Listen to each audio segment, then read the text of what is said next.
WRMN.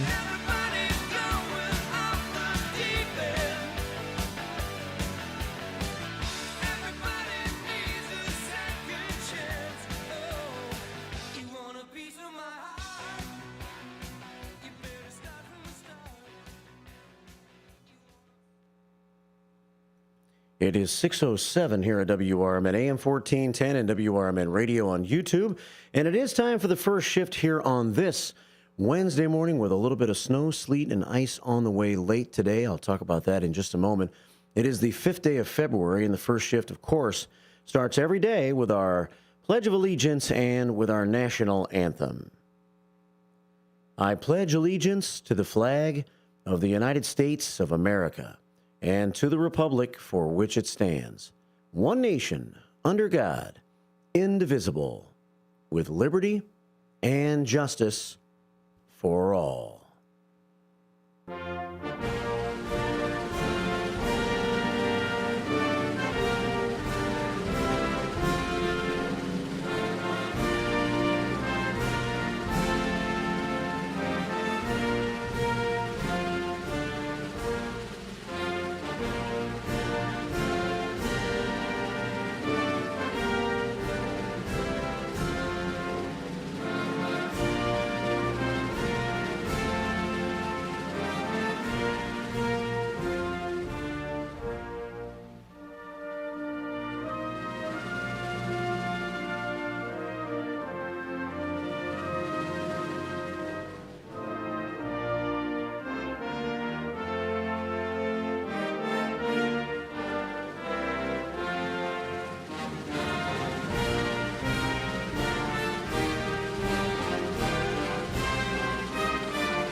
And a good Wednesday morning to you from WRMN and from the Fox River Valley Media Network.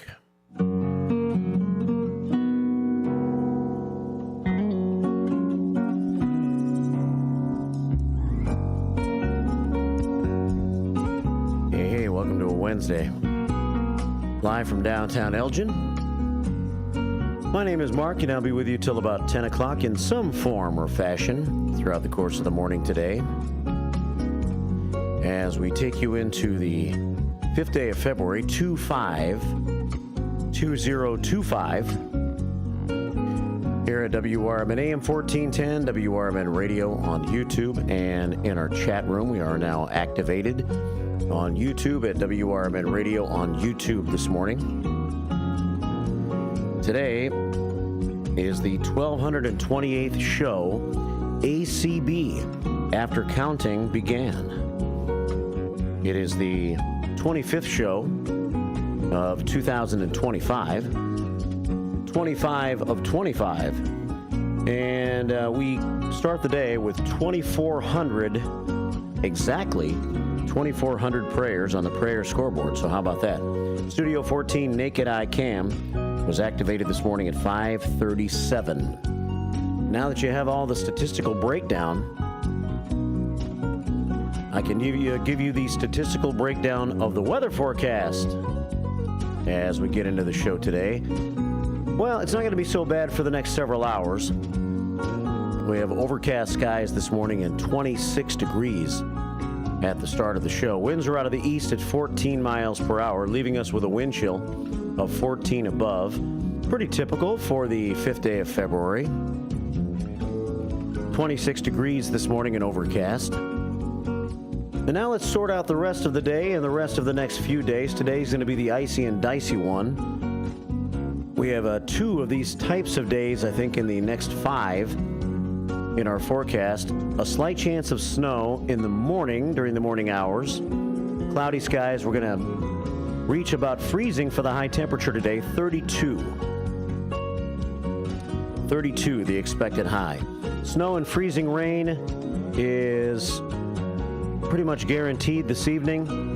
A slight chance of freezing rain in the middle of the night, which could mean that it could be very interesting as we get on the roads on Thursday morning. The crews will be ready, I'm sure. They know it's coming. City of Elgin, Elgin Township, and all the surrounding areas in the Fox River Valley, of course. 32 for your high today, 29 for the low tonight. No significant accumulation expected of any sort, but maybe just enough ice to make things tricky tomorrow morning, especially on bridges, Route 20, things of that nature. Tomorrow we're looking at mostly cloudy skies and warmer, a high of 41 degrees on your Thursday, so whatever we do get tonight will melt during the day tomorrow as we have a little sunshine in your Thursday forecast. Tomorrow night dropping all the way back to 17 though, so we might have a bit of a refreeze tomorrow night on the streets. And then looking forward to the weekend. Friday partly sunny with a high of 31. Saturday snow in the forecast again with a high right around freezing at 32. And then Sunday partly sunny with a high of 29. So we'll be dancing all around the freezing mark for most of the next 5 days. No extreme highs or lows. 41 for tomorrow as your extreme high, if you want to call it that. And then 17 for tomorrow night. Tomorrow's the biggest variation of temperature from high to low. But other than that, we're going to stay pretty consistent right around freezing, including today. 32 degrees for the high today, staying mostly dry for most of the next several hours before a little snow, freezing rain, sleet, and all that sets in this evening. It's 13 past 6. You're at WRMN AM 1410 and WRMN Radio on YouTube this morning. Coming up on the show today, I will have some news headlines for you. The really sad story of Tia Brewer. She's a young lady who's going to be spending a good chunk of her life in prison. It says here she's from Wheaton, but I think she danced around a lot growing up and spent some time in the city of Elgin as well. She has been sentenced to 40 years in prison for one of the most heinous murders that I can remember reading about and hearing about in years. That took place back on August the 14th of 2018. So I'll go over the details. I may have to give you a little disclaimer before I get into the story because it was pretty ugly. Back on August the 14th, 2018. But we'll cover that story for you this morning. And it's kind of a long story, a lot of details, and I'll give you the latest and a couple things that I know about Tia myself from what I've heard. So we'll have that story with Crime Time this morning. From pottery to apartments. I had to take the A off the word apartments so it would sound cuter. From pottery to apartments. Hager Potteries, kind of been sitting there for a long time, right? In East Dundee. Well, East Dundee continues to transition a little bit and grow. And it looks like some apartment buildings might be headed over there where the Hager Potteries location has been just kind of sitting there dormant for a long time. Give you some details of this story. We have a press release from the Better Business Bureau yesterday. Headlined, Scammers Target Sports Betting Enthusiasts as the big game approaches. That's right, big game is approaching. That would be the Super Bowl. It's coming up on Sunday. And I will let you know what they're saying about scammers and how they're trying to scam bettors, or gamblers as it were, placing wagers for the upcoming Super Bowl game. I did make a pick six sheet yesterday, the final one of the year. Has one game on it and about 5 tiebreakers. So you can go. I have to check and see if it's there. I sent it to our website guru yesterday, and I haven't had a chance to check and see. But that only takes a second here, so let me see. Click on Pick 6 and click on Weekly Pick Sheet, and yep, there it is. Thank you, Michael Patty. He did post it yesterday, so it is available at WRMN1410.com if you want to make your pick in the upcoming Super Bowl game on Sunday. And 5 tiebreakers in the game. I'll go over that when we get into that this morning. All of that coming up with the news this morning. A little first shift 411. I always have some ready for you. My friend Sherry Aschenbrenner from the city of Elgin, senior liaison, has sent a couple of releases out this week, so I'll maybe get a minute to review some of that. Guests on the show today. Well, I think it's going to be more of a show dedicated today to the release of Somebody Knows Something. It's we're looking to solve old crimes in the city of Elgin. Crimes, missing persons, that a cold case unit has been formed in our city, the city of Elgin, that is. And the first 2 podcasts have been released. They're very interesting to listen to. And I think I'm going to play both of them on the show today because I do not have a co-host coming in this morning. Elliot is taking a break, the L train, and Larry Jones is not quite available yet because he had his kidney stone removed on Monday and didn't feel well yesterday. So no co-host scheduled for the 8 o'clock hour this morning, but that's okay because I think we have plenty of material to cover it with the release of the podcasts, the first 2. So I'll tell you about that, and we'll play them, and we're going to have our detectives in the house this morning to talk about it. More information on that coming up throughout the next hour and a half, but we're going to start podcast number 1 this morning at 8:30. Then we'll hear from the detectives live in the studio, and then we're going to play the first episode of the search for whatever happened to Karen Sheepers from back in 1983. And if you are on our YouTube page this morning, you can see what I'm about to show you here. That was put out on the Elgin Police Department Facebook page. Somebody Knows Something. April 16th, 1983. 23-year-old Karen Sheepers and her car vanished without a trace. Come along as the newly created Elgin Police Department Cold Case Unit searches for Karen. In the new podcast, Somebody Knows Something. Where is Karen? We will dig into this morning here on WRMN and get into some of the first bit of details of what happened that night. What happened that night, April the 16th, 1983. That's what the first episode is about.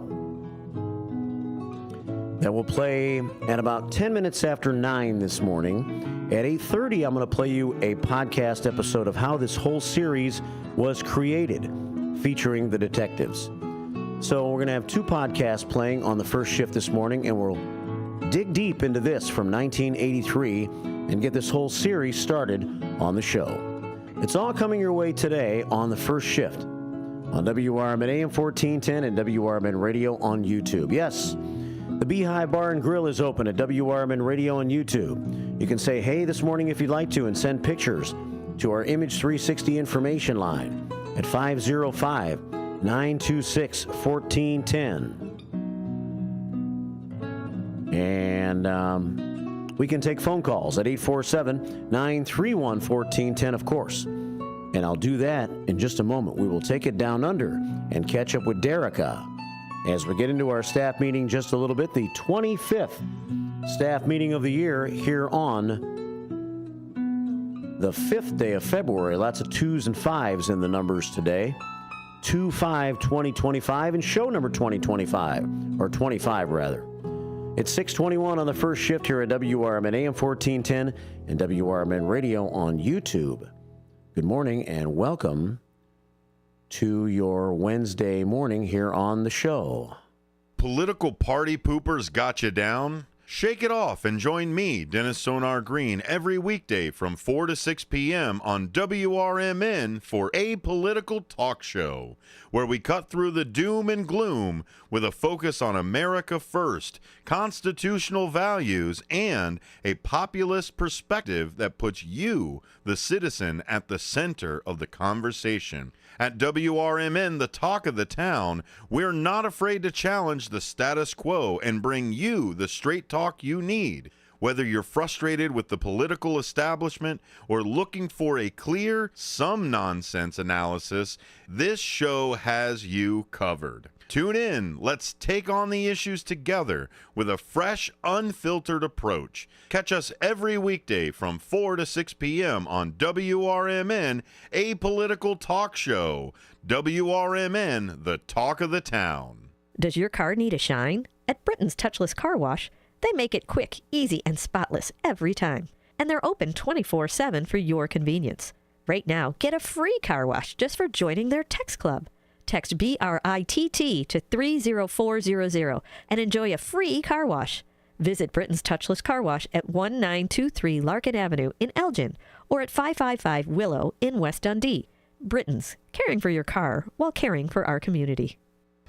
I know we're at an at-will state, but for making a comment, like, hey, your hair looks good. And then I got a call from HR saying, hey, you know what? You're under investigation. Do I have any recourse? Were you fired? No, not yet. The problem, Eddie, is they can fire you for any reason they want. They literally can wake up in the morning and say, you know what? I'm a little bored this morning. I'll tell you what I'm going to do. I'm going to fire Eddie for no reason. Yup, he can do that. Yeah, that's California. Yup, welcome. Handle on the Law. If you're injured and need a lawyer, go to handleonthelaw.com. This is the Chef of Love, Chef Jannard, TV host and restaurateur. My grandparents harvested their land to sell food and share this overflowing bounty with our community. Grandma said, for every yam we pick, we give one away. In the world they cultivated, I love preparing and eating dinner with my family on Sundays. When our resources changed, food assistance programs sustained us. They gave me fuel to start my first culinary business at 16 years old, and inspiration to donate the extra food in my community. Through my life, I've developed an appetite to work with others to ensure everyone has access to the nutritious food we need to thrive. Together, we can help end hunger. Come on, join the movement with Feeding America by volunteering, donating, and advocating. Learn more at feedingamerica.org/act now. Brought to you by Feeding America and the Ad Council.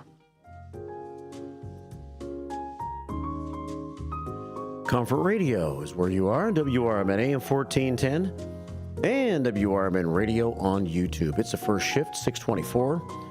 Nice calm start this morning, 26 degrees outside. And headed for a high today of 32 with a little snow, sleet, ice coming this evening. Ice storm, and not the kind of ice that we've gotten accustomed to seeing around here in the last couple of weeks. Let's take a phone call, 847-931-1410, and go down under for the first time this week as we check in with our friend Derica. Good morning. Good evening. Hello, Mikey B. How are you? Hello, Derica. I'm good. How you doing? I'm good. Yeah? I'm still in the hospital. Saw the doctor this morning and discussing the usual thing. And yeah, so I still have no idea when I'm going to be going home. I do want to go home, though, with missing Pikachu. And yeah. Who takes care of Pikachu when you're not there? The nurses in the Warwick Hospital. Oh, okay. And my friend Rita. What's your friend's name? My friend Rita. Rita. Okay. Yeah. Rita Steed is her name. I see. So yeah, she and nurses look after Pikachu while I'm in here. Yeah. Well, I'm glad someone's taking care of Pikachu. Are you doing okay? You've been in the hospital a long time this time. Yeah, I've been all right, and patients coming and going, and one young fellow, he was here yesterday, and then with his mum, and his mum had to take him to Brisbane PA Hospital, Princess Alexandra Hospital, because he had a fixture put in his upper arm, but the wrong veins put on the wrong artery. So now he's got to go to Brisbane to fix it all up. Huh.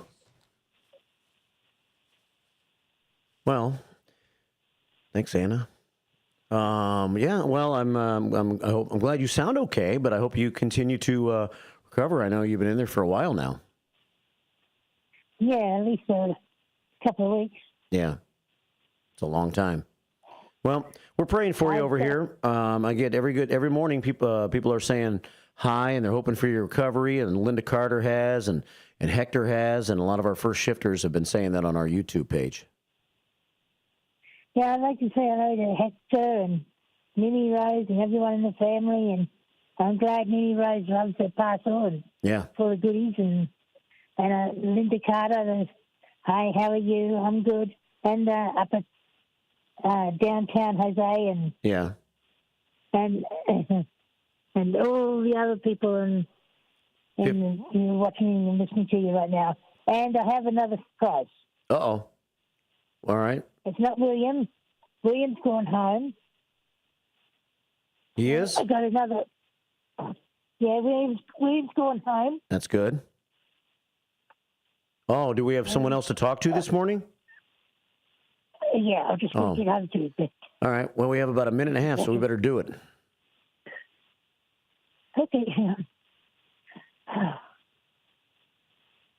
6:28 here on the first shift. We're talking to Derica from down under in Australia. And I'm not sure what she's doing at the moment. Maybe transferring the phone. It's Daniel. Daniel, okay. Hey, Daniel, are you there? Yeah. Hello. Daniel, how are you?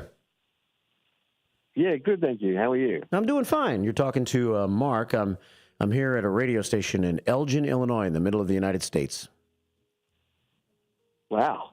Yeah. Long way away. Isn't that kind of crazy? I don't know. Derica found us on YouTube, and she's been listening, and she's been kind of calling the station for several months now, talking to us on our shows. Oh, wow. So got you from the hospital all the way here from Australia over there in Illinois. Yeah. Isn't that crazy? That's crazy. So are you staying there near Derica then? Yeah. So roommates here, and I've been in hospital probably the last fortnight, but in this room the last couple of days. And Derica said, I'm going to be on with a radio station over there in America. And I thought, get out. Well, you sound like you're pretty cool. I appreciate talking to you. We should talk more in the next few days. We have this news I have to hit in about 20 seconds here, so I have to kind of end the phone call right now. There you go. Well, I won't hold up the news. Well, thank you, Daniel. Nice to meet you, man. And next time Derica calls, have her put you back on the phone again. No problem at all. Will do. Nice to meet you. All right, take care. That's Daniel and Derica calling in from Australia, 6:30 on the first shift. Good morning.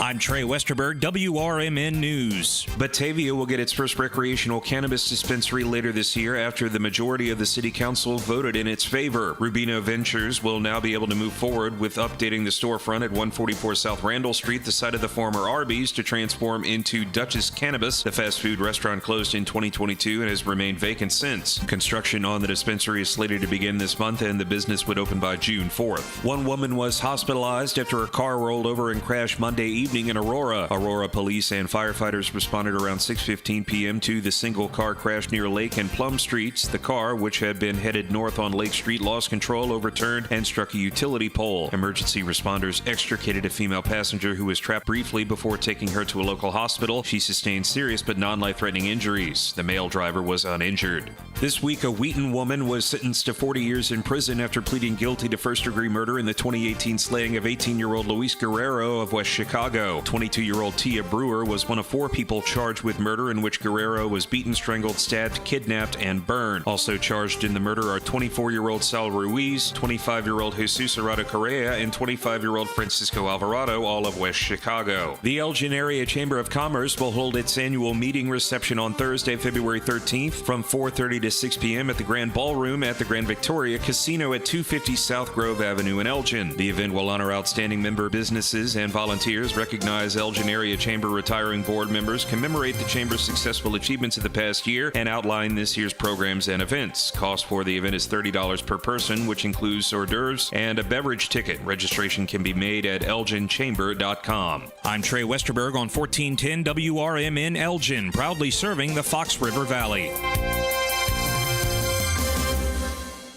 Right now at Wendy's, get 2 of these fave items for just $7. The spicier classic chicken sandwich, Dave's single, or 10-piece nugs. It's an incredible deal, but an insanely difficult choice. Do you go double chicky sando, both spicy and classic, 1 beefy and 1 chicky? Or maybe you go all in on one and go Nug Max. 2 faves for just $7? Gotta be Wendy's. At participating Wendy's for a limited time only. Select a request 2 for $7 deal to redeem. Not valid in a combo or with saucy nugs. Single item at a regular price. Prices may be higher in Alaska and Hawaii.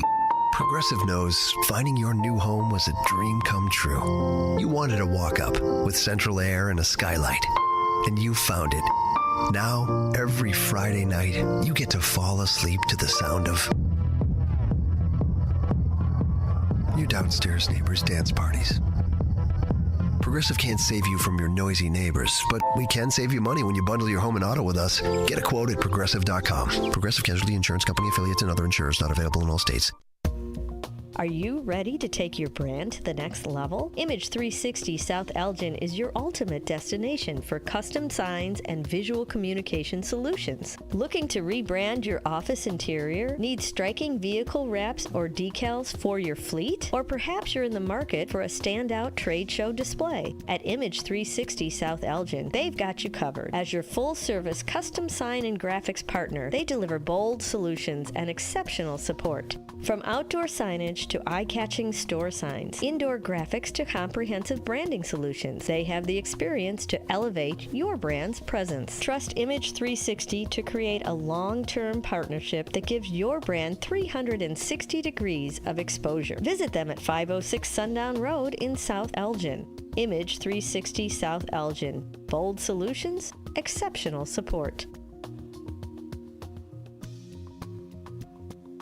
This is Sarah Silver with your Fox Valley forecast. Today, a slight chance of snow between 9 a.m. and noon with cloudy skies. High near 32, with temperatures falling to around 30 in the afternoon. Tonight, freezing drizzle and a slight chance of snow before 3 a.m. Cloudy with a low around 29, temperatures rising to around 31 overnight. Currently, it is 23 degrees and overcast. I'm Sarah Silver on the Talk of the Town, WRMN.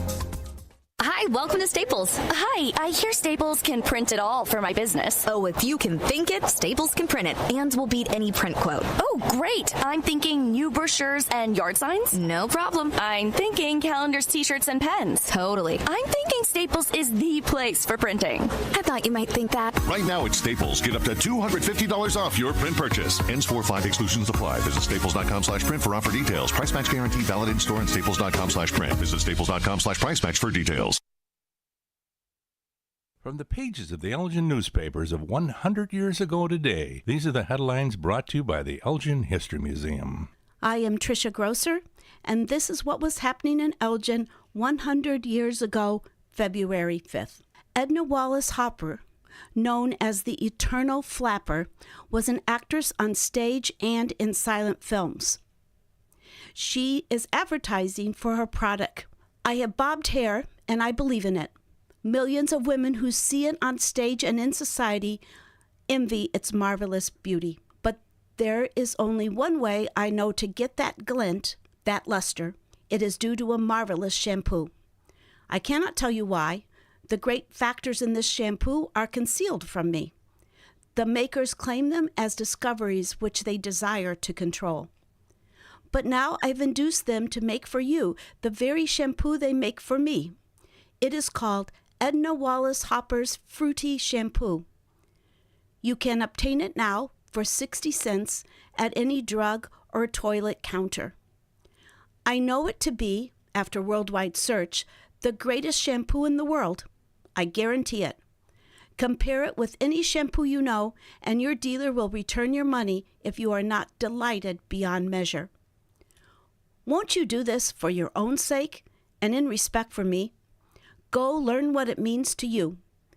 Mail the coupon for a free sample bottle and my beauty book. My address is 536 Lakeshore Drive, Chicago. Thank you.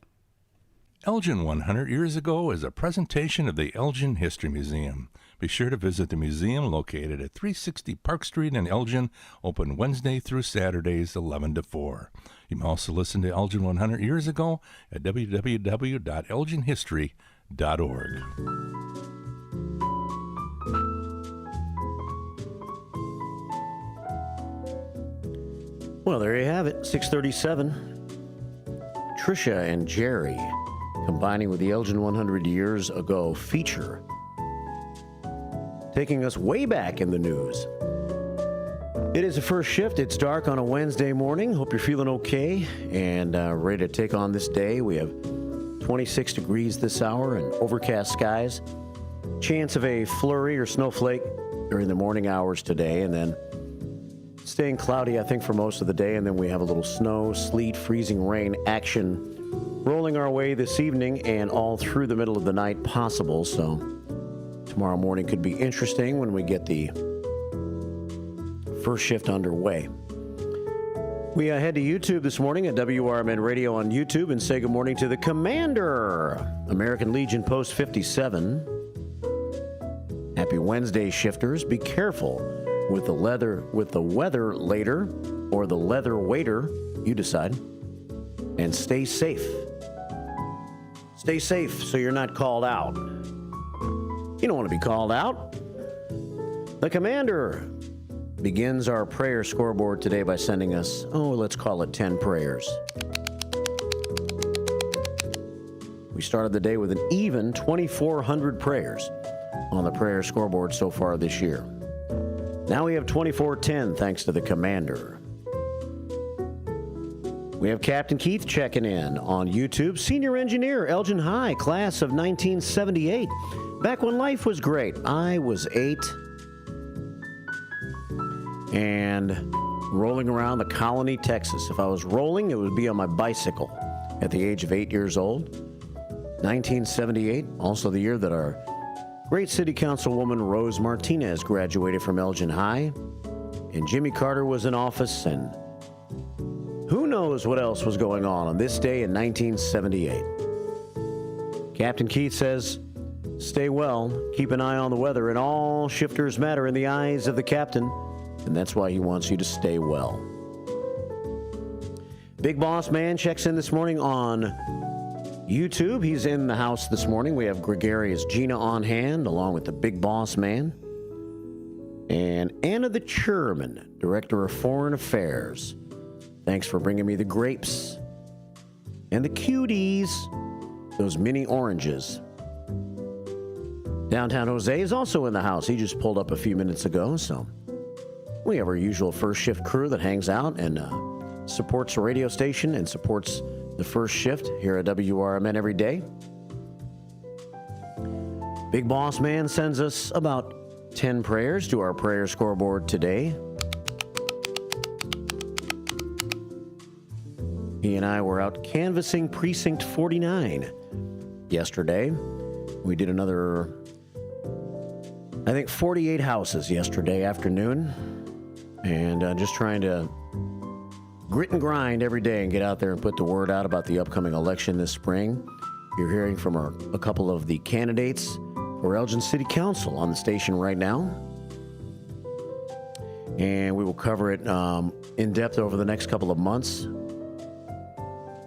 There's also an important referendum on the Kane County, for those who live in Kane County, that'll be on the April 1st ballot. And I am going to have Corinne Pirog the Madam Chair of the Kane County Board, on with me on the show on March the 6th, which I believe is a Thursday. March the 6th. Yes, it is a Thursday.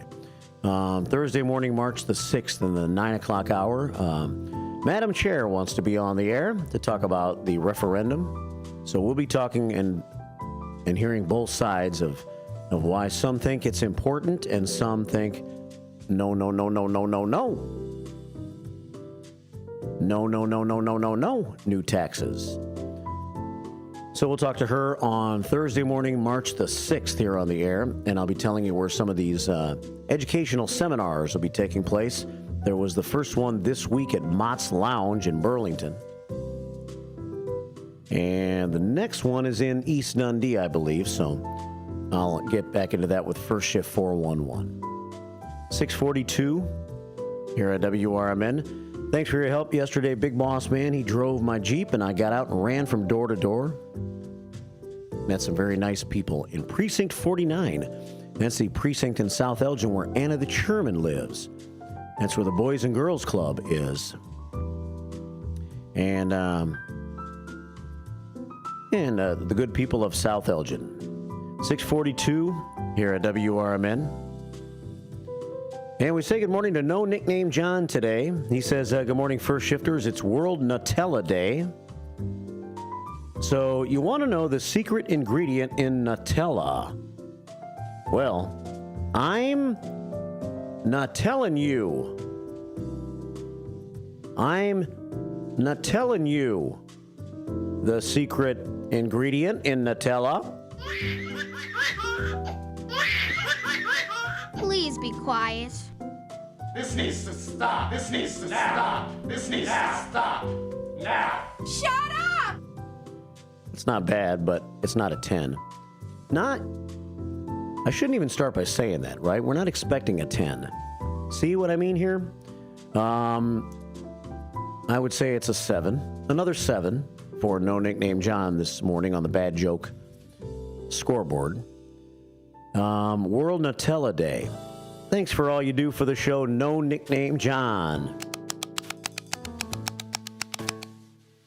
He adds 10 prayers, and he also jumps in on our Image 360 information line this morning.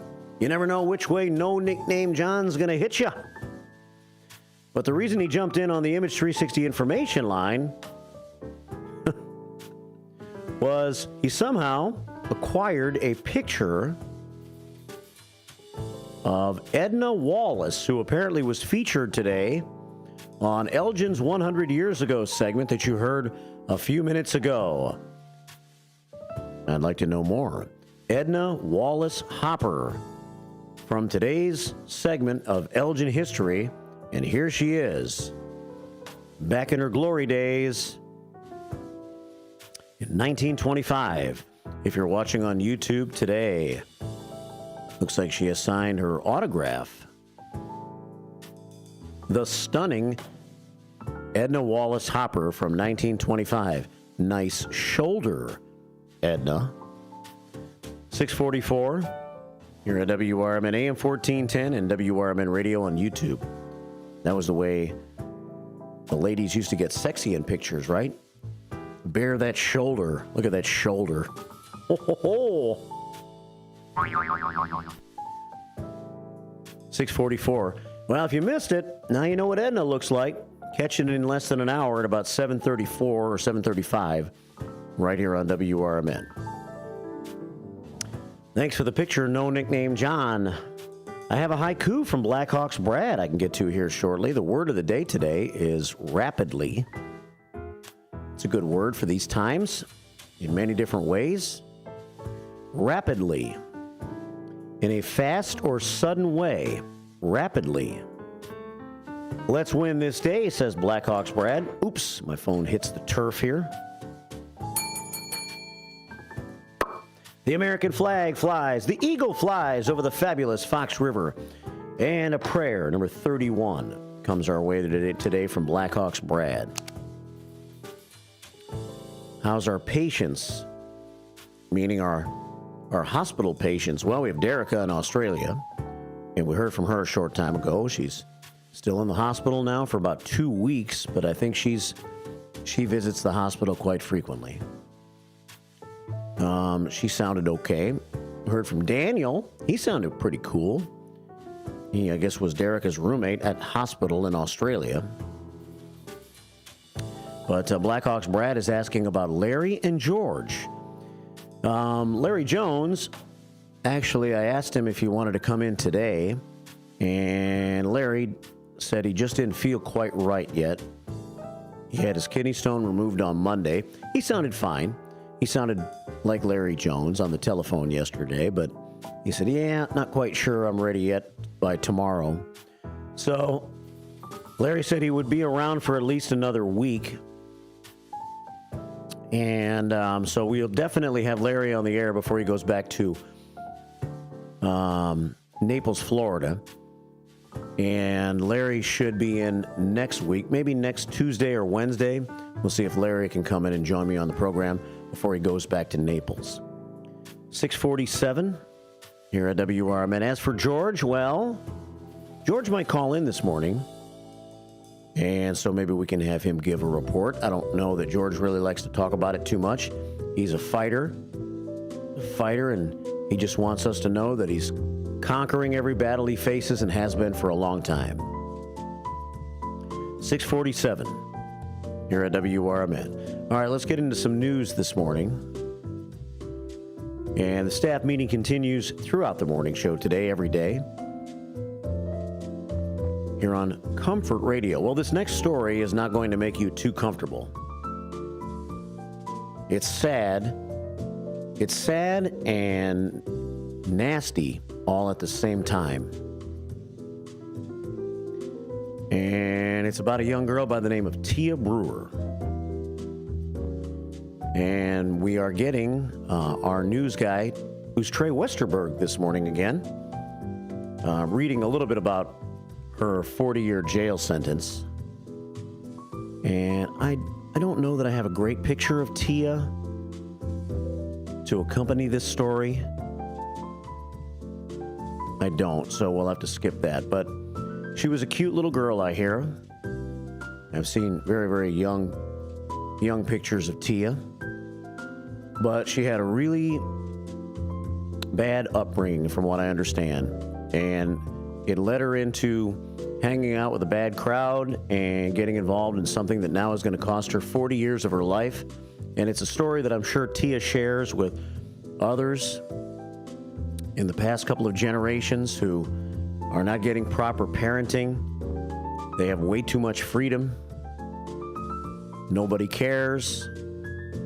And it leads to them hanging with a crowd that steers them in the wrong direction. And they're more susceptible to go in that direction because, in their own minds, those are the people that care about her.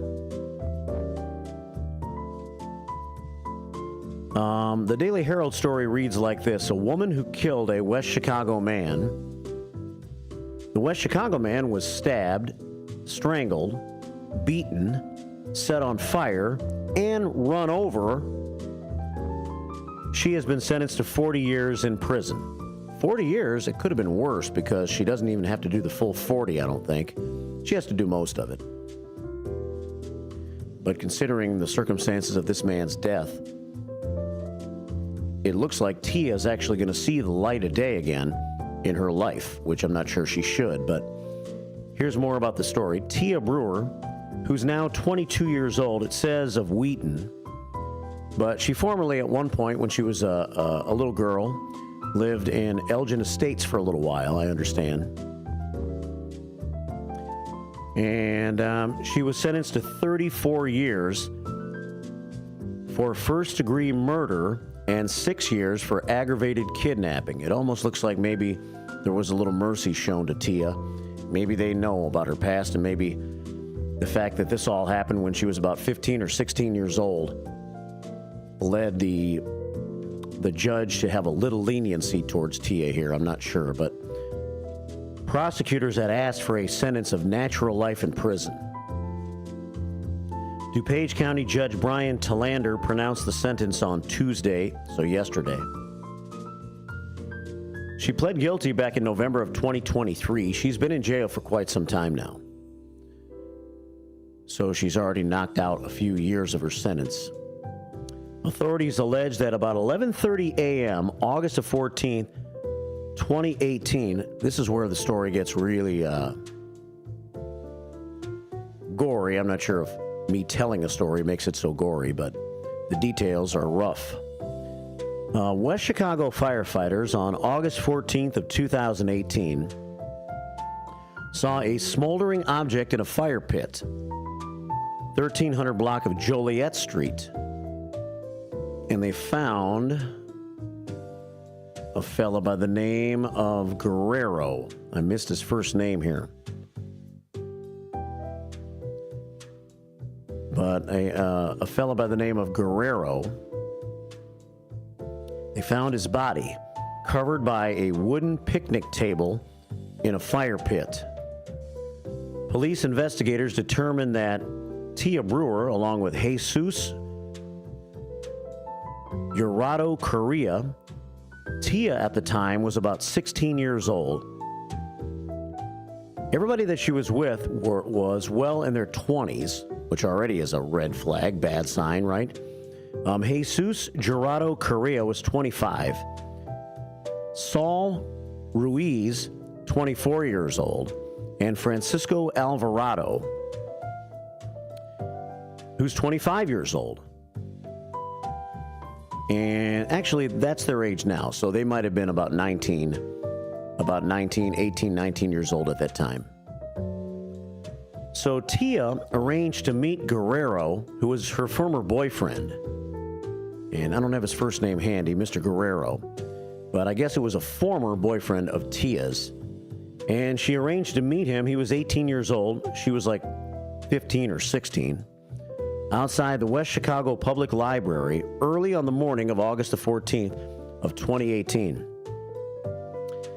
Francisco Alvarado, who I guess Tia brought along with her, attacked, stabbing Guerrero from behind, strangling him with a belt, and then Alvarado and Brewer stabbed and punched Guerrero and stole his backpack. The two then loaded him into a Jeep Cherokee. They drove to a field on Joliet Street across from Alvarado's house and continued to beat and stab Guerrero as he begged them to take him to a hospital. The two asked Correa, another one of the fellas there, to bring them some gasoline. They then set the unconscious Guerrero on fire. That woke him up apparently, and he got up and tried to run away. So Brewer and Alvarado stabbed and punched him some more. And then they ran him over with the Jeep, dragged him back, continued to stab and beat him, and set him on fire again. Stabbed him 16 times. He suffered a broken pelvis and shoulder. And after all of that, he did die. Obviously, how could you survive all of that? Authorities say that Alvarado and Brewer were linked romantically. So the fellow that helped Tia with this whole attack were linked romantically. And that Brewer had told police she attacked Guerrero because he had sexually assaulted her in the past. Police say no assault had ever been reported. Alvarado said he was meeting with Guerrero to buy a phone. That's the way that they got Guerrero to show up, I guess, for all of this. And that Guerrero attacked him. That's what Alvarado said. Alvarado's family contacted police after finding blood inside the Jeep. So a lot of details here. But Tia must serve all of the murder sentence, followed by 85% of the kidnapping sentence, before being eligible for parole. She did receive credit for nearly 6.5 years that she has already spent in custody, awaiting trial and sentencing. She's now 22 years old. So I believe she might have been 15 years old when all of this happened. Gerardo Correa and Saul Ruiz, both of West Chicago, pled guilty to conspiracy to commit first-degree murder in deals where they agreed to cooperate with prosecutors. Correa was sentenced to 15 years in prison. and Ruiz was sentenced to 10 years. Alvarado pled guilty to first-degree murder. He and Brewer carried out the attack. He has not gotten his sentence yet. He pled guilty to first-degree murder in exchange for cooperating with prosecutors in this whole case. He is to be sentenced on February the 26th. So, what a horrible event. From what I understand, Tia Brewer lived in Elgin Estates. She even used to come over to the house where I live now, years before I lived here, and hang out in the neighborhood. And her mom wouldn't come to pick her up at night. And there was no dad in the picture.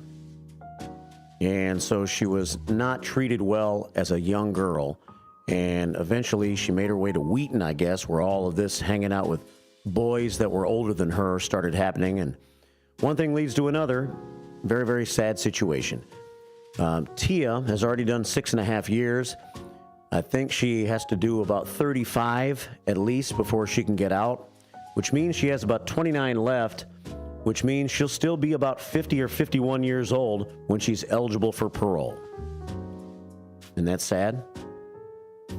And Tia is just an example of many that go through things like this at a young age, and it leads to bad things like the story I just read. 6:57 here at WRMN AM 1410 and WRMN Radio on YouTube. We have a minute until we hit the top of the hour break. Let's take one quick phone call, and then we'll hit the top of the hour news, and then I'll come back with more of our first shift staff meeting, more stories, and first shift 411, and tell you what's going to happen in the 8 o'clock hour this morning. To the phones we go. Good morning and welcome to WRMN. Hi, Mikey B. It's me again. Hey, Derica. Don't have much time right now either, but thanks for calling back. That's all right. I was looking at the comments in YouTube, and I sort of noticed that there's no comments about Daniel. No, nobody knows Daniel yet. Give us a chance. He sounds like a likable guy. Oh, he is. Yeah. Seemed like a happy guy, and he was happy to be on the radio here, too. Yeah. So thanks for introducing us to Daniel. He enjoyed that. Yeah. We'll have to talk more to Daniel in the future. Yeah. Yeah. Well, you keep bouncing back. I got to hit this news again now. But thanks for introducing Daniel to us, and we'll talk to you a little later, okay? Okay, then. Thanks. All right, Derica checking in from the hospital in Australia. It's 7 o'clock on the first shift. Good morning. Get ready for Around the House every Saturday night from 5 to 7 p.m. on WRMN AM 1410. If you're a homeowner or contractor looking to tackle those projects that feel a bit too big, this is the show for you. Join Eric along with his knowledgeable guests as they dive deep into everything from DIY renovations to creating a healthy home environment. We'll provide you with the tools and tips you need to complete your projects with confidence and ease. But it's not all work and no play. We believe in having fun. Our passion for home improvement shines through as we help you save time, money, and reduce the stress of DIY. So whether you're a seasoned pro or just starting out, don't miss Around the House. Tune in every Saturday night and let's tackle those home projects together. Your hometown radio station since 1949. We are WRMN AM 1410, Elgin time, 7 o'clock.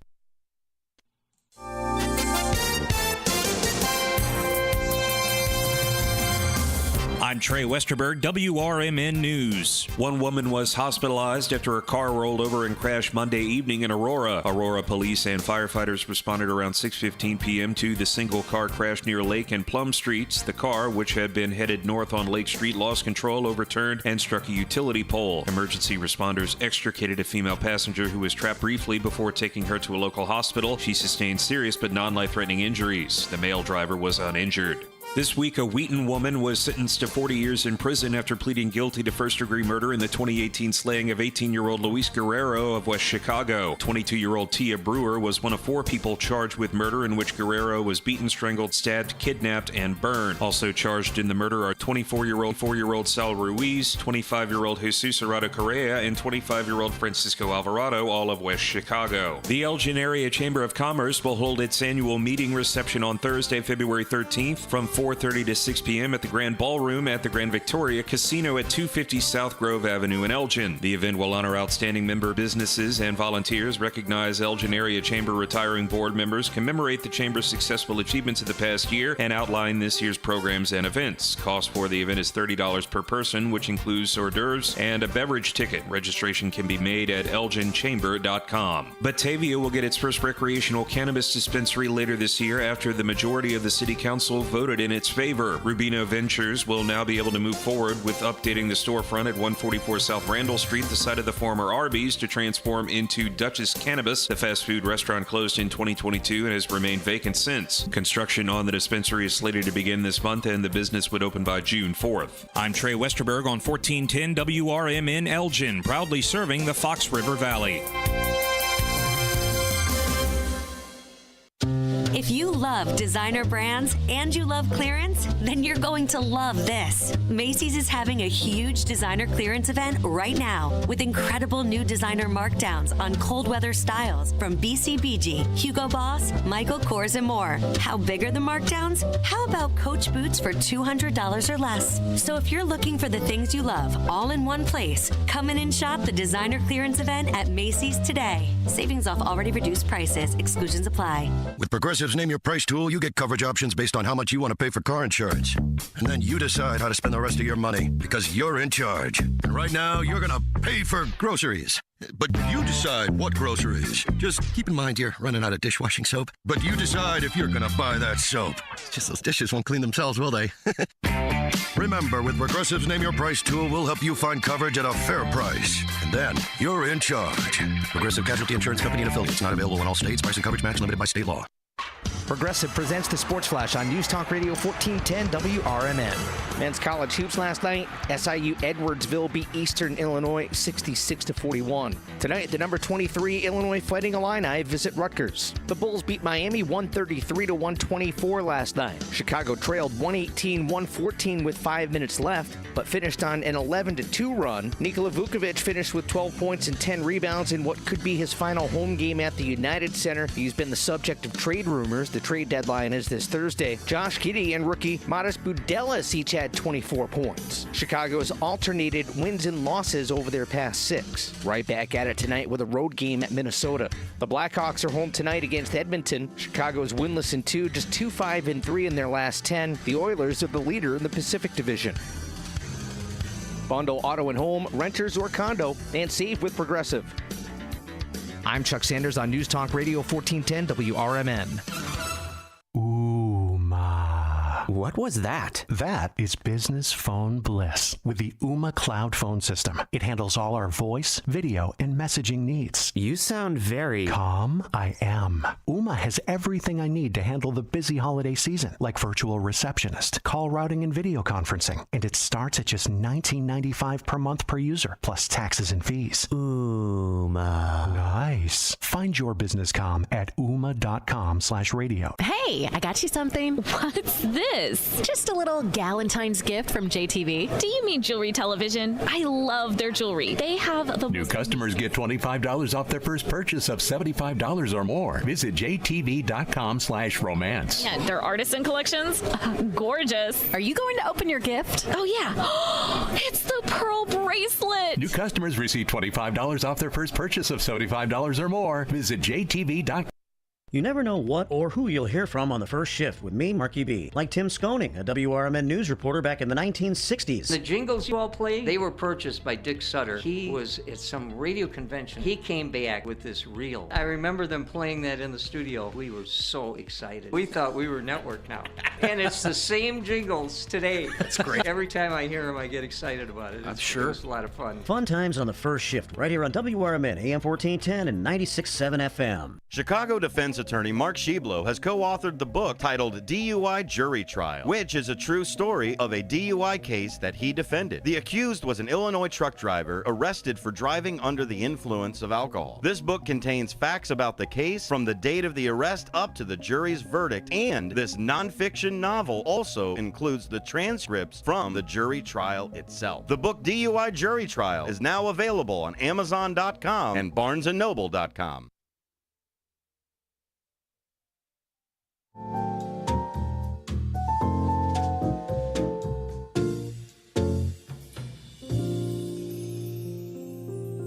.706 here at WRMN, AM 1410 and WRMN Radio on YouTube.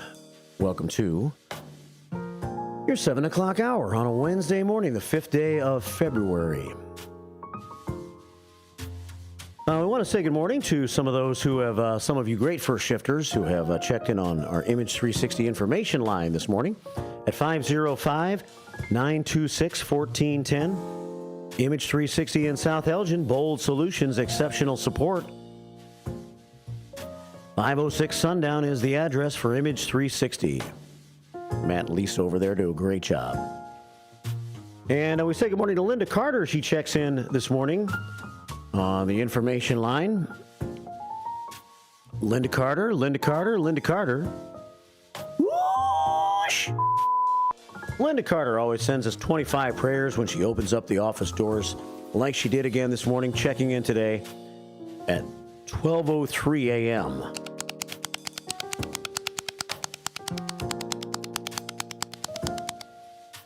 We have 56 prayers on the prayer scoreboard as we start the 7 o'clock hour. Good morning to CK. Comforting Kathleen, who may be by here in a little bit. She usually comes and hangs for a while. She's starting to walk again here in 2025, and she may be over at the center of Elgin, walking like many of our people are. Early in the morning around the track above the gym, trying to stay healthy, and some are getting in shape. Some just want to stay healthy, keep that body moving. And CK, a longtime first shifter, says good morning to Mark and all the first shifters. Hope you all have a wonderful and safe Wednesday. Please be careful if you're out in the rain later. I don't know what it's going to be. I think it's going to start as snow. Start as snow late in the afternoon. We might even have a couple of snow flurries this morning, but I don't think if we get any snow this morning, it's going to be anything more than just some pretty snowflakes to look at. But when it gets worse, it'll be around late afternoon, dinner time, and through the evening and overnight hours. So after dark tonight, if you're out and it's snowing or doing whatever it's doing, that's when you have to really be careful. You can't really see the ground so well. But our road crews are going to be out there too, so just know that that's on the way this evening. Tomorrow morning, if you have to go somewhere, you may want to give yourself a little extra time. 7:09 here at WRMN. CK, in the sky with diamonds. Maybe she'll be in a little while. The leader of the band. Westside Freddy, also checking in this morning on our Image 360 information line. The one and only Westside Freddy.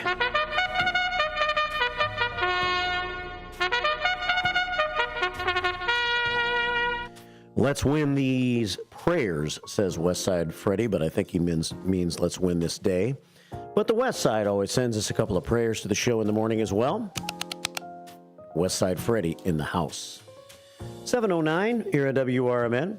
We'll continue with our staff meeting, the 25th staff meeting, as this hour gets underway. Let's check this weather forecast for you now and see what's a-coming. Current temperature this hour is 26 under a mostly cloudy sky. Winds are out of the east at 9 miles an hour. The wind chill factor is 17 above. For today, a slight chance of a snow shower between 9 and noon. That's really not the one to worry about. Cloudy skies and 32 degrees for the high today. For tonight, snow and freezing rain, and then a slight chance of freezing rain. A low tonight of 29. A little bit of an ice storm possible this evening, so be careful. Just a little bit is all it takes of ice to make a big difference, as you know. It's saying an 80% chance, but we might as well count on the fact that it's going to happen some this evening. 29 for the overnight low, and then for your Thursday, mostly cloudy, then gradually becoming sunny. And tomorrow's high all the way to 41 degrees, so whatever does happen tonight should melt tomorrow during the day and turn wet. Now, depending on how much it dries tomorrow, will determine whether it's going to be icy again on Thursday night. Because tomorrow night, the temperature is going to drop to 17 degrees. So if the streets are still wet, or there are puddles or icy patches or whatever, then it could refreeze tomorrow night. And then we go into Friday, a pretty decent day, partly sunny with a high of 31, but snow comes back in the forecast for Saturday, mainly in the afternoon with a high of 32. 32 for the high on Saturday, and 80% chance of snow Saturday as well. Saturday night down to 19 degrees, and then for Sunday, partly sunny with a high of 29. So, two different little weather fronts are going to happen, one tonight and then the other one on Saturday afternoon. We'll see if either one of them amount to much. I don't think they will. But they could just mess up travel a little bit. Mostly cloudy skies right now and 26 degrees. Winds out of the east at 9 miles per hour. It's 12 past 7 here at WRMN. We got some well wishes being sent from Ninny Rose to Derica and Daniel this morning. And so I'll get into those when the staff meeting continues. Also checking the Image 360 information line. Here's one for you that the commander has sent me this morning. How about this? If you're watching on YouTube, at WRMN Radio on YouTube, Waffle House restaurants across the nation will be adding a 50-cent surcharge to every egg ordered amid soaring prices due to inflation and the bird flu epidemic. So, where's the nearest Waffle House? I don't even know where the nearest Waffle House is. They're around the country, a lot in the southeast, right? I'm not sure that we have any around here. Some people refer to it as the Awful House. But I'd eat there, but I wouldn't pay a 50-cent surcharge. So I guess I wouldn't be getting the eggs. And if I'm not getting the eggs, I guess I probably wouldn't eat there because that's what I order when I go to breakfast. So that's the craziness of egg prices right now. I wonder how high they're going to surge to before it's all said and done. What'd you pay for your last dozen eggs that you bought at the store? I have eaten 2 eggs this morning, boiled. I may have to cut back if we can't afford eggs anymore. It's crazy, isn't it? But it's supposedly the bird flu epidemic. They've had to slaughter a lot of sick chickens. And therefore, we have a lot fewer eggs being produced and combined. So the demand is up, and so the price is up, and it's crazy. 7:14 here at WRMN. Thanks for sending me that. Commander Mark Smith, American Legion, Post 57, 820 North Liberty Street here in Elgin, Illinois. All right, 7:14 here at WRMN. It's almost time for some First Shift 411. And with First Shift 411 today, I'm going to tell you about what's going to happen later on the show today. I'm going to try to play 2 podcasts for you on today's show. They're both going to be related to the cold case unit, which has been formed by the Elgin Police Department. The L Train's taking some time away from the morning show, so he's not joining me next hour. Larry Jones couldn't make it today, so I figured it would be a good day to really dig deep into these podcasts a little bit on the morning show today. So the first show is going to be about the making of the podcast series. And Detectives Andrew and Matt, Andrew Houghton and Matt Vartanian are going to be in the studio. They're going to come about 9 o'clock this morning. And they're actually going to be in the studio. And so here's what we're going to do. Well, I'll tell you in just a couple of moments, because I'm going to get into First Shift 411, and I'll make it a part of that. So stay tuned. We have some First Shift 411. I'll also tell you about the Pick 6 a little bit and a couple of other announcements to make. We'll get back into our staff meeting a little bit. And since I spent a number of minutes on the Tia Brewer story last hour, I have plenty of other stories I also need to share with you before we get the first podcast started this morning at about 8:35. So that's all coming up on the First Shift today. It's 7:16, 26 degrees. Thanks for listening to WRMN AM 1410 and WRMN Radio on YouTube on this Wednesday morning. It's February the 5th. Good morning. Now available on Amazon.com and BarnesandNoble.com is the book called DUI Jury Trial, which is the true story of a truck driver in Illinois who was charged with driving under the influence of alcohol. Not only was he facing a revocation of his driver's license, but also a lifetime disqualification of his CDL, which would prevent him from ever driving a semi-truck again. This book includes backstories of the truck driver, the lawyers that defended the case, and the DUI expert witness who analyzed the case and then testified at trial as to the proper protocol procedures of the field sobriety tests as well as the breathalyzer test. This nonfiction novel also includes the actual court transcript from the jury trial, a courtroom showdown in which the final verdict would determine the fate of the defendant's livelihood. The book DUI Jury Trial is now available on Amazon.com and BarnesandNoble.com. I am Maggie Beyer, a self-funded candidate for the Elgin City Council. My qualifications begin with a history of proven leadership and integrity in the private sector and in our community. My goals include improving public safety, supporting code enforcement, and to listen to the residents of Elgin. I will focus on fiscal responsibility and enhance economical development. Get more information on my Facebook page, Maggie Beyer for Elgin City Council, paid for by the Citizens for Maggie. I always had to be so good, no one could ignore me. Carve my path with data and drive. But some people only see who I am on paper. The paper ceiling, the limitations from degree screens to stereotypes that are holding back over 70 million stars. Workers skilled through alternative routes, rather than a bachelor's degree.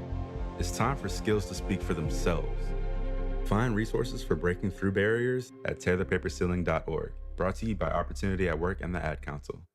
You said you'd never buy your kid candy from the checkout aisle. Or forget extra diapers. And never give in to a meltdown. You'd never lick your thumb to clean their face.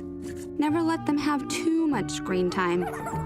And never bribe them for just one more bite. You say you'd never let them out in public without their hair brushed. Never, ever become a minivan mom. And you'd never give them your phone for a quiet dinner. Calling boss work phone. So when you say you'd never leave your child in a hot car, no, it can happen. Cars get hot fast, and kids can be at risk in temperatures as low as 60 degrees Fahrenheit. Never happens.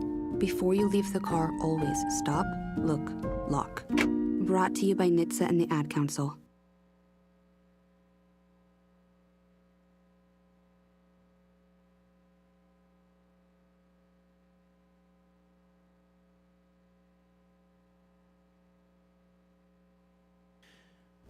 $7:19 here at WRMN AM 1410 and WRMN Radio on YouTube. Phone lines are always open here on the show at 847-931-1410. That's 847-931-1410. We have a visitor here at the studio this morning, too. I'm going to introduce him in a moment.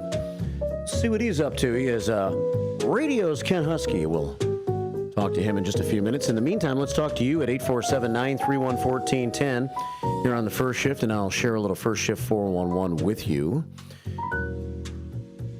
Good morning. Welcome to the First Shift. Good morning. Hey, James, what's happening?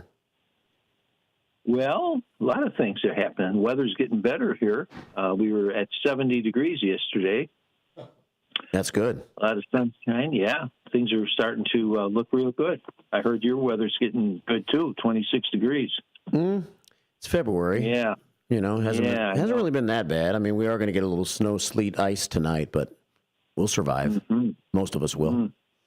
Oh, yeah. Oh, yeah. Yeah. Hey, listen, I wanted to jump in on a story or a subject that you had brought up yesterday, but I know your airtime was filled up on the homeless subject. But you had a story that you were discussing previously to that regarding a tax, a 0.75% tax that they wanted to put on residents in Kane County. Yeah.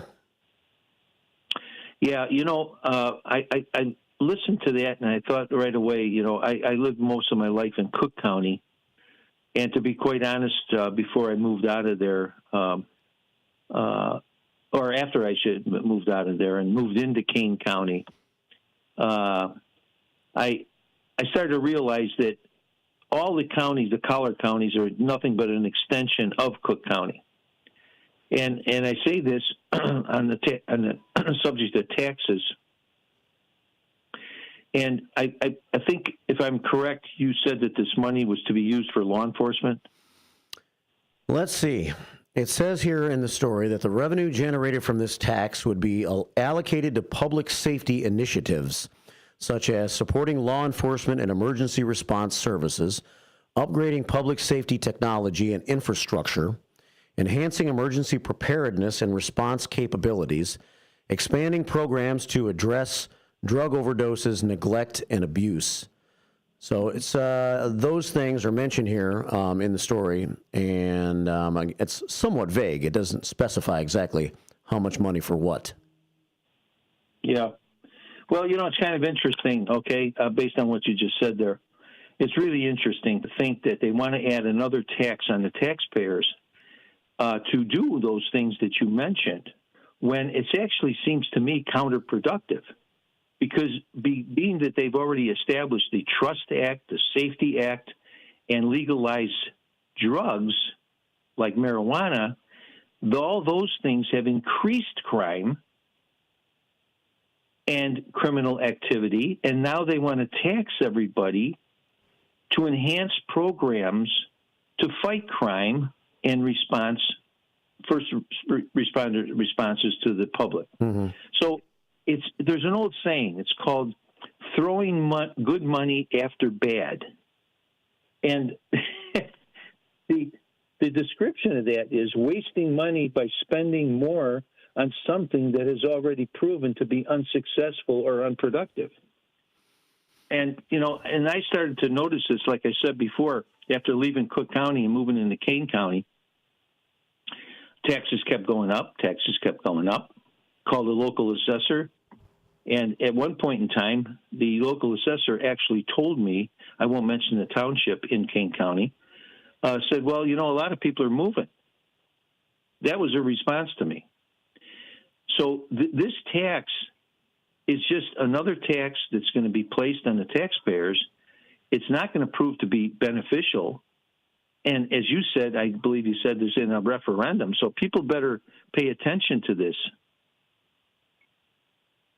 Yeah, well, James, just based on our conversation right now, it almost seems like what you're saying, and it sounds right, is that this is a tax that's being created to deal with problems that are being created by laws and things that were created by the people that now want the more money to deal with the problems they've created, if that makes any sense.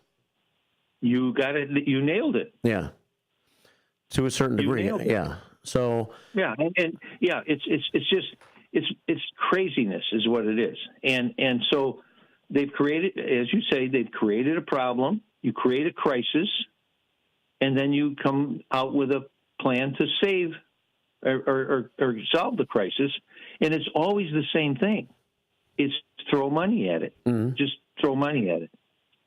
Anyway, Now, I'm going to shift gears a little bit. I don't want to use up all your airtime and quickly mention something on the national level that's been in the news. Okay. The USAID. Same thing.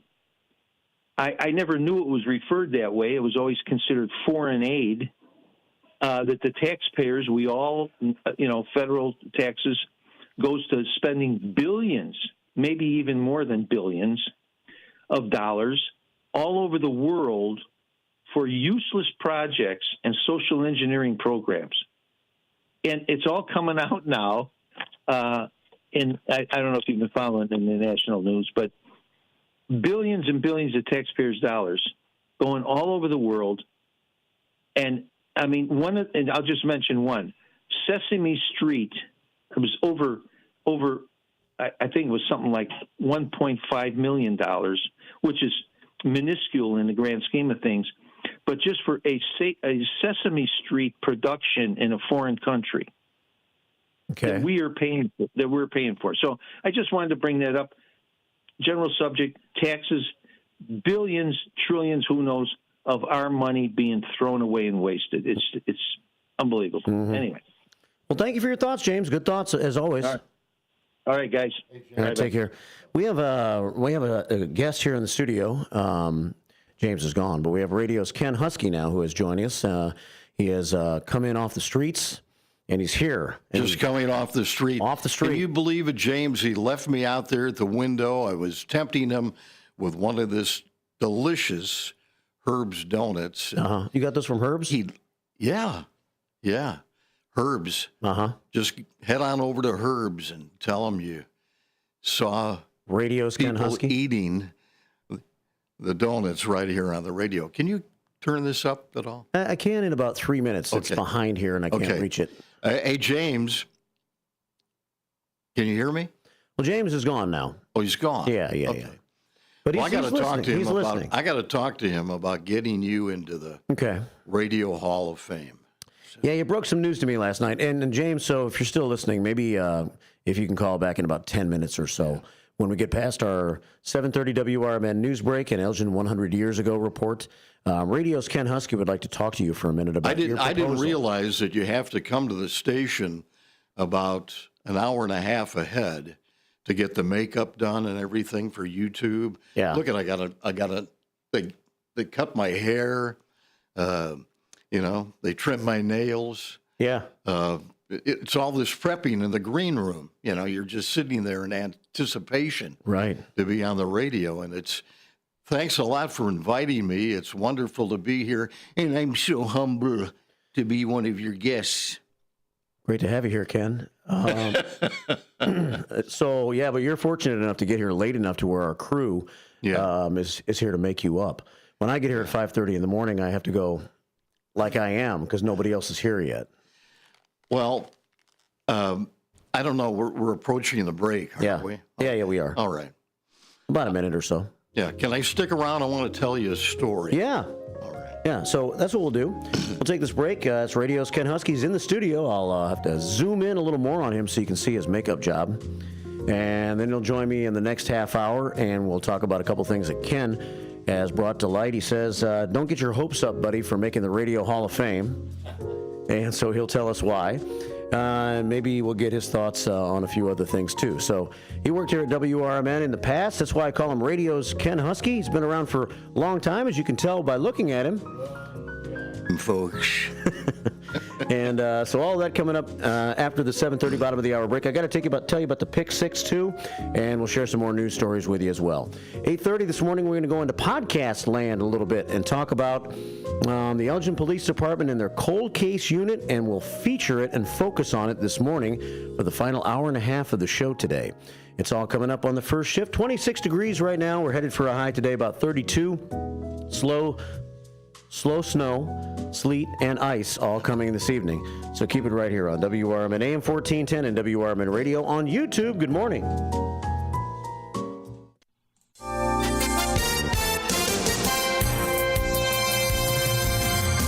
I'm Trey Westerberg, WRMN News. The Elgin Area Chamber of Commerce will hold its annual meeting reception on Thursday, February 13th from 4:30 to 6 p.m. at the Grand Ballroom at the Grand Victoria Casino at 250 South Grove Avenue in Elgin. The event will honor outstanding member businesses and volunteers, recognize Elgin Area Chamber retiring board members, commemorate the Chamber's successful achievements of the past year, and outline this year's programs and events. Cost for the event is $30 per person, which includes hors d'oeuvres and a beverage ticket. Registration can be made at elginchamber.com. Batavia will get its first recreational cannabis dispensary later this year after the majority of the city council voted in its favor. Rubino Ventures will now be able to move forward with updating the storefront at 144 South Randall Street, the site of the former Arby's, to transform into Dutch's Cannabis. The fast food restaurant closed in 2022 and has remained vacant since. Construction on the dispensary is slated to begin this month, and the business would open by June 4th. One woman was hospitalized after a car rolled over and crashed Monday evening in Aurora. Aurora police and firefighters responded around 6:15 p.m. to the single-car crash near Lake and Plum Streets. The car, which had been headed north on Lake Street, lost control, overturned, and struck a utility pole. Emergency responders extricated a female passenger who was trapped briefly before taking her to a local hospital. She sustained serious but non-life-threatening injuries. The male driver was uninjured.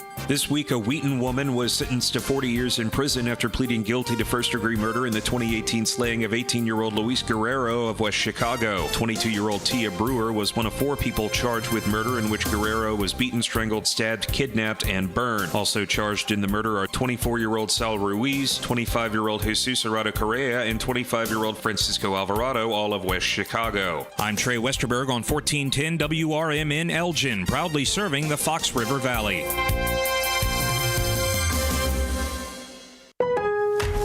Now's the time to shop limited-time doorbuster deals during Pro Savings Days at Lowe's. Save $50 on a Little Giant King Combo 6-foot ladder. Was $199, now $149. Plus, save $100 on a DeWalt XR 20-volt Power Stack 5-amp-hour battery. Was $199, now $99. Get these can't-miss deals now before they're gone. Lowe's knows savings. Lowe's knows pros. Doorbusters valid 113 through 115. Selection varies by location while supplies last. Progressive presents Renter's MVP's Most Valuable Possessions. Today's MVP, Tom Kelly's carbon fiber mountain bike. Because more than riding his carbon fiber mountain bike, Tom loves telling people about his carbon fiber mountain bike. Friends, family, even a local barista knows about his carbon fiber mountain bike. And that's why Tom's carbon fiber mountain bike, if you haven't heard about it, is today's MVP. Keep your most valuable possessions protected by bundling your renters and auto insurance with Progressive. Progressive Casualty Insurance Company affiliates and other insurers not available in all states. Hi, everybody. This is Steve Thorne, running for re-election to the Elgin City Council. So many of you already know me, and you know that my many years of volunteer work and ongoing service are all about helping the residents of our great city, especially our seniors and military veterans. We certainly have had our challenges, past and present, but Elgin owns my heart, and it always has. We are a strong city, a safe city, a city of neighborhoods, a city where people feel the touch of community connection, and that's part of our greatest strength. We look out for one another here in Elgin, and as your city councilman, I pledge to look out for you. I've been endorsed by both the Elgin Police and Firefighters Unions. I'm respectfully asking for your vote to continue serving you on the Elgin City Council. Paid for by Friends of Steve Thorne. This is Sarah Silver with your Fox Valley forecast. Today, a slight chance of snow between 9 a.m. and noon with cloudy skies. High near 32, with temperatures falling in the afternoon.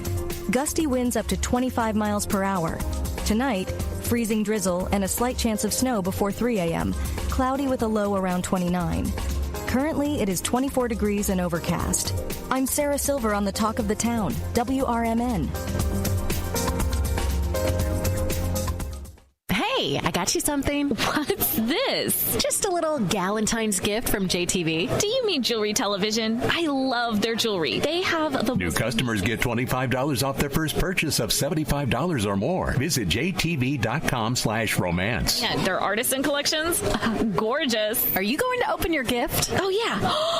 It's the pearl bracelet. New customers receive $25 off their first purchase of $75 or more. Visit jtv.com/romance. From the pages of the Elgin newspapers of 100 years ago today, these are the headlines brought to you by the Elgin History Museum. I am Tricia Grosser, and this is what was happening in Elgin 100 years ago, February 5th. Edna Wallace Hopper, known as the Eternal Flapper, was an actress on stage and in silent films. She is advertising for her product. I have bobbed hair, and I believe in it. Millions of women who see it on stage and in society envy its marvelous beauty. But there is only one way I know to get that glint, that luster. It is due to a marvelous shampoo. I cannot tell you why. The great factors in this shampoo are concealed from me. The makers claim them as discoveries which they desire to control. But now I've induced them to make for you the very shampoo they make for me. It is called Edna Wallace Hopper's Fruity Shampoo. You can obtain it now for 60 cents at any drug or toilet counter. I know it to be, after worldwide search, the greatest shampoo in the world. I guarantee it. Compare it with any shampoo you know, and your dealer will return your money if you are not delighted beyond measure. Won't you do this for your own sake and in respect for me? Go learn what it means to you. Mail the coupon for a free sample bottle and my beauty book. My address is 536 Lakeshore Drive, Chicago. Thank you. Elgin 100 Years Ago is a presentation of the Elgin History Museum. Be sure to visit the museum located at 360 Park Street in Elgin, open Wednesday through Saturdays 11 to 4. You can also listen to Elgin 100 Years Ago at www.elginhistory.org.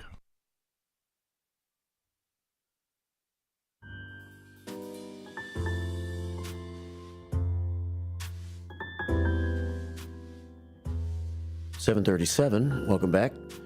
Here on this Wednesday morning, it's the 5th day of February, 2025, and we have Radio's Ken Husky. He's already talking. I haven't turned his microphone on yet. I'm not shining, am I? It's not glaring off. I tried not to zoom in on you too much. Yeah. See all my freckles and wrinkles. Yeah. Comes from all the hard years in radio, doesn't it, Ken Husky? Those were hard years. Yeah. You can see all the miles. Welcome to the studio this morning. Hey, thanks a lot. Thanks for inviting me. I wasn't sure if you were going to be here or not. Well, I thought I'd surprise you. Yeah, I'm surprised. And brought some Herb's Donuts. See that. People, we are really blessed to have a place like that in Elgin, as long as we have. Elgin used to have a lot of bakeries. Well, a lot of communities had, bakeries before the big boys came in. Right. But to have Herb's, and they're delicious. And so if you go over there today, tell them you heard about it on the radio. And they might think, hey, that's maybe a good idea. People might hear about me on the radio. Right. So, yeah. That's what it's all about. It is. Herb's a great local bakery that's been around for how long in the city of Elgin? A long time, Well, right? as long as I can remember, and I'm close to dirt, so. Are you a lifetime Elginite? I am. Yeah? I was born and raised up on the northeast side, up on Liberty and Jefferson. A young man who would become eventually the mayor of Elgin, Ed Schock, lived right across the street from me. Okay. So I've been in town except for a few years, most of my life, probably 71 of my 77 years in Elgin. Yeah. What was the actual street that you lived on? Jefferson. Jefferson, okay. It was up near the corner of Liberty, Jefferson, yeah. Liberty. 563. 563 Jefferson? Yep. You go by the house much now? I was invited to go in one time. You were? I said no. You said no? No. Because they say don't go back. And I think that's a good thing to live by. Don't go back. Every year because I lived in Memphis, Tennessee for 25 years, and I was in the same house for like 20, and it's in Midtown Memphis, and every year when I go back to visit my dad and my bonus mom, as I call her, we go through Memphis for the most part, and we usually stop in the old neighborhood where I lived. drive up to the house where I lived at 1935 Nelson, just to see if or how it's changed in the years since I sold the house back in 2016, 15 or 16. And hasn't changed a whole lot. Really, a lot of it hasn't changed at all. And I've thought about knocking on the front door to say, I used to live here. Would you mind if I took a look? But I haven't done that. Yeah. I don't It'd be think kind of weird. I think it'd be weird if somebody knocked on my front door and said, hey, I used to live here. Can I look at your house? I drove by, and there was a gentleman outside, and I did stop the car, got out and talked to him, and I told him that I grew up in this house. And he offered me the opportunity to go in. I said, no, I don't want to impose. But, I have memories, and you visualize, and that would have changed a lot of memories. Right. Because a lot of changes were made at that house. So. Yeah. So you're here today, and I wanted to tell you a story. Okay. You're pretty good with stories. Must be a radio talent you have. This is about Elgin. I want you to imagine that you're in a gymnasium. Okay. And there's a basketball game going on. And there's hundreds of people in this gymnasium. They're packed in there like sardines. So I'm sitting in the bleachers? You're in the bleachers. Okay. Packed in there like sardines. Standing room only. It's sold out. And you're cheering on your home team. And all of a sudden, crash! Sound of thunder. And... Yes. The lights go off. Yeah. The lights go off, and you're sitting there with hundreds of other people, and you don't even hear a whisper. Okay. The only thing you hear is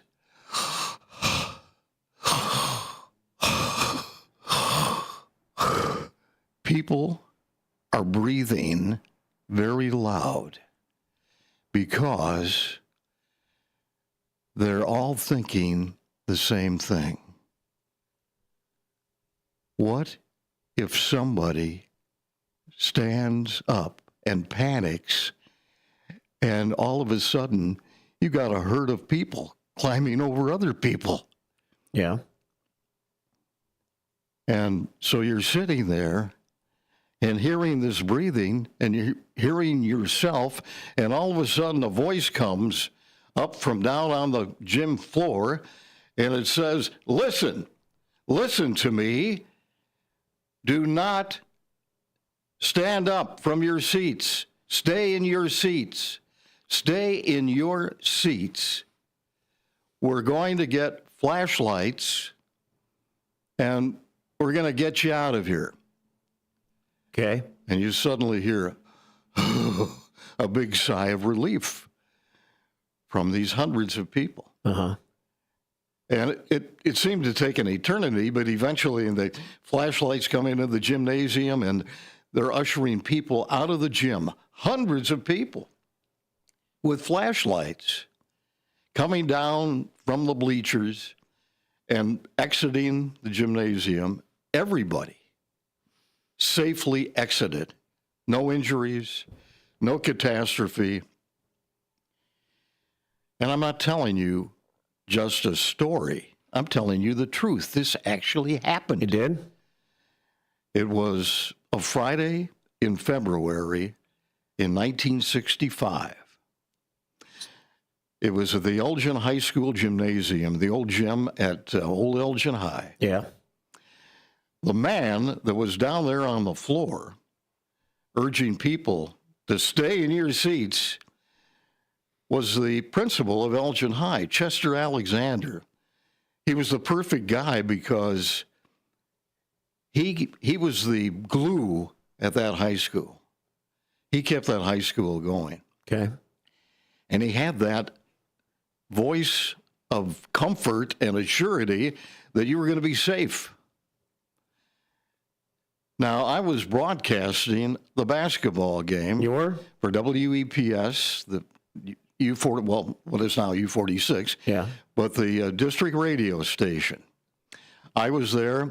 I know WRMN was there. I believe Floyd Brown may have been there broadcasting. Vic Massey was there, who was sports director here at the radio station. Yeah. Red Farney. So some people out there, you know, if they're old enough, they probably remember some of those names. Red Farney, what a great name. So this actually happened. Now, we secured the equipment. I mean, we had no lights, we had flashlights, but we were able to secure the equipment in the gymnasium, the radio equipment, make sure that the transmitter was in a proper situation in case the power would come back on. We have a surge. So that was all secured. Now I leave the high school and I'm walking home up to the northeast side of town. Mm-hmm. And ice is collecting on the power lines, and tree limbs are coming down, and the ice is getting thicker, and we've got thunder, we got lightning going on, and I'm walking on the icy pavement, and usually what I would do was stop at Greasy Mac's. That's what we called McDonald's back then. Okay. You know, have a 12-cent hamburger and a dime bag of French fries, but I couldn't even do that because no power. Ah. And I get home, and for the next 4 days, no power. 4 days? Yep. No power, no heat. My dad would light the gas stove, which back then you could. Now they have electric starters, so you couldn't even light your gas stove, you know. Yeah. But he'd let it run for a while just to kind of warm. Fortunately, it wasn't sub-zero temperatures at that time. But this city, imagine kids ice skating from Beefville up there in Dundee all the way here down to Douglas Avenue on the streets. I mean, you had no power, no lights. People weren't driving cars. Yeah. At night, it was pitch dark. This town was, you know, it came to its knees. But there's one good thing that came out of all of this, Marky. Yes, sir. You know, I'll tell you what would be nice if we had some harp music. Is that possible? Harp music? Harp music. You're a demanding old radio guy. Well, some kind of heavenly music. Is this close enough or no? Yeah, that's moody enough. Okay. But fortunately for me, out of all of this, I had a girlfriend at that time. Oh, good. Whose parents had a wood-burning fireplace in their house. So I'd go over there and cuddle up with her and do homework, of course. Right. Yeah. And, you know, what a story. And when I think about it, her dad was the president of a bank here in Elgin. And so, you know, I think about it, I went wrong somewhere, you know, along the way. But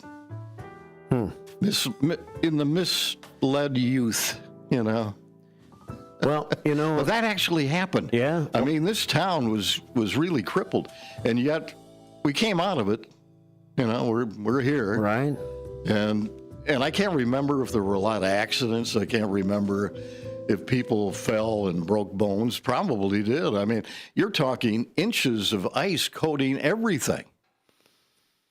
Yeah. Well, I was just Googling the information, something you couldn't do back in 1965. I was just going to see if is that accurate or not?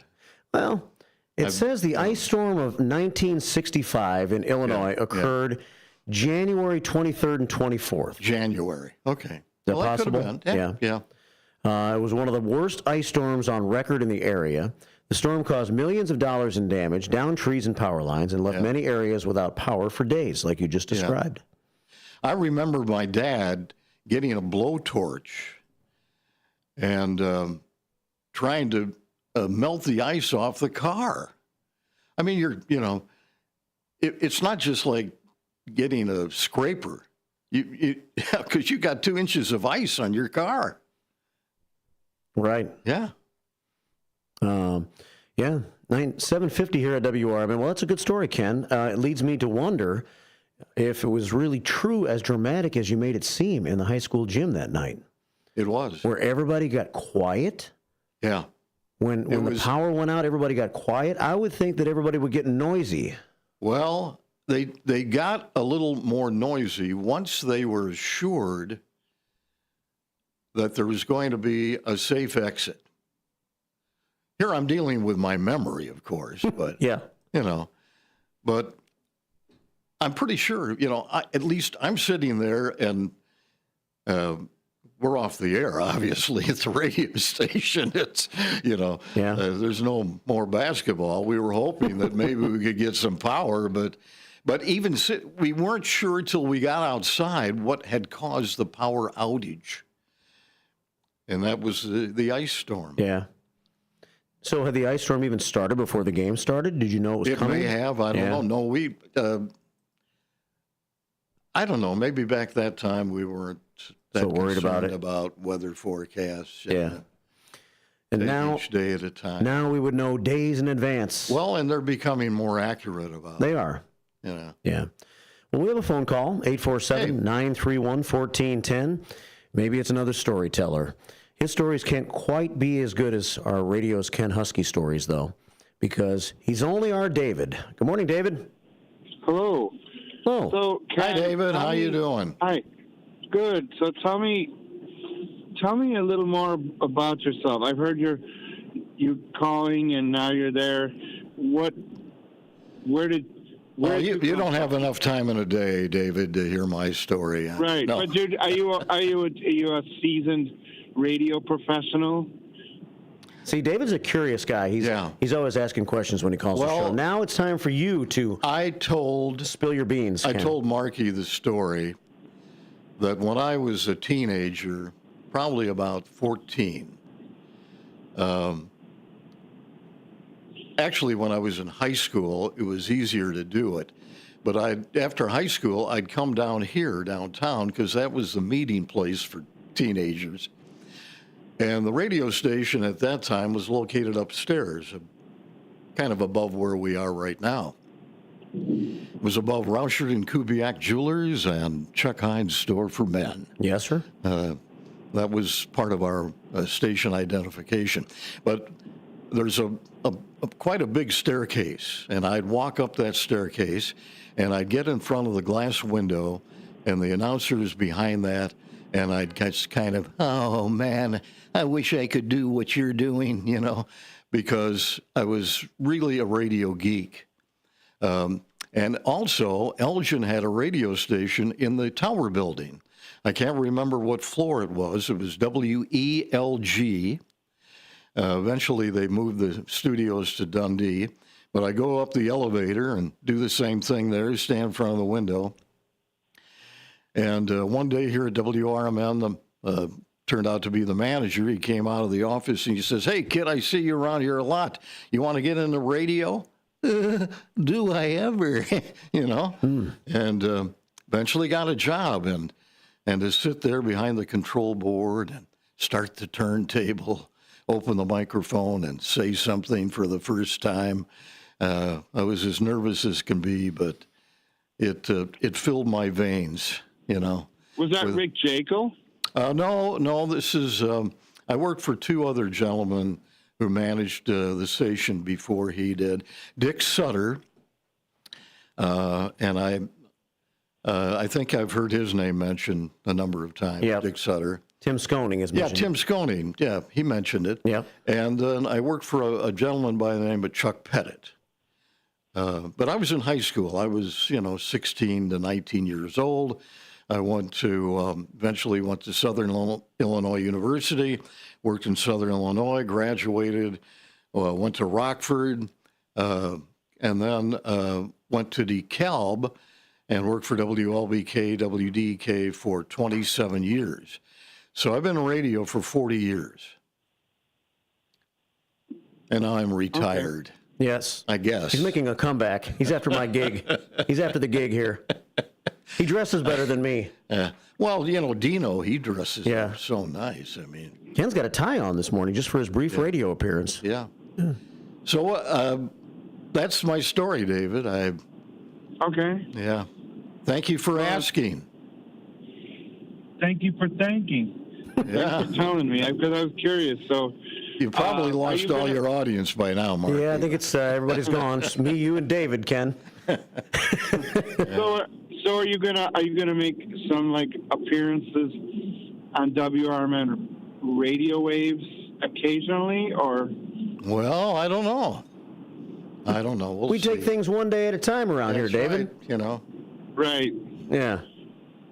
So real quick about yesterday about the 10 city donations. So that lawyer, what's her name? Hernandez? Hernandez Law Firm. Yeah. 112 North Spring Street. Right. If you want to make donations, then you could just drop them off during the daytime and leave in a bag and go inside, or Non-perishable items between 9 and 6. That's their hours of business, but you could leave them, I guess, like they have a little place you could leave them if they're not open at the time you're there.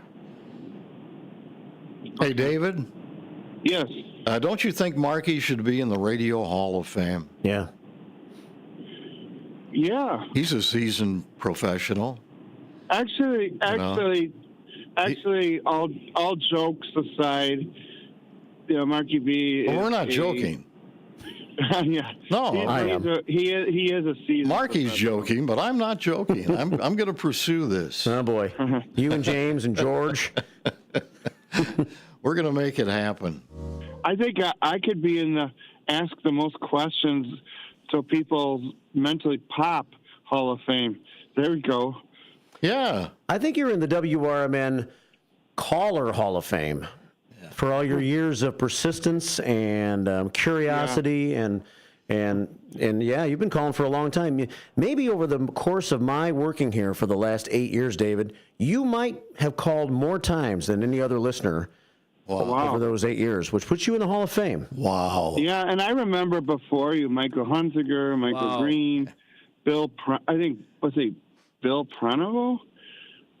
Yeah. I don't know, just so many names. Wasn't that the Bob and Betty show in WRMN? I don't know if that was WRMN. No, brother.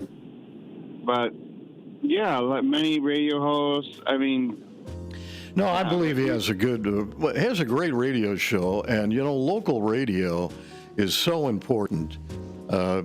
We've gotten away from this in radio for many years, and it's time that we get back to local radio. So kudos to Mark and Dino and the other people that are changing the programming here, because there is local interest, and hopefully more people like you will, call in on the program and express what you like and what you don't like. That's the lifeblood of the radio station. So, just to, I know some people are shy and they don't want to go on the radio, but, encourage yourself. Yeah. Yeah, well, you're not, unlike yourself. Well, we're playing you off right now, Dave. We have to hit the top of the hour break. It's time to go. Have a good rest of your week, and take care. Nice talking to you both. Yeah. Take care. Bye-bye. We are AFGE, the American Federation of Government Employees. We represent 700,000 federal and D.C. government workers who are the vital threads of the fabric of American life. We support our nation's military. We take care of our nation's veterans. We protect our nation's borders. We respond to our nation's crises and natural disasters. We provide services to our nation's seniors. The American Federation of Government Employees. We work for America. We are AFGE, the American Federation of Government Employees. We represent 700,000 federal and D.C. government workers who are the vital threads of the fabric of American life. We support our nation's military. We take care of our nation's veterans. We protect our nation's borders. We respond to our nation's crises and natural disasters. We provide services to our nation's seniors. The American Federation of Government Employees. We work for America. Your hometown radio station since 1949. We are WRMN AM 1410, Elgin time, 8 o'clock.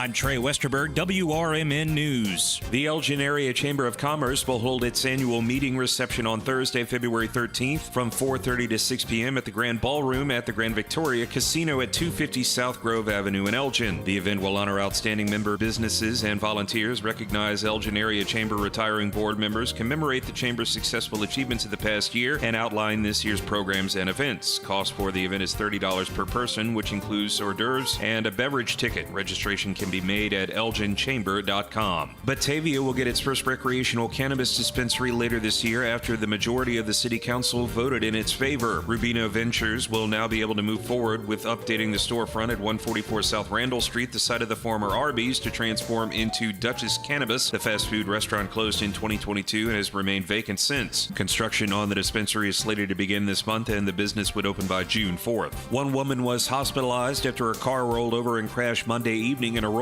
Aurora police and firefighters responded around 6:15 p.m. to the single-car crash near Lake and Plum Streets. The car, which had been headed north on Lake Street, lost control, overturned, and struck a utility pole. Emergency responders extricated a female passenger who was trapped briefly before taking her to a local hospital. She sustained serious but non-life-threatening injuries. The male driver was uninjured. This week, a Wheaton woman was sentenced to 40 years in prison after pleading guilty to first-degree murder in the 2018 slaying of 18-year-old Luis Guerrero of West Chicago. 22-year-old Tia Brewer was one of 4 people charged with murder, in which Guerrero was beaten, strangled, stabbed, kidnapped, and burned. Also charged in the murder are 24-year-old Sal Ruiz, 25-year-old Jesus Arado Correa, and 25-year-old Francisco Alvarado, all of West Chicago. I'm Trey Westerberg on 1410 WRMN Elgin, proudly serving the Fox River Valley.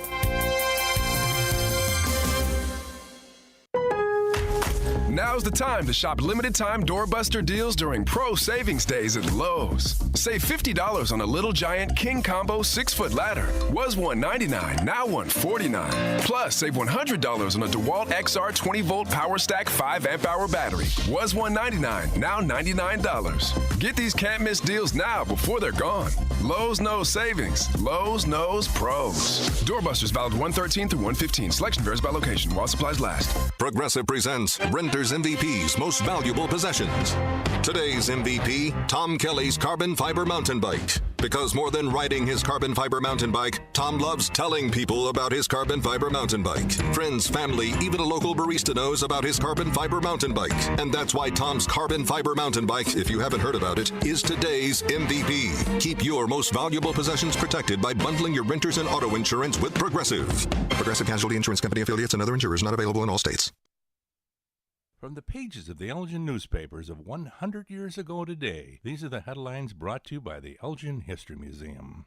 I am Tricia Grosser, and this is what was happening in Elgin 100 years ago, February 5th. Edna Wallace Hopper, known as the Eternal Flapper, was an actress on stage and in silent films. She is advertising for her product. I have bobbed hair, and I believe in it. Millions of women who see it on stage and in society envy its marvelous beauty. But there is only one way I know to get that glint, that luster. It is due to a marvelous shampoo. I cannot tell you why. The great factors in this shampoo are concealed from me. The makers claim them as discoveries which they desire to control. But now I've induced them to make for you the very shampoo they make for me. It is called Edna Wallace Hopper's Fruity Shampoo. You can obtain it now for 60 cents at any drug or toilet counter. I know it to be, after worldwide search, the greatest shampoo in the world. I guarantee it. Compare it with any shampoo you know, and your dealer will return your money if you are not delighted beyond measure. Won't you do this for your own sake and in respect for me? Go learn what it means to you. Mail the coupon for a free sample bottle and my beauty book. My address is 536 Lakeshore Drive, Chicago. Thank you. Elgin 100 Years Ago is a presentation of the Elgin History Museum. Be sure to visit the museum located at 360 Park Street in Elgin, open Wednesday through Saturdays 11 to 4. You can also listen to Elgin 100 Years Ago at www.elginhistory.com. My mom has taken up going to the park to practice yoga. My dad's going to a club, but not a book club, a salsa club. Finding new hobbies comes with age. My mom has started getting lost and not knowing where she's going.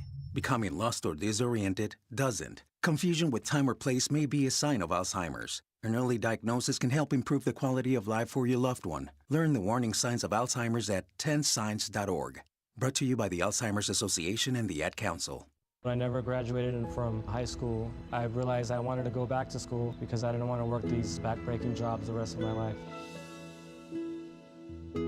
With the help of my father and having my son, that was all the motivation that I needed to come back to school. I felt accomplished, made me feel that I could take on whatever challenges life throws at you. Find free adult education classes near you at finishyourdiploma.org.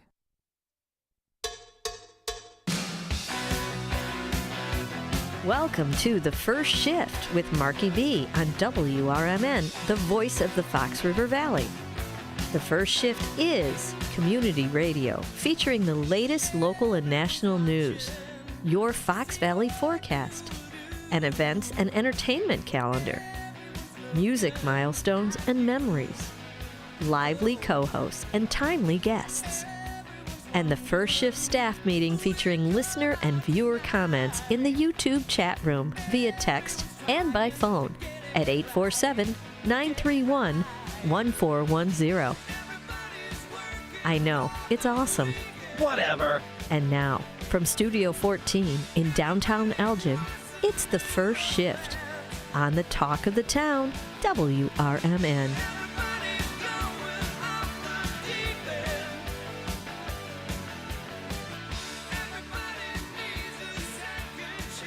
.807, welcome back to the First Shift. Oh, you didn't really go anywhere. We've been sitting here hanging out, me and Radio's Ken Husky during the break there. Talking radio. I'm listening to story after story after story. Oh, wow. I'm trying to text people on my cell phone. Do what I usually do during the top of the hour break. See, we back in my day, we didn't have all that technology. We had turntables, and I'll tell you, you'd sweat. You'd get a workout when you were disc jockey back in those days. Had a lot to do. Yeah, you had to line everything up because commercials were on records. You had to get the, a lot. Well, people that are listening, they don't know what I'm talking about, and I understand it's a business talk, but you had to line everything up, and most of the commercials were live. They weren't pre-recorded. Yeah. And when I first started, we were still playing commercials from carts. Right. Cartridge tape. When I first started, we had like 4 cart machines lined up next to each other, and you'd... ATC? Is that the brand? Yeah. Don't remember. I worked for the man that financed the creation of that company. Really? He wasn't the inventor of cartridge tape, but he made it happen. Mm-hmm. Yeah. We still had reel-to-reel machines at AM 600 when I first started working there in Memphis back in the 1990s. Mr. Nolte, WROK in Rockford. Really? Yeah. Vern Nolte. Vern Nolte? Yeah. Cool. Quite a guy. It's 8:08. It's the First Shift. I'm Mark, and I'm joined by Radio's Ken Husky for a few more minutes, and then we're going to go into the Elgin Police Department podcast, the Cold Case Files. The Elgin Cold Case Files begin this morning after the 8:30 news break. So what did we talk about during that top of the hour break, Ken? There was a couple things you were going to bring up. Well, I mentioned that I'm sincerely pursuing to see that you get into the Radio Hall of Fame. And when I mentioned that to you, you kind of poo-pooed it. Yeah. But, Why would I be... Let me ask you this. Why would I be... Because you do so much for this community. It's not just that you're on the radio. It's not like I've been on the radio here for 25 years or something. It doesn't make any difference. You've been in radio. You did similar programming when you were in Memphis. Right. But nobody around here. So it's not, it's the... I'm going to try. Okay. But I mentioned... There's a lot of radio announcers like me that have been at radio stations for... Yeah. I've been here for 8 years now. Yeah. So just because maybe I've done... If there was an Elgin Radio Hall of Fame, then maybe so. If there was a WRMN Radio Hall of Fame, then maybe so. We could put you in that one easy. But I don't do anything to separate myself nationally. Well, and I'm that's not a talking National Radio Hall of Fame, right? No, this is for the Illinois. Okay. Illinois. All right. I'm going to try. Well, thanks. I'm not trying to But talk then I about it. mentioned to you, as I talked to you about that, I said, I am not in the Radio Hall of Fame. However, I am in a radio station's Hall of Shame. Yes, sir. That's what you talked about at the top of the hour. That's what I wanted to hear about. And when I was working for WLBK, WDK in DeKalb, where I worked 27 years, when I first came there, I was on the air. I did an afternoon radio show. And so I'm doing my radio show. And at the same time, we were operating off of auxiliary power because Commonwealth Edison had to turn our main power off because we were building some new studios for our FM station. So we're operating off of a diesel-powered generator that was located in a garage on the property. Okay. And I'm playing music, and I'm playing Frank Sinatra. And I can't really remember the song, but suddenly Frank Sinatra's voice sounded like Keely Smith. Now, how could that happen? How could it go from, Frank Sinatra to Keely Smith? And then I look up at the clock, and the hands on the clock are going rapidly around. The lights on the telephone panel are exploding. Smoke is coming up out of the console. Wow. And I look out the window, and black smoke is coming out of the back of that garage. At a fire? Now, what happened is we had a runaway diesel generator. It was producing more power than it should have. And it's surging the power into the radio station, and there's smoke filling up into the studio. I don't think there's any other radio broadcaster in America that went through the same situation as I did. Have you ever heard any? No. Okay. Now, that should put me in the Radio Hall of Fame, right? But it didn't. It put me in the radio station's Hall of Shame because I got up to get the heck out of that studio and was greeted at the door by the owner of the radio station. And he said, "Where do you think you're going?" I said, "I'm jumping ship. I'm getting out of here." And he said, "You're the captain." I said, "Oh, no, you're the captain." So I got in the hall, and I was ashamed. I was shamed. Nice. Yeah, shamed by the boss. You grabbed your life raft, and you were gone. I might have been the captain of the ship, but I got to save my life here. Fortunately, the engineer for the radio station, Jeff Glass, he gets into the garage and he's able to turn that generator off. Now, this, getting in there, that was dangerous on his part, but he did it. He did it for the station. Now, there's a guy that should be in the radio station Hall of Fame, not the radio station's Hall of Shame. That's funny. Well, there are other radio comrades out there. And I say hi to them today. I would have liked you to see a video of that event that night. Oh, I'm telling you, that was nearly catastrophic. Yeah. When I first got into radio, Ken, I was a play-by-play sports announcer. Yeah. You're a sports fan. I did that too. Yeah, you told me about that with the high school basketball. Well, and I did it here at WRMN. I did predominantly Dundee High School games. And I did some games with Vic Massey. I did color commentary with him. I never worked with Floyd Brown. I wish I had. And what a lovely man.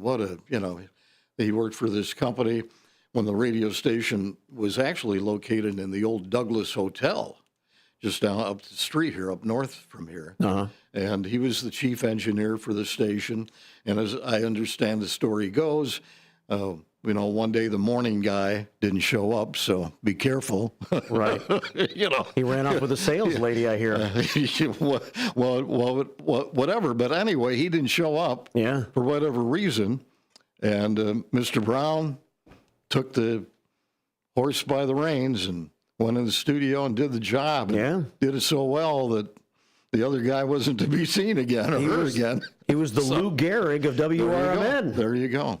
Wally Pipp missed a day. That's right. Gehrig stepped in. Exactly. It was all over for Pipp, right? That's right. But Floyd, what a wonderful man. Yeah. Really. Yeah. Well, I once called a baseball game without being able to see it. Yeah, well, they did a lot of that off of the teletype, right? I guess Ronald Reagan did that. They did, yeah. Ronald Reagan did that for when he worked for the radio station. That's true, back in the 30s. Dixon. Right? Dixon. Yeah. My experience was I was broadcasting games for the University of Memphis, and we played Austin Peay University in Clarksville, Tennessee. Mm-hmm. And they've been doing construction around the press box, and they cut the phone wire. Yep. And so we went to broadcast the game. We still had to do it with an actual phone line at that time. And I was there, and I'm like, well, how can I make this happen? Yeah. And so I sat down in the athletic director's office in the gym, in the building, which was not too far from where the baseball field was. Oh, listeners, do you hear where this is going? Okay. Yeah, and the sports information director, who was there with the University of Memphis, was bringing me the results in from each inning. Okay, but you had to fill in all the other stuff. I did. Right, yeah. So I was afraid, I was so afraid I was going to catch up with the game. And I wouldn't know what to do then because I wouldn't have any results. So I had to really stall. So there were a lot of foul balls. Oh, yeah. There's a swing and a foul ball off to the right side out of play. Yeah. No balls and one strike. Yeah. Give statistics, give batting averages. Baseball is hard to call, too. See, that in itself should put you in the Radio Hall of Fame. That could be something. Don't you think, folks? That'd be something I'd put on my radio. That in itself should do it. So I stayed like 2 or 3 innings behind the game. It was probably a really boring game to listen to because if you were back in Memphis, you heard it was me sitting in an office, no baseball sounds, no baseballs hitting bats, nothing like that. Yeah. And I had to make sure I did it really slow so I wouldn't catch up with the game. Let me ask you, was John Prigge in radio? Yes. Okay. Yeah. I thought so. There's a song called Auctioneer. Just kind of put this in your memory bank. Okay. Leroy Van Dyke sings it. Leroy Van Dyke. Have you ever heard it? I don't think so. Okay. Well, try to play it sometime when John calls in. Okay. Because, he's a great auctioneer. Yeah. But when I was with WEPS later on in my career, I should have mentioned that to David, that when I left DeKalb, I ended up again back at WEPS where I started. But I was trying to work out a way that Jeff Myers and John Prigge could do their Elgin history show on my station. Unfortunately, things didn't work out, but I wish I had. Both those guys were great to work with. Yeah.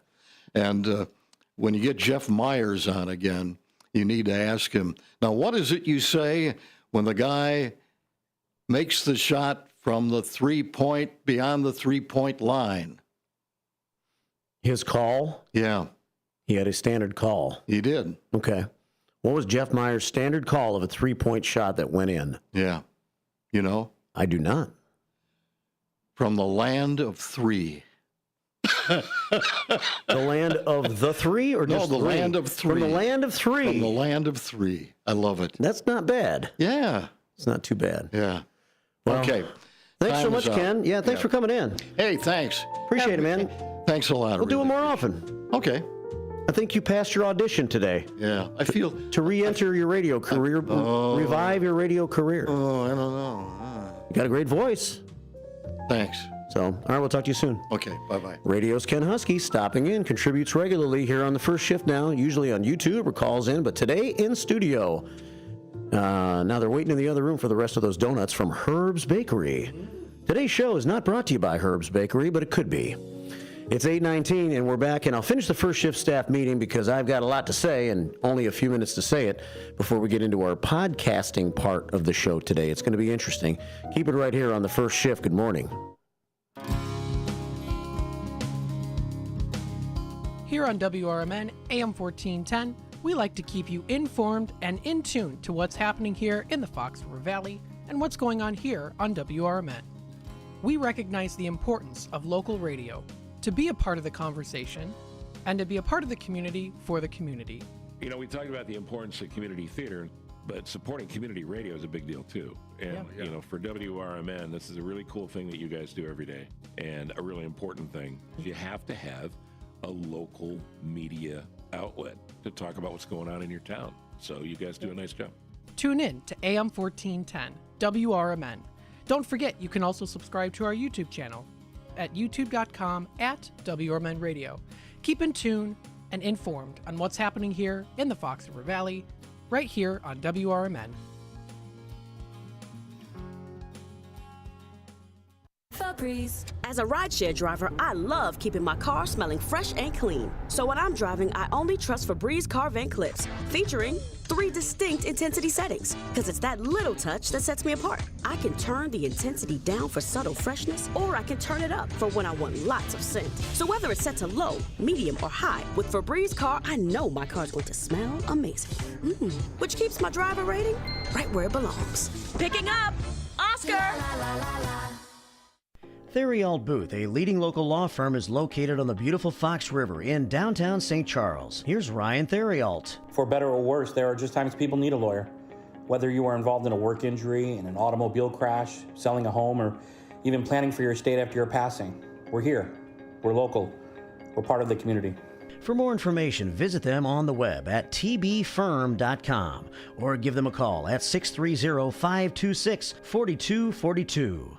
We are AFGE, the American Federation of Government Employees. We represent 700,000 federal and D.C. government workers who are the vital threads of the fabric of American life. We support our nation's military. We take care of our nation's veterans. We protect our nation's borders. We respond to our nation's crises and natural disasters. We provide services to our nation's seniors. The American Federation of Government Employees. We work for America. We are AFGE, the American Federation of Government Employees. We represent 700,000 federal and D.C. government workers who are the vital threads of the fabric of American life. We support our nation's military. We take care of our nation's veterans. We protect our nation's borders. We respond to our nation's crises and natural disasters. We provide services to our nation's seniors. The American Federation of Government Employees. We work for America.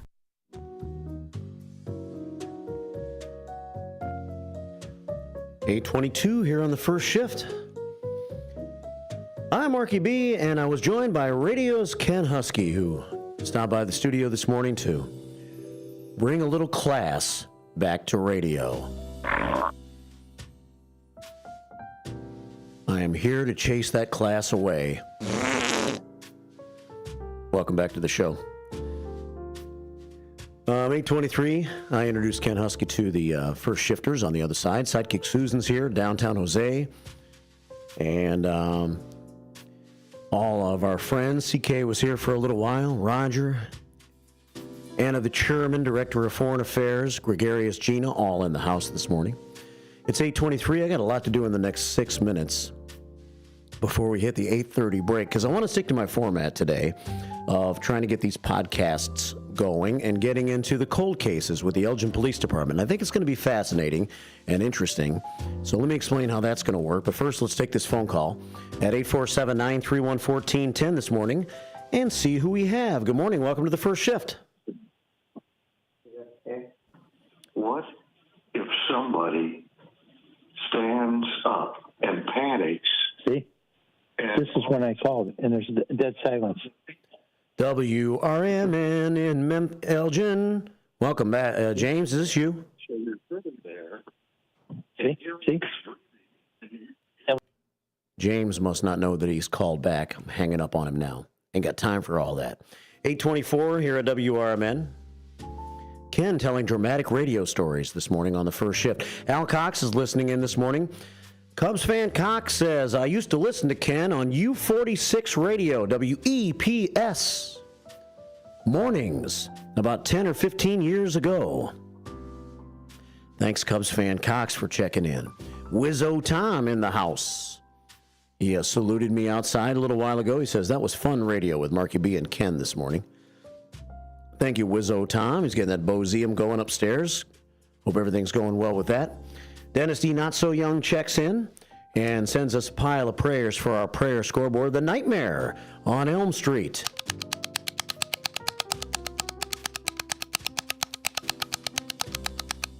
That's a pile, and that gives us 99 on the prayer scoreboard. We got Ninny Rose checking in this morning. She wants to make sure we say, hey, Daniel from Australia. Welcome to the Elgin station. Derica, hope you feel better soon.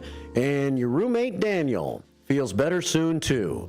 Ninny Rose yelling in this morning in all caps. We got the Car Czar checking in. John Polero, good morning, Marky B and First Shifters. Make it a good day from the Car Czar. Car show's coming soon to an open field near you. Or maybe on some pavement. You never know where the car show's going to be. Hector says, hello, Daniel from Australia. Thanks, Hector, for checking in. Ninny Rose says on World Nutella Day, that was the holiday that sparked our bad joke of the day this morning from No Nickname John. Ninny Rose says, I dip pretzels in Nutella. It's good. Pretzels in Nutella. Not sure I can go there. Thanks, Ninny Rose, for checking in several times this morning. Moving backwards on the YouTube messages, by the way, if you're keeping score at home. It used to be a Bass Ackwards Wednesday. Maybe we should bring Bass Ackwards Wednesday back. I'm going backwards on the messages right now.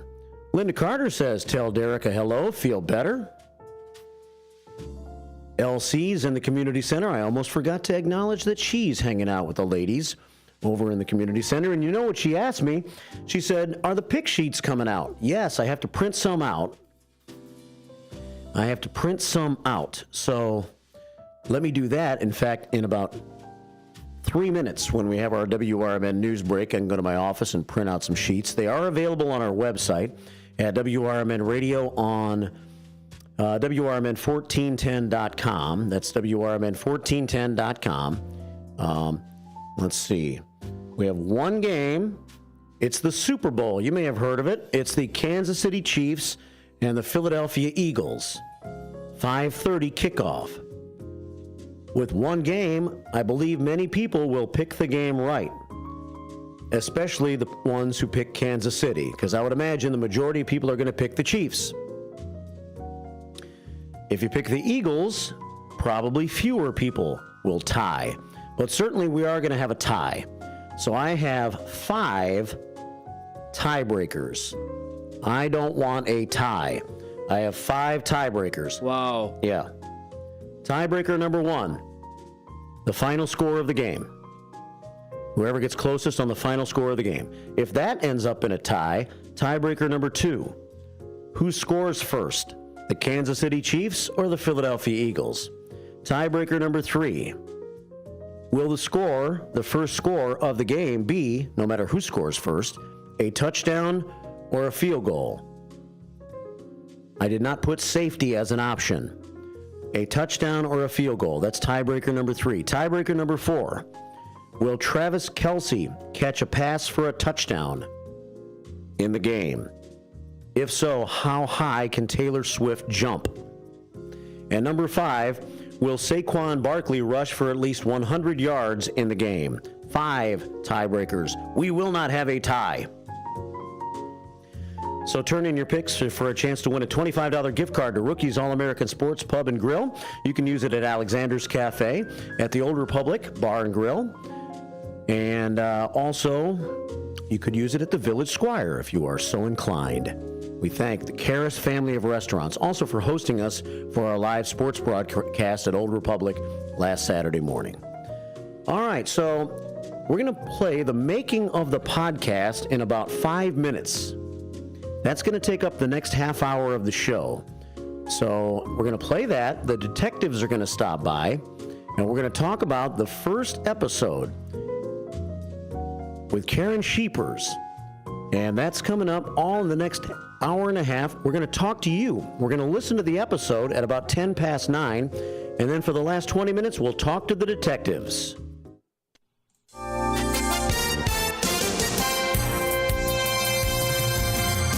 I'm Trey Westerberg, WRMN News. One woman was hospitalized after a car rolled over and crashed Monday evening in Aurora. Aurora police and firefighters responded around 6:15 p.m. to the single-car crash near Lake and Plum Streets. The car, which had been headed north on Lake Street, lost control, overturned, and struck a utility pole. Emergency responders extricated a female passenger who was trapped briefly before taking her to a local hospital. She sustained serious but non-life-threatening injuries. The male driver was uninjured. This week, a Wheaton woman was sentenced to 40 years in prison after pleading guilty to first-degree murder in the 2018 slaying of 18-year-old Luis Guerrero of West Chicago. 22-year-old Tia Brewer was one of 4 people charged with murder in which Guerrero was beaten, strangled, stabbed, kidnapped, and burned. Also charged in the murder are 24-year-old Sal Ruiz, 25-year-old Jesus Arado Correa, and 25-year-old Francisco Alvarado, all of West Chicago. The Elgin Area Chamber of Commerce will hold its annual meeting reception on Thursday, February 13th from 4:30 to 6 p.m. at the Grand Ballroom at the Grand Victoria Casino at 250 South Grove Avenue in Elgin. The event will honor outstanding member businesses and volunteers, recognize Elgin Area Chamber retiring board members, commemorate the Chamber's successful achievements of the past year, and outline this year's programs and events. Cost for the event is $30 per person, which includes hors d'oeuvres and a beverage ticket. Registration can be made at elginchamber.com. Batavia will get its first recreational cannabis dispensary later this year after the majority of the city council voted in its favor. Rubino Ventures will now be able to move forward with updating the storefront at 144 South Randall Street, the site of the former Arby's, to transform into Dutch's Cannabis. The fast food restaurant closed in 2022 and has remained vacant since. Construction on the dispensary is slated to begin this month, and the business would open by June 4th. I'm Trey Westerberg on 1410 WRMN Elgin, proudly serving the Fox River Valley. If you love designer brands and you love clearance, then you're going to love this. Macy's is having a huge designer clearance event right now with incredible new designer markdowns on cold weather styles from BCBG, Hugo Boss, Michael Kors, and more. How big are the markdowns? How about Coach boots for $200 or less? So if you're looking for the things you love all in one place, come in and shop the designer clearance event at Macy's today. Savings off already reduced prices. Exclusions apply. With Progressive's Name Your Price tool, you get coverage options based on how much you want to pay for car insurance. And then you decide how to spend the rest of your money because you're in charge. And right now, you're going to pay for groceries. But you decide what groceries. Just keep in mind you're running out of dishwashing soap. But you decide if you're going to buy that soap. Just those dishes won't clean themselves, will they? Remember, with Progressive's Name Your Price tool, we'll help you find coverage at a fair price. And then you're in charge. Progressive Casualty Insurance Company and affiliates. Not available in all states. Price and coverage match limited by state law. At School of Rock, we've got something for everyone. We're located at 353 South Randall Road in Elgin, Illinois. For teens 12 to 18, our performance program prepares students for live shows at real rock venues. For ages 8 to 12, Rock 101 helps young musicians start their journey with private lessons and group rehearsals. Our rookies aged 6 to 7 explore instruments through fun games, while Little Wing, ages 4 to 5, introduces preschoolers to the basics of rock and roll music.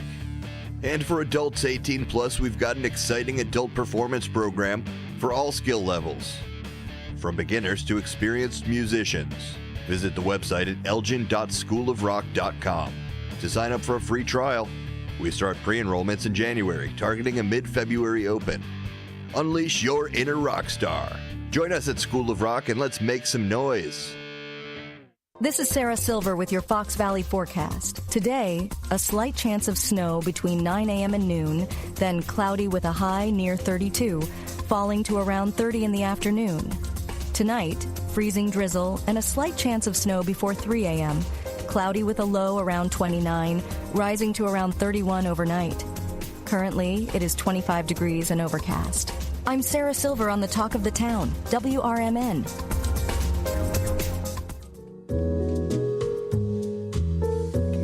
advisor gets to know you and your goals to build a comprehensive plan to help grow and protect your wealth.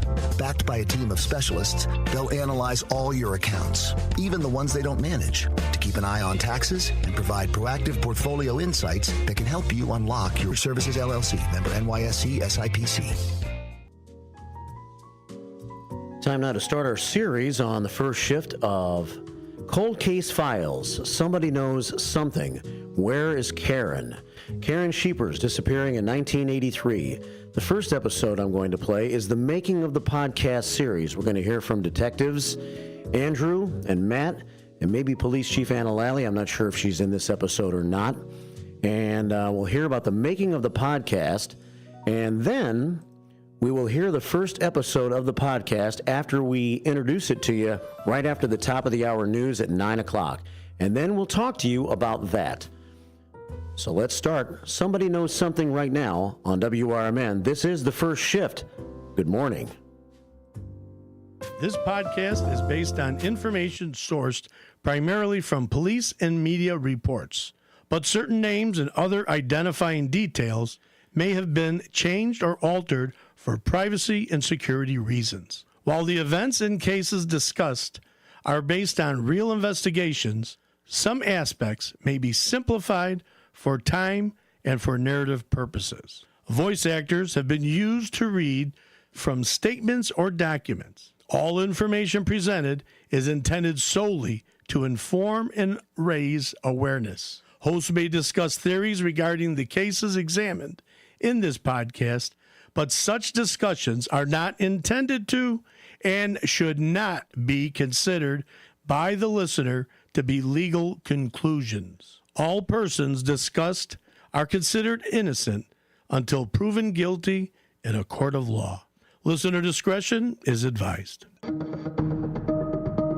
This is Chief Anna Lally. Welcome to Somebody Knows Something, a podcast from the Elgin Police Department's Cold Case Unit. In this podcast, we will shed new light on cold cases in the city of Elgin by sharing untold details and by encouraging anyone with information to come forward.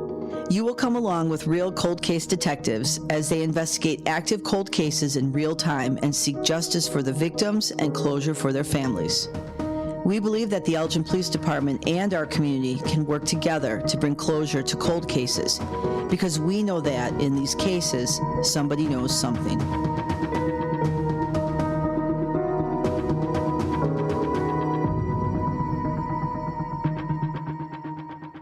Elgin as a whole, it's just a great community. It's about 116,000 people.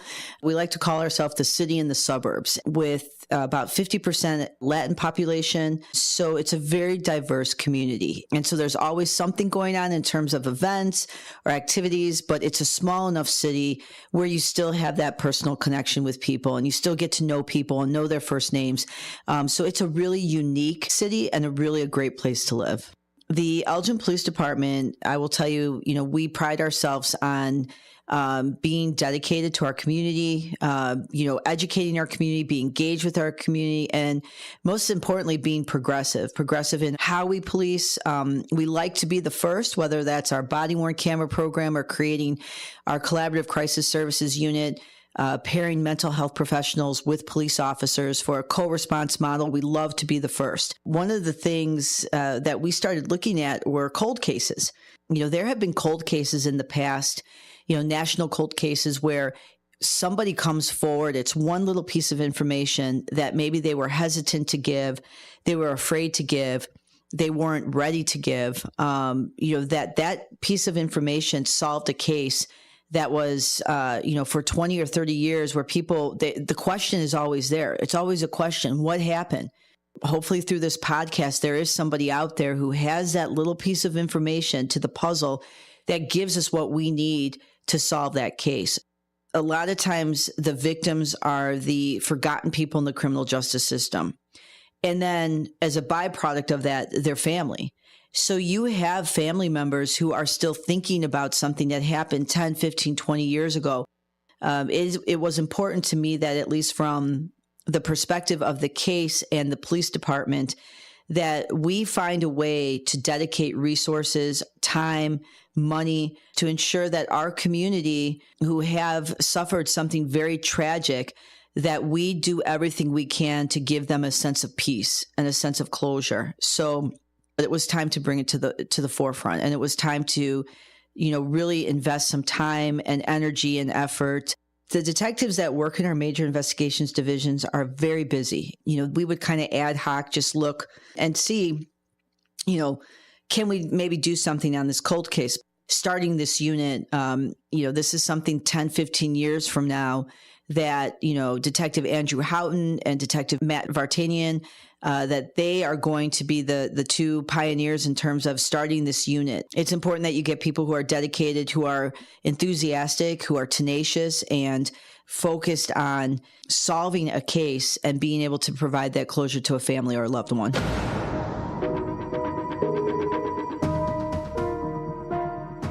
My name is Andrew Houghton, and I'm a detective with the Elgin Police Department's Cold Case Unit. I've been a police officer here in the state of Illinois since 2007, and I started my career as a patrol officer and then an evidence technician. As an evidence technician, I processed a number of homicide scenes before I became a detective here in Elgin in 2013.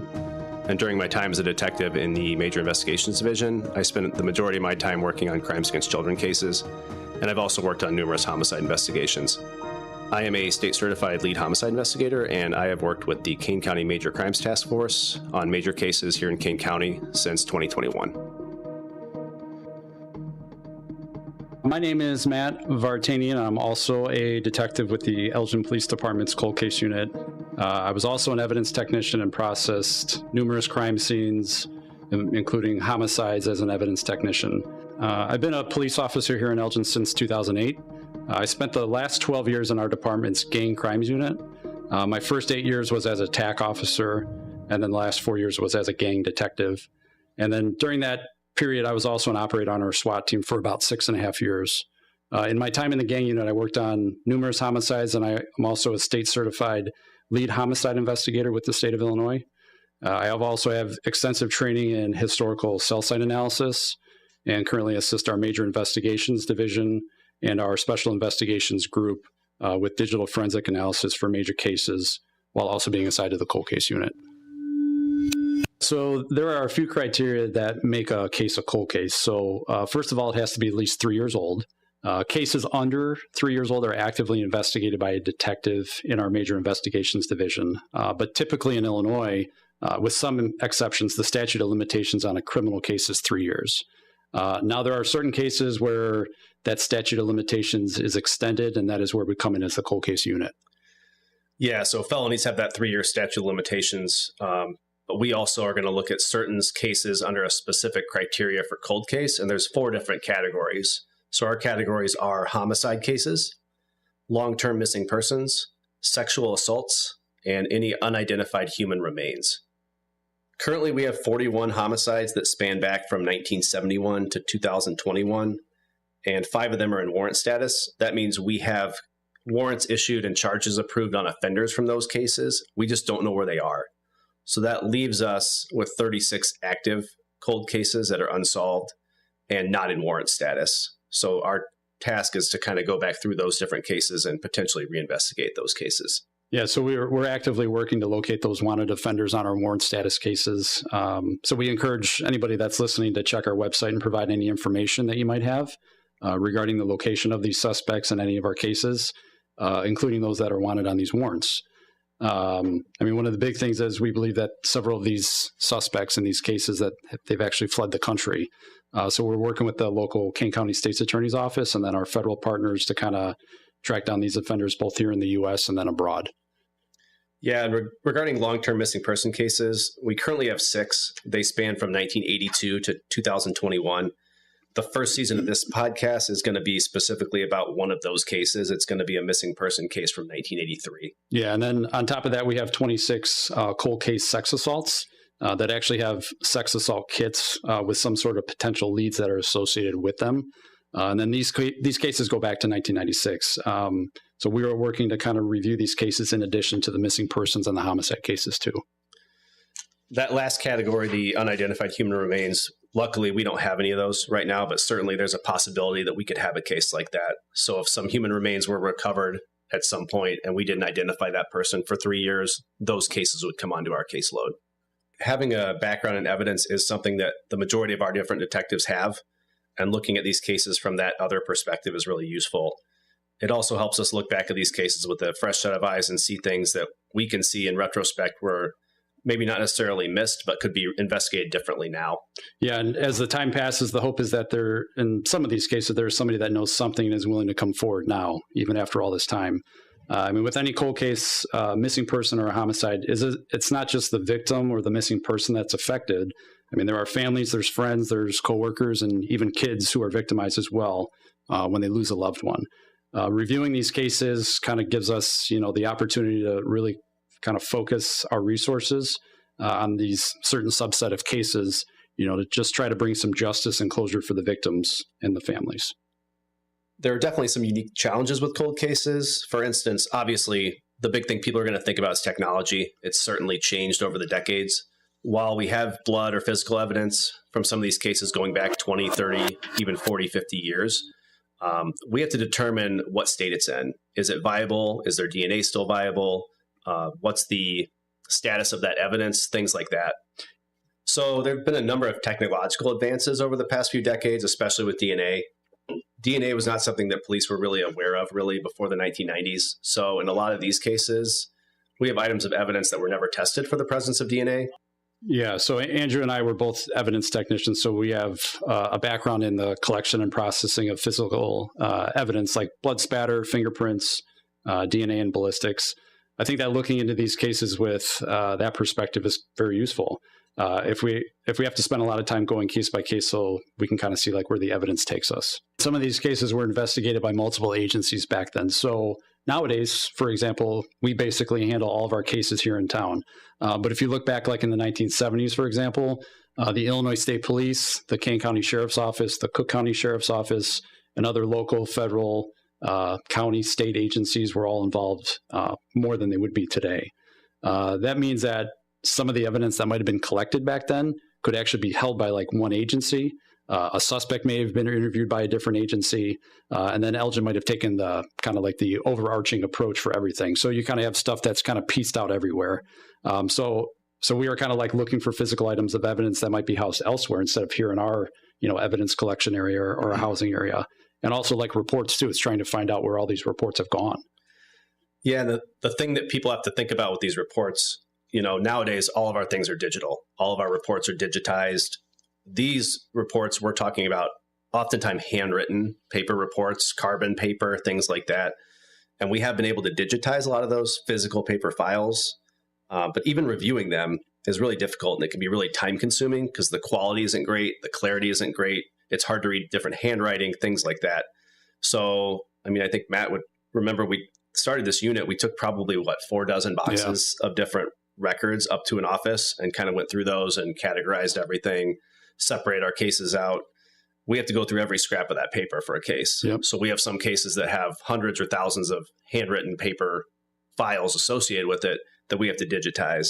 And then we have to go back and make sure that we have compared what we digitized to what we have physically, because there could be one report or one piece of paper that's really important that we have to know we have it. Right. And if we prosecute a case, we have to turn all that over for discovery for the defense and for the prosecutors to have a full case file. Yeah. Yeah. And beyond just like the reports and the evidence, people also really have to kind of understand the difference again in the technology. Like I was saying before, I'm responsible for processing like all the historical cell site information on cases that we work. So that means like I map cell phone records, basically what it is. So any records that we get from companies like AT&T, T-Mobile, Verizon, we can also map location data that's physically recovered from a device like a cell phone. This kind of just really helps us to understand like the area or the location of where a device physically was used.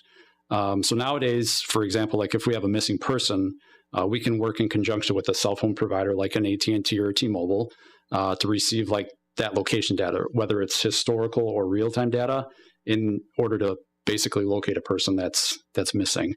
So that technology, it didn't exist in the past. Even in this first case that Andrew was just talking about, if that person had made a phone call back in 1983, it's very well could kind of give us a focus of like where that individual was at the time of that person's disappearance. in addition to cell phone records and physical devices like cell phones, I spent 10 years handling cases that were involving social media, child exploitation, internet crimes, things like that. And social media is another huge investigative lead that we use today in almost every case. It could be a robbery, it could be a sex assault, it could be a retail theft. A lot of times we're getting social media data to place people different places, to see what types of messages they transmitted to different people. People are, deciding this is the action I'm going to take. We're going to coordinate what we're going to do. It's all over social media. So we have the ability to sometimes pull some of those records. Back then, that's just not the case. I mean, we don't have the ability to look at cell phone pictures from the party that this person was at in 1983, for example. There's no videos or selfies of them at the party. Yep. There's no cell phone calls that she would have made or any type of social media posts that she would have made about the party. Right. So all of those things would be things that we would use now, where we probably wouldn't be investigating this case, or we would investigate it very differently if it happened in 2023 versus 1983. The technology and like real-time location data is just completely different. Yeah, and the other thing that I would add is, like, in a lot of these older cases, a lot of the people that were involved are dead. I mean, that's just kind of the truth of it. I mean, whether it's somebody that investigated the case, if it's, a crucial witness, a family member, maybe even a potential suspect, they might have passed on by now. That means that we have to kind of rely on all these written reports that we find in whatever condition they may be in, to kind of figure out what people said and did at the time of the incident. Yeah, and you're looking back in these cases, I mean, we're talking 30, 40, 50 years ago. Not only are some of these people dead, we're trying to go back and find people that are still alive and track them down. You go through some of these cases, and the common scenario today would be Matt or I would interview somebody. We would take their name, their date of birth, maybe their driver's license number, some other identifying information like that. Back then, a lot of these reports are, hey, here's this John Smith guy, and this is the phone number we had for him. And that's it. So you're trying to track down who is this John Smith from 1983 or 1992 based on a phone number. And it's pre-area code. So it's a 7-digit phone number that some of those companies may not even exist anymore. We can't go back and just plug in this number and say, well, hey, who had this phone number in 1985? We just don't have the ability to do that. So part of the hope with a podcast like this is putting out information where people recognize names, people recognize people recognize information that they can give us and say, hey, I know you've been saying you're trying to track down this person. Right. I know that person. I went to high school with them, or I am still friends with that person. So we can try to track those people down, because our ability to track somebody down from 1980 or 1970 based on just a name and a phone number, or even a name and a date of birth, can be really difficult. Yeah. First and foremost, I think with this podcast, the whole purpose is really to try to solve cases. So in the case of Karen Sheepers, that's the case we're going to discuss this season. We want to recover her, whether she's alive or dead. The likelihood that she's still alive is not very great, but if she is, we would like to locate her. And if she's not, we'd still like to locate her, because we want to find answers to what happened in her case and all these other cases. When you're talking about 41 murders, 6 missing persons, the goal would be to identify and recover as many of those missing persons as possible, and also identify an offender and prosecute an offender in as many of those homicides as possible. Yeah, I mean, we really want to use this platform to highlight, Karen's case and then the other cold cases that we have here in Elgin and the surrounding area, because quite frankly, we need help. We need help from people that aren't here, people around the country, around the city. Yeah, I mean, Matt and I can go back through these cases. We can interview people. We can go through physical evidence. We can talk to the state lab or private labs, but somebody knows something about these different cases. That's just the reality.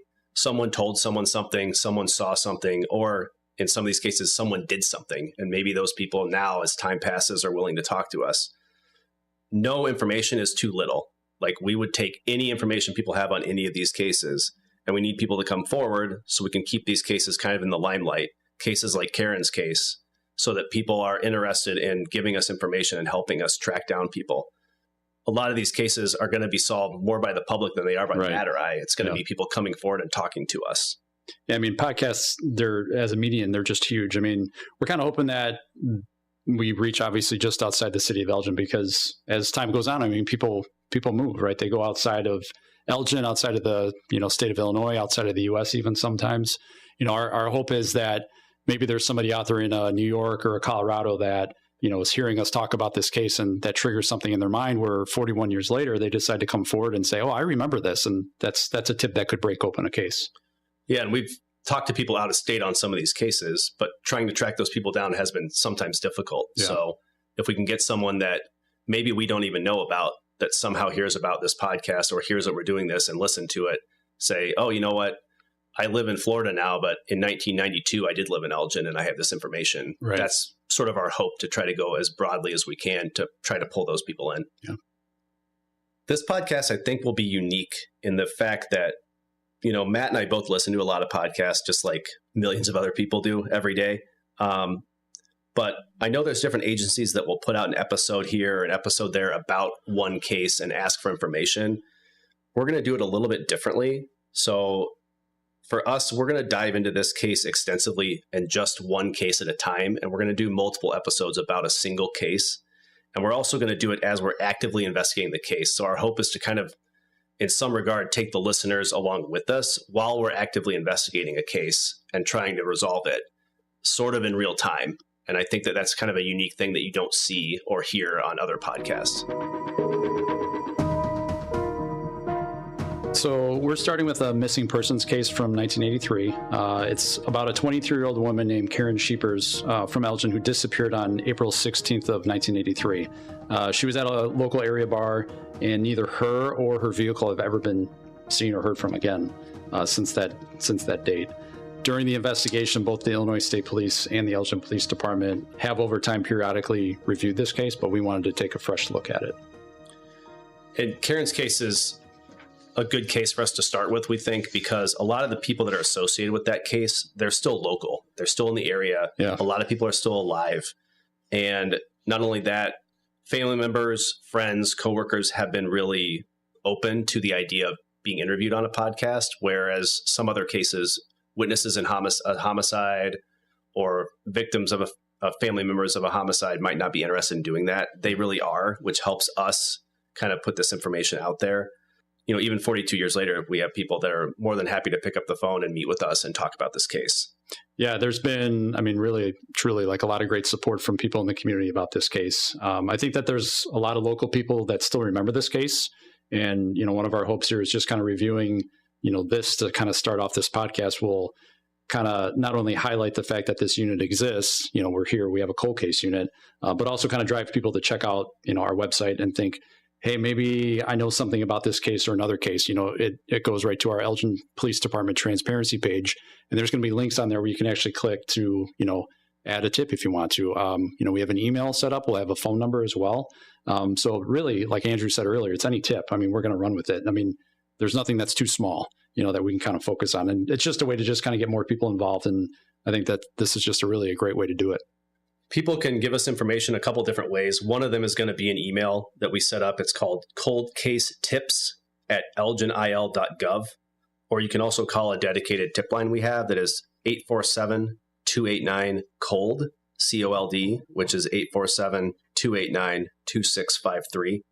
Yeah, and you can also visit our website, which is linked on the Elgin Police Department's transparency page. So when you click on the cold case unit page, you'll find details about each cold case, pictures of the victims and suspects, and a link to this podcast, which then you could share with friends and family. All these different options are going to have information and links on the podcast itself. So if you scroll down when you're looking at our podcast, we're going to have our contact information, our transparency site information, things like that as well. So we're hoping people will see those when they're listening to the podcast and take a look at it.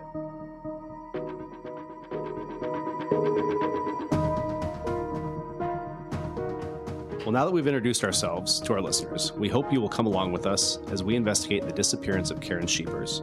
Karen was a vibrant 23-year-old woman who lived in Elgin, worked at a company called First Card, and went out with multiple coworkers to a bar called PM Bentley's in Carpentersville, Illinois on April 15th, 1983. In the early morning hours of April 16th, she simply disappeared, along with her vehicle, and she was never seen again. In our next episode, we will walk through the hours leading up to Karen's disappearance, hear from several of her coworkers, and introduce our listeners to the 6 theories we have about what could have happened to Karen. We're hoping that with your help, we can finally find the answer to the question, where is Karen? If you or anyone you know has information about this case or any other cold case in Elgin, please contact the Elgin Police Department cold case email at coldcasetips@elginil.gov or the Cold Case tip line at 847-289-COLD. You can also review cold case information on the Elgin Police Department's Transparency Hub by going to elginil.gov and navigating to the Elgin Police Department's Transparency Hub, where every cold case homicide and missing persons case is listed with photographs and information about each case. It is 9 o'clock here at WRMN. Let's see if we can catch the news.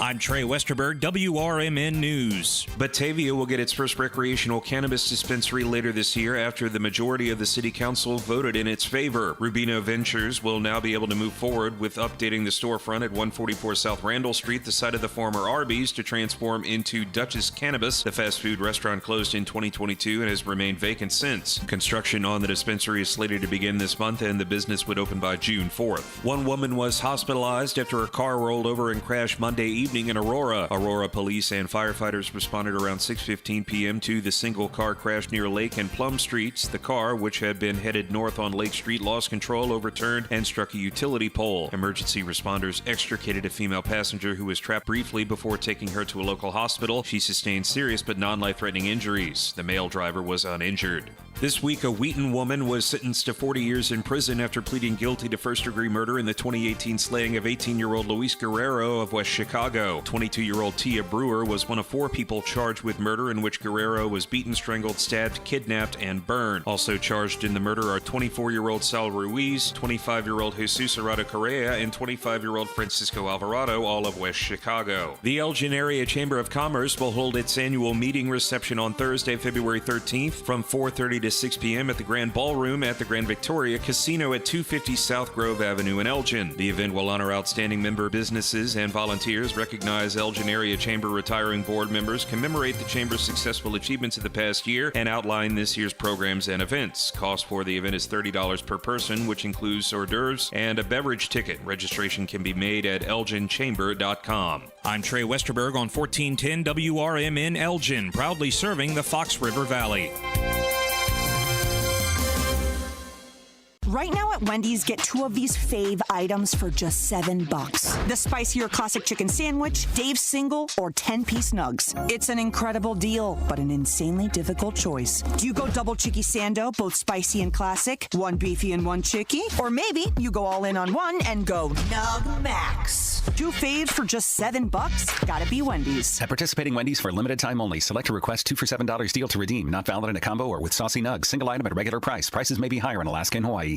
Progressive knows finding your new home was a dream come true. You wanted a walk-up with central air and a skylight, and you found it.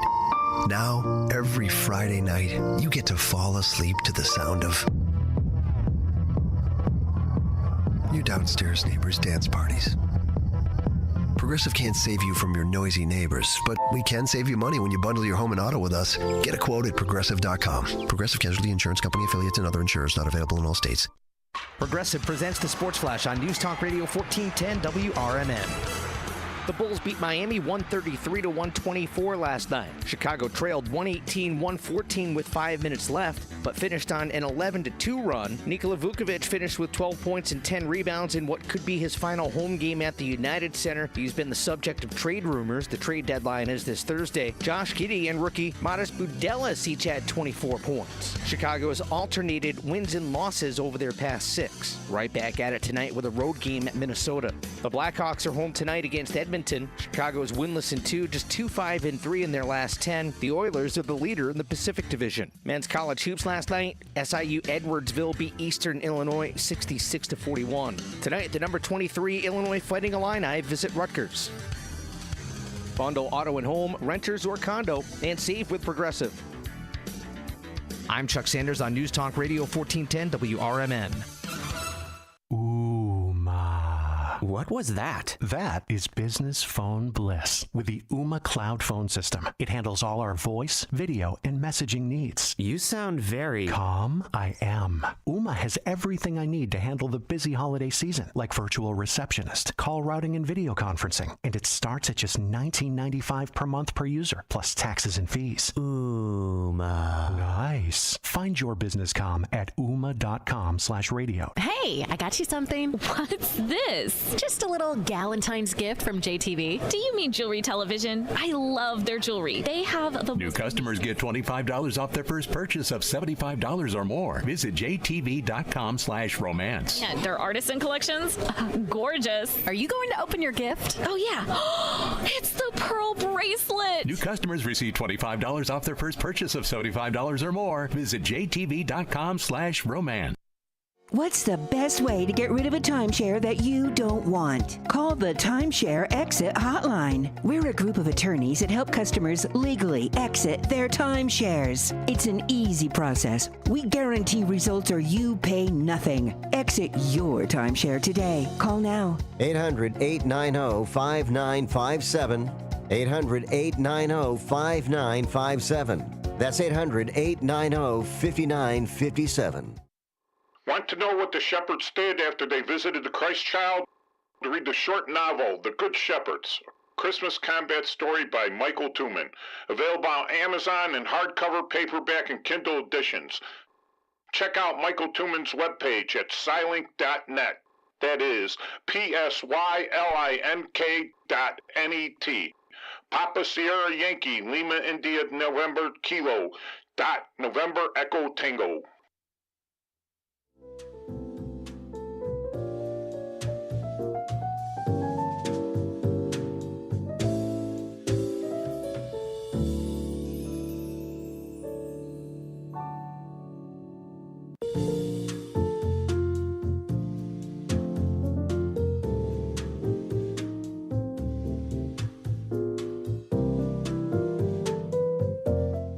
It is 9:06 here on the first shift on WRMN AM 1410 and WRMN Radio on YouTube. So in the last half hour, we heard about the making of the whole podcast, and you heard from Detectives Andrew Houghton and Matt Vartanian as we get this whole series underway. Hope you enjoyed that first episode in the last half hour. That's kind of what we're focusing on today for the final hour of the show as well.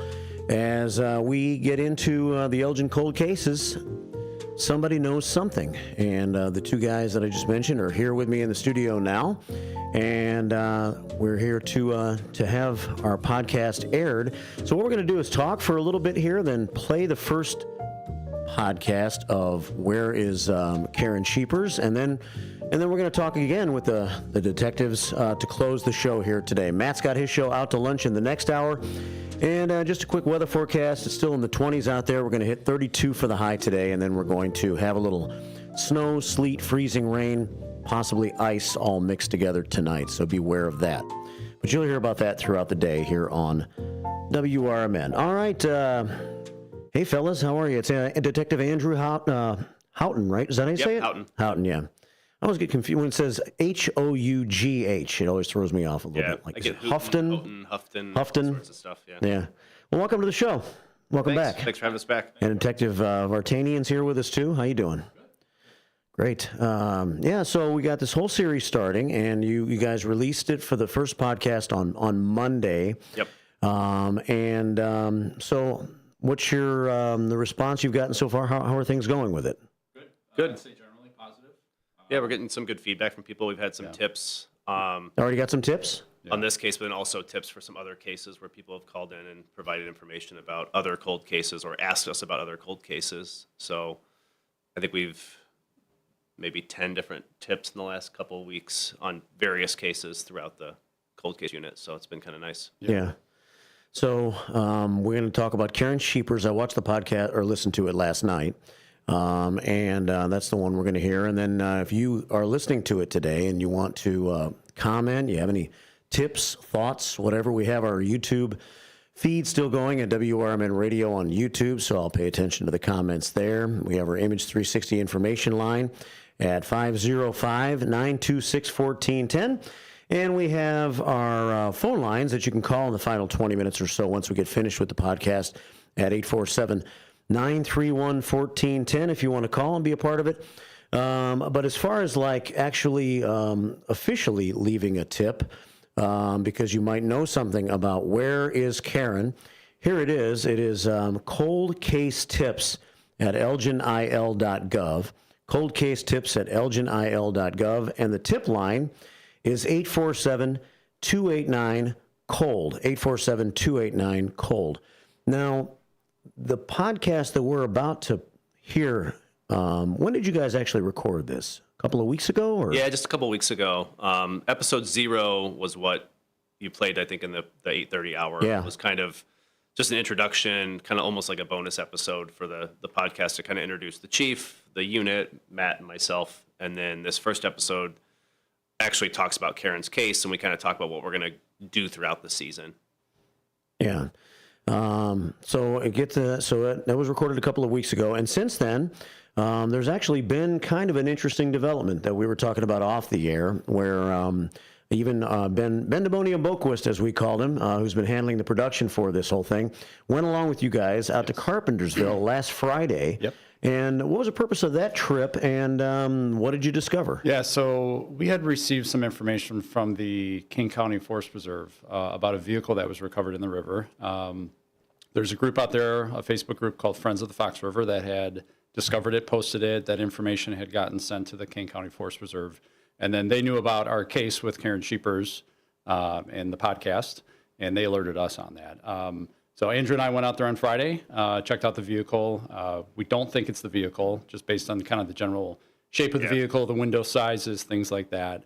But it's kind of interesting that, the vehicle that she was in was a two-door vehicle. That last car that she had was a 1980 Toyota Corolla, and the vehicle that's in the river there is also a two-door vehicle. So kind of an odd coincidence, if you will, but you still have to do the due diligence and go out there and check it out just to kind of make sure.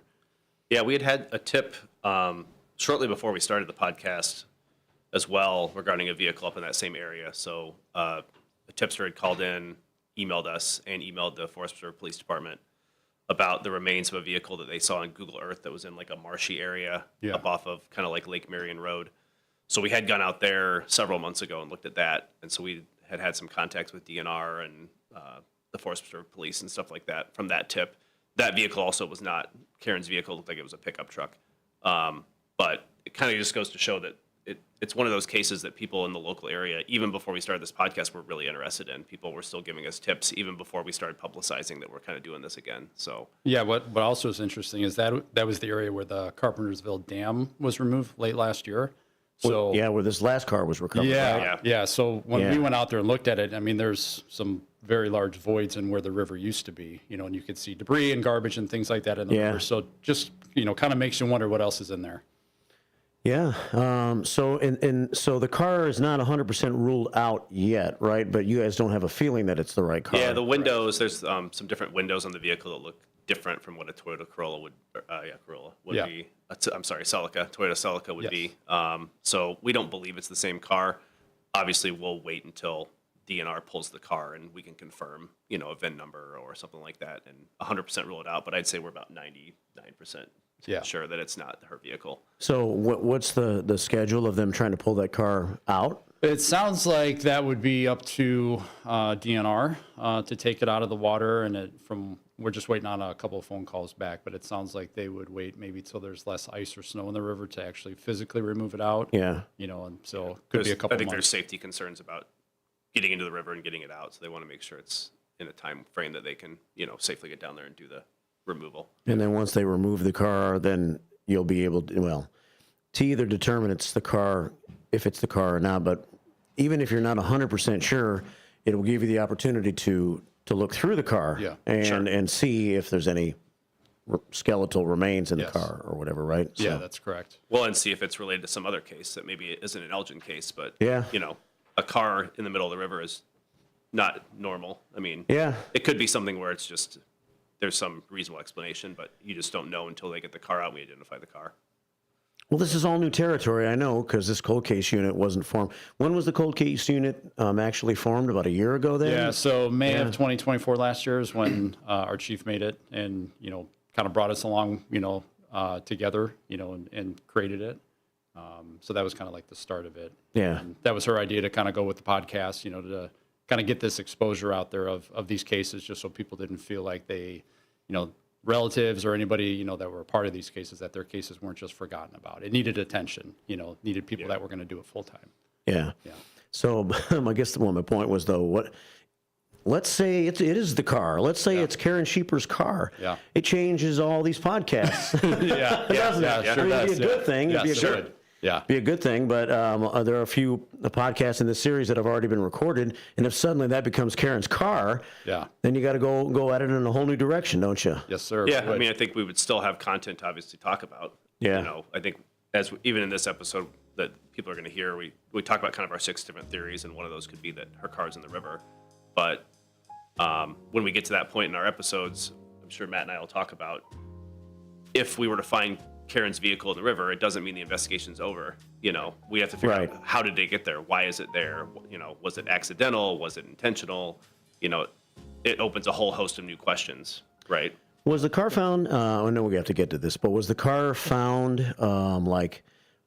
in the river right off of 25? Would she have come down 25 on the way back to Elgin from the bar that night? I mean, I know there's many different things she could have done. Yeah. But let's just say she decided to drive home from the bar that night and ended up driving into the river. Yeah. Would that have been the natural route from between the bar and her house here in Elgin where she would have driven off into the river? This car would have been north of where she would have gone. If you're thinking about where she would go, it'd be basically 68 and south. So Route 68 or Route 72 and south. This car was north of that. Okay. But, we don't So it know. wouldn't be the we don't natural- know where she went when she left the bar. Right. Was she intoxicated and went in a different direction or, got turned around or something like that. We just don't know that. But we think we've identified probably the 2 most likely routes that she would have taken had she driven back from PM Bentley's to either her house or her boyfriend's house. So that's where we're kind of focus our search when we start doing searches. We're working with a company to try to come up here probably in March or April to do some sonar and dives and things like that to try to look at that possibility. Yeah. Well, should we play the podcast? Sounds good. Sure. Okay. We're with Detectives Andrew Houghton and Matt Vartanian, and they are the cold case unit, and we are analyzing and trying to figure out and solve the mystery of what happened to Karen Sheepers that night back on April the 16th of 1983. So let's go ahead and play the podcast that talks all about that night at the bar at PM Bentley's in Carpentersville. This podcast is based on information sourced primarily from police and media reports, but certain names and other identifying details may have been changed or altered for privacy and security reasons. While the events and cases discussed are based on real investigations, some aspects may be simplified for time and for narrative purposes. Voice actors have been used to read from statements or documents. All information presented is intended solely to inform and raise awareness. Hosts may discuss theories regarding the cases examined in this podcast, but such discussions are not intended to and should not be considered by the listener to be legal conclusions. All persons discussed are considered innocent until proven guilty in a court of law. Listener discretion is advised. This is Chief Anna Lally. Welcome to Somebody Knows Something, a podcast from the Elgin Police Department's Cold Case Unit. In this podcast, we will shed new light on cold cases in the city of Elgin by sharing untold details and by encouraging anyone with information to come forward. You will come along with real cold case detectives as they investigate active cold cases in real time and seek justice for the victims and closure for their families. We believe that the Elgin Police Department and our community can work together to bring closure to cold cases because we know that in these cases, somebody knows something.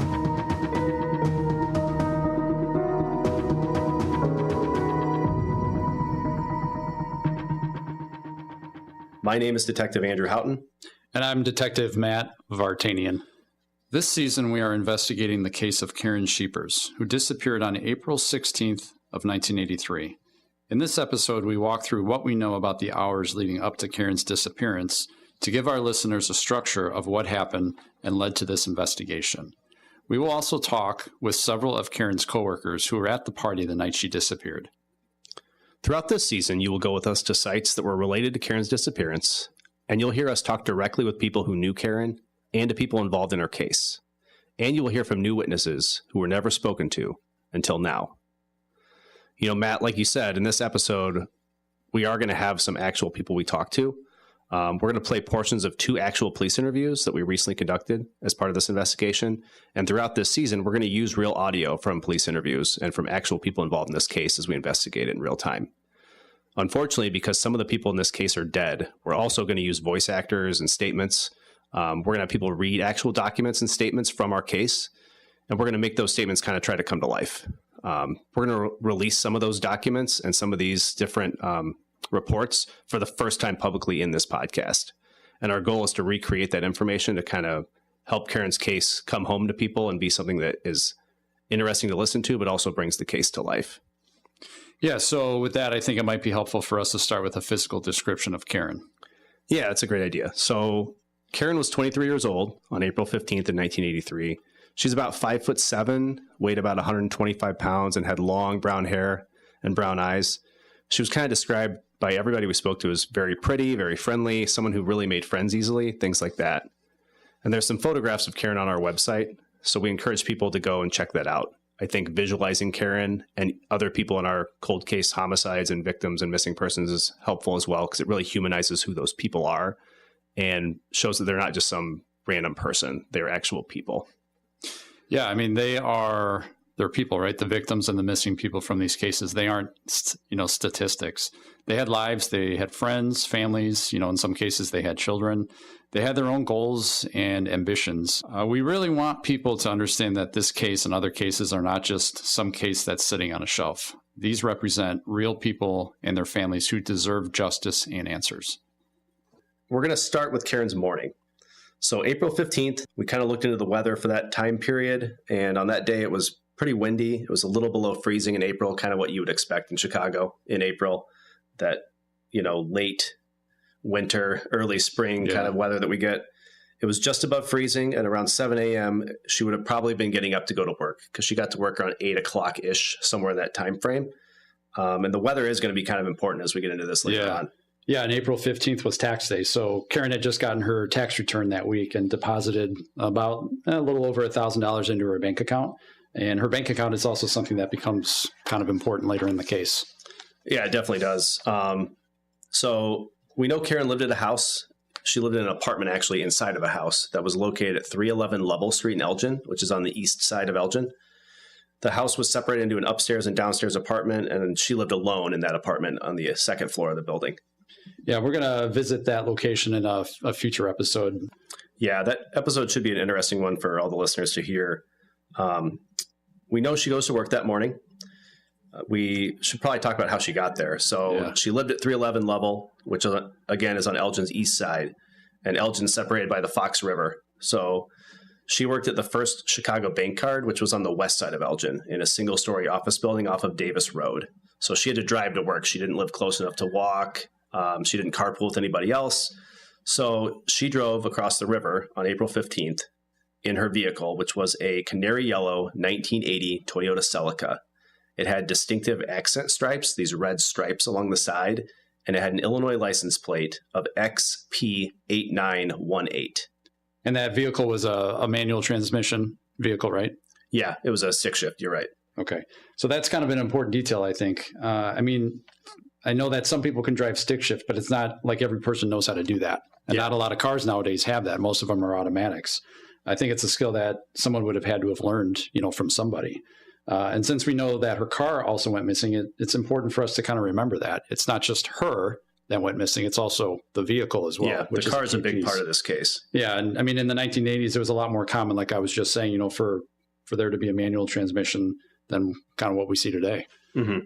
Yeah, it's a good point. We have to remember the car is a big piece of this. So a lot of times you have these missing person cases where the person just up and disappeared. But in this case, not only did she disappear, her car disappeared. If someone drove her car off, they would have to know how to drive a manual. Right. So we know she worked all day and she drove up to this bar.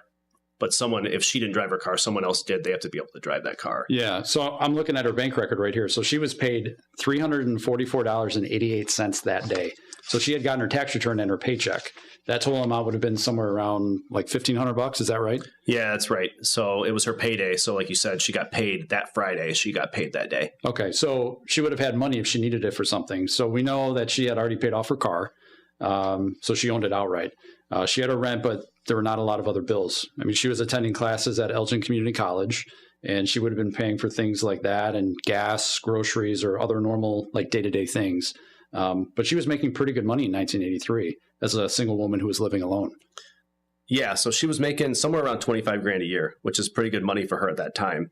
And she had told a coworker when she got off work, sometime around 4 or 5 p.m., that she was going to head up to this party. And she told them, hey, if my boyfriend Terry calls, if he calls my desk, let him know I'm just going up to the party. Yeah. That kind of makes me think that it must have been fairly common for her to call her at work. Yeah, I mean, it sounds like it's not uncommon that happened. And then it sounds like that they left work and that we believe that she went home and possibly changed clothes before the party, right? Yeah, there's a little bit of a dispute when you go through the case file and some of the newspaper articles.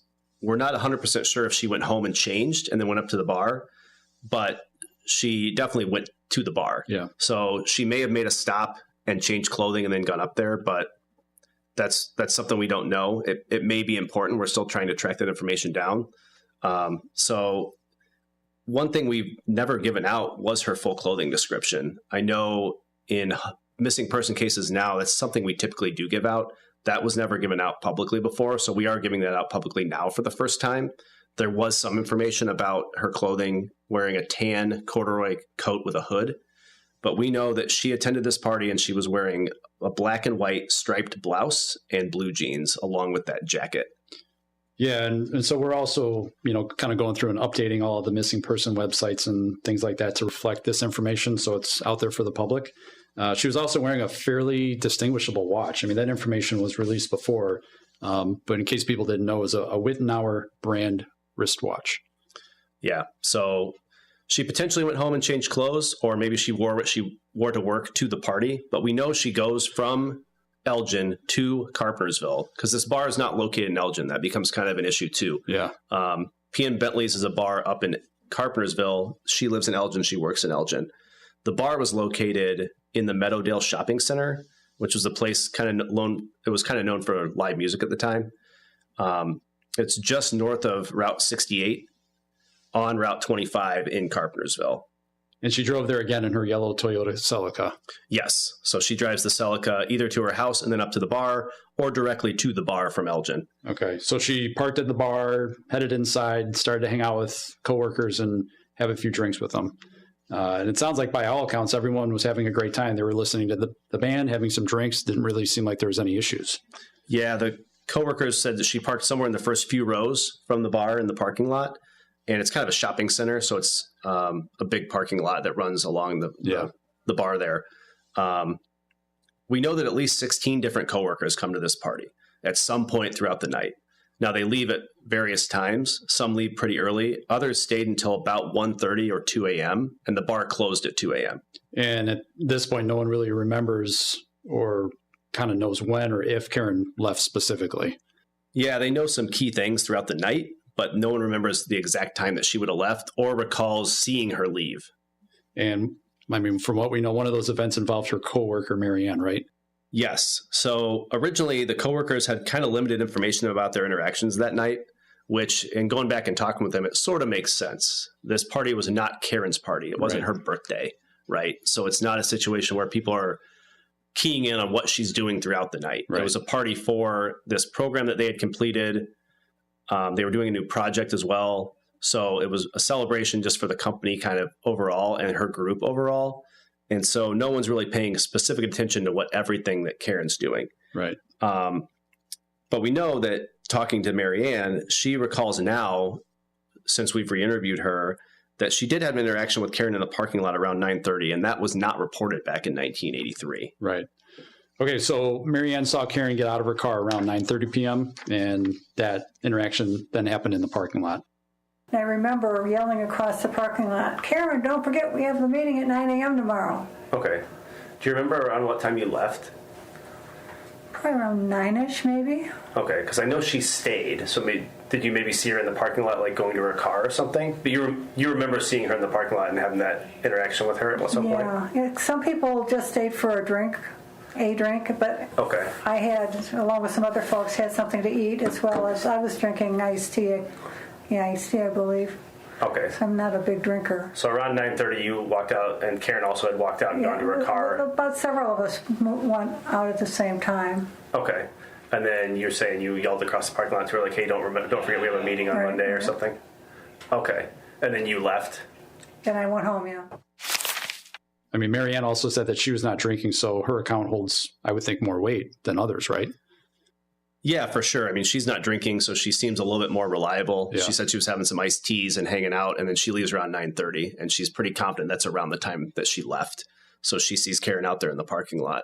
But we know Karen goes back in the bar because some other specific things definitely happen after 9 or 9:30 p.m. You're talking about the phone call to Terry, right? Yes. Karen called Terry sometime between 9 and 9:30. We don't have an exact time, but somewhere in that time frame.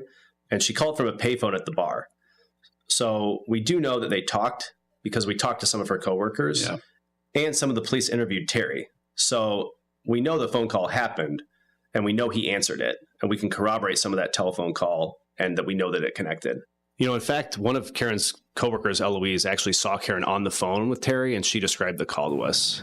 Well, I think at one point I went out into the entryway for some reason. Maybe the washrooms were that way. I can't really remember. But I do remember her being on the phone because at that time, of course, what did we have? Pay phones. Sure. And I remember her being over there in the corner, and I couldn't hear the words, but I could see her gestures, and she was frustrated. Pretty animated. Yeah. Okay. And she wasn't on the phone all that long because by the time I got back to the table, she was there pretty quickly after that. Okay. Did you talk to her about like the contents of the phone call or who she had called, things like that? I didn't talk to her, but she kind of let everyone at the table know she had just tried to call Terry and that he couldn't come. Okay. And she was not happy with that. Okay. Yeah. Did she say anything else about her conversation with Terry that you recall? No. Okay.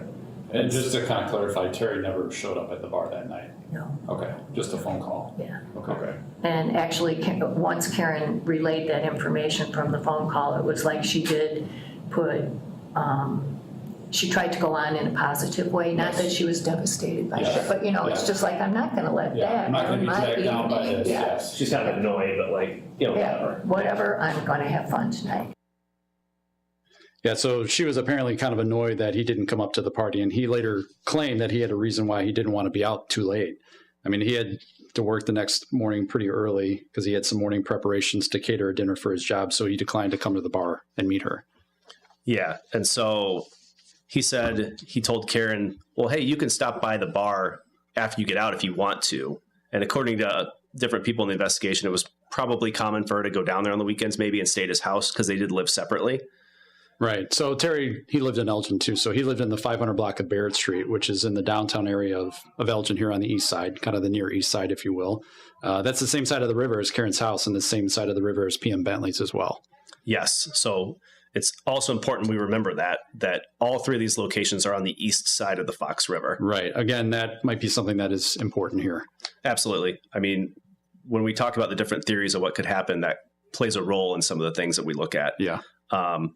Unfortunately, Terry died in 2015, so we can't get details from him. We just have to rely on what he told the police at the time, the interviews that he gave to local area newspapers, things like that. Yeah, true. I mean, but some of Karen's coworkers did shed some light on her end of the phone call since she complained to them after she hung up on Terry. Yeah, so it sounds like Karen was kind of annoyed. Like Terry didn't come up there. She's frustrated that he's not coming up to the bar. She takes the effort to go down and call him to come up there. But she kind of tells her, hey, I'm not going to let this ruin my night. I'm still having a good time. Okay. I mean, so the phone call clearly happened. I mean, Terry was at his house in Elgin around 9 p.m. or 9:30 that night and talked to Karen. Coworkers can definitely kind of corroborate that. And they did say that he did tell her that he was not going to come up to the bar. Yeah, and she almost makes it sound like when she tells her friend Karen that she's not going to go to Terry's house afterwards, kind of a tit for tat. Like, if you're not going to come out and see me, then when I'm done here, I'm not going to come down and see you either. But, that could change. We don't know. Right.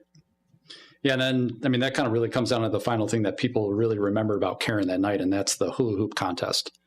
Yeah, so the band had promised this hula hoop contest. They had a live band that night, and by midnight, they still hadn't had this contest that Karen wanted to take part in. We talk about Karen's background. She was very musical. She played piano. She played saxophone. Right. She liked music. So they go out there and see this live band, and she wants to get up there and dance and have a good time. Right. And so she takes it upon herself to go up to the band and say, hey, when are you going to start this contest? I want to do this hula hoop contest. Right. And so she goes up there, and the contest happens about 12:30 a.m. Multiple people see her go talk to the guy in the band. Right. And the band lead singer, who has since died, in the interview to police in 1983, remembers Karen coming up and talking to him. He describes that same black and white blouse that she's wearing and jeans, and says, yeah, she wanted to have the hula hoop contest, so then we had the contest. That would have been about 12:30 a.m. on the 16th. Yeah, so, after that, no one really has any specific memory or recollection of seeing Karen at all, right? Yeah, that's right. We know that at least 6 employees were there for the contest based on the timelines they gave us, roughly. Yeah. And then people kind of start filtering out of the bar. It's probably around 1 o'clock, and no one remembers specifically seeing her leave, at least at this point. Yeah, so, April 16th, 1983, at about 12:30 a.m. or so, that's really the last time that she's seen him. We can verify that, right? Yeah, we think she left potentially around 1, but 12:30 is the last verified sighting that we can get, at least at this point. Yeah, so we should, definitely mention that Terry did work that day. So he worked catering at a spaghetti dinner for the American Legion in Elgin, reportedly from the early morning hours to like the late afternoon hours. And he never called Karen and reported that he did not see her on April 16th, which was a Saturday. Yes, so Sunday rolls around. It's Sunday, April 17th. And Terry says that he did call her several times. But again, this is a landline to her apartment, kind of like we talked before. We know Terry's in his apartment at 9 or 9:30 on the 15th because she calls him on a payphone and it's a landline. There's no cell phones. And then again, he calls her from his house on the 17th, from his house on a landline to her house on a landline because there's, again, no cell phones. Yeah. So Monday rolls around and Terry still hadn't heard from Karen. So he called her work and learned that she wasn't there at all, didn't show up to work. And that was when he decided that he needed to file a report with the police. Yeah. So it's April 18th, 1983 at 2:56 p.m. Terry reports Karen missing. And that's what makes this case more difficult because you have over 48 hours basically to account for from 12:30 a.m. on the 16th until 2:56 p.m. on the 18th. Right. And so here we are almost 42 years later looking back at this case and, just trying to determine like what actually happened to Karen. I know that we've discussed this at length, as we kind of have read through this case and started to investigate it on our own end. Basically, we've kind of decided, right, that there's 6 different main theories, that could have happened to her, during that night. And that is kind of like the reason that we're going to investigate it because there's just so many different directions that this kind of could go. I think it's really important that we, kind of take the tactic that nothing is off the table. And we're going to just kind of dig into it and investigate it with really an open mind, kind of like a fresh perspective. We just can't assume that something happened. We have to look at it from all angles. Yeah. So we want to make sure we look at every option and we're being open to all of them. So let's kind of run through the 6 theories on our case here, Matt. I'll do the first one. Okay. The first one is that Karen made some kind of decision. So she either left voluntarily to start a new life somewhere or she took her own life. At the time, police believed maybe she just left to blow off some steam and would come back, and they had some reasons to think that. I think it was a kind of common thought process for missing persons in that time period. Yeah. Karen had just gotten her paycheck, her tax return. She had paid off her car. So she had a substantial amount of money in her bank account. She would have had the means to leave. She'd been living on her own for a while, so she knew how to do that. Right. Police learned that according to Terry, he and Karen had just called off their unofficial engagement a few weeks before she went missing. And she was somewhat estranged from some people in her family, most notably her father, who she hadn't really spoken to in person in a number of years. Yeah. Did Karen just leave or did she harm herself in some way? We have to at least kind of consider that as one of the possibilities. Yeah. Theory number 2, would be something happened at the bar. Something happened at PM Bentley's that night. Was Karen abducted in the parking lot or did she agree to go somewhere else with someone that she had met at the bar? And one witness claimed that, she saw her talking to some bikers that were kind of both inside and outside the bar. Did she go home with one of them? Did one of them take her? Could it, somebody that's there at the bar actually had something to do with her disappearance? Did she leave drunk and left with somebody, kind of willingly or otherwise? I mean, we kind of need to look at all the people that Karen may have met, as well as the people who worked at the bar and frequented, PM Bentley's in the spring of 1983. And then theory number 3 is the drive home. So if we bypass 1 and 2, we assume that Karen has left willingly in her car and she drives away. Did she stop somewhere? Did she meet someone along the way or have something happen on her drive home? There are a number of different serial killers that were operating in the Fox Valley area in the 1970s and 80s. And there are some victims that have some similarities to Karen's case. So do any of those have anything to do with her disappearance? We have to take a look at that too. Right. Theory number 4. Karen made it home. She arrived in Elgin at her apartment, possibly under the influence of alcohol, and something happened. We will look into people who lived and worked in Karen's building, including the previous tenant for her apartment, who was the prime suspect in the kidnapping and murder of a 14-year-old girl in 1976. In addition to the people that lived and worked in the building, it was reported that Karen kept the location of her apartment secret from her stepmother. There are some reports that Karen's stepmother may have learned the location of Karen's apartment and that Karen did not have a great relationship with her. Could Karen's neighbors from 1983 have new information? Could her stepmother have some insight? Is Karen's apartment and the people associated with where she lived the key to solving what happened to her? Yeah, we definitely have to look at the apartment. And then we have the boyfriend, the typical, the boyfriend did it kind of scenario. So like we said before, unfortunately, Terry passed away. He did work with law enforcement and he worked with some different psychics and different things trying to track Karen down. But could something have happened involving Terry? Despite her statement to her coworkers that she was not going to go to Terry's house when she left the bar, did Karen change her mind and go down there? We definitely have to look at Terry as a viable option in this case. Yeah. And then the final scenario, theory 6, Karen crashed into a body of water somewhere between Elgin and Carpentersville. Something happened on her drive home.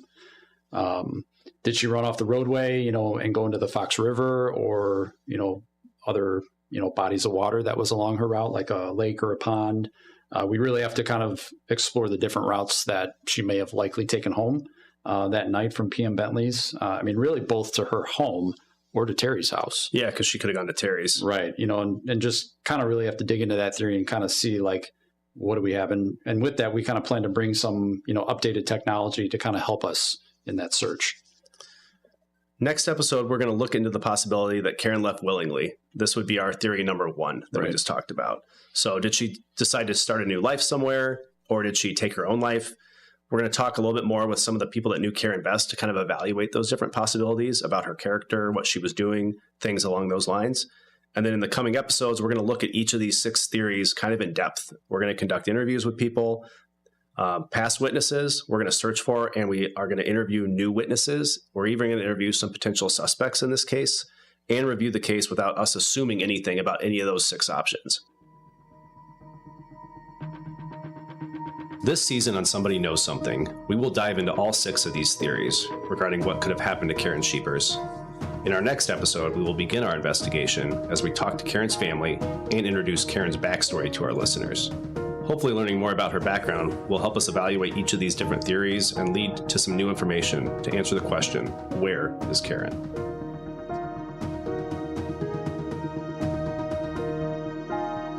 If you or anyone you know has information about this case or any other cold case in Elgin, please contact the Elgin Police Department cold case email at coldcasetips@elginil.gov or the cold case tip line at 847-289-COLD. You can also review cold case information on the Elgin Police Department's Transparency Hub by going to elginil.gov and navigating to the Elgin Police Department's Transparency Hub, where every cold case homicide and missing persons case is listed with photographs and information about each case.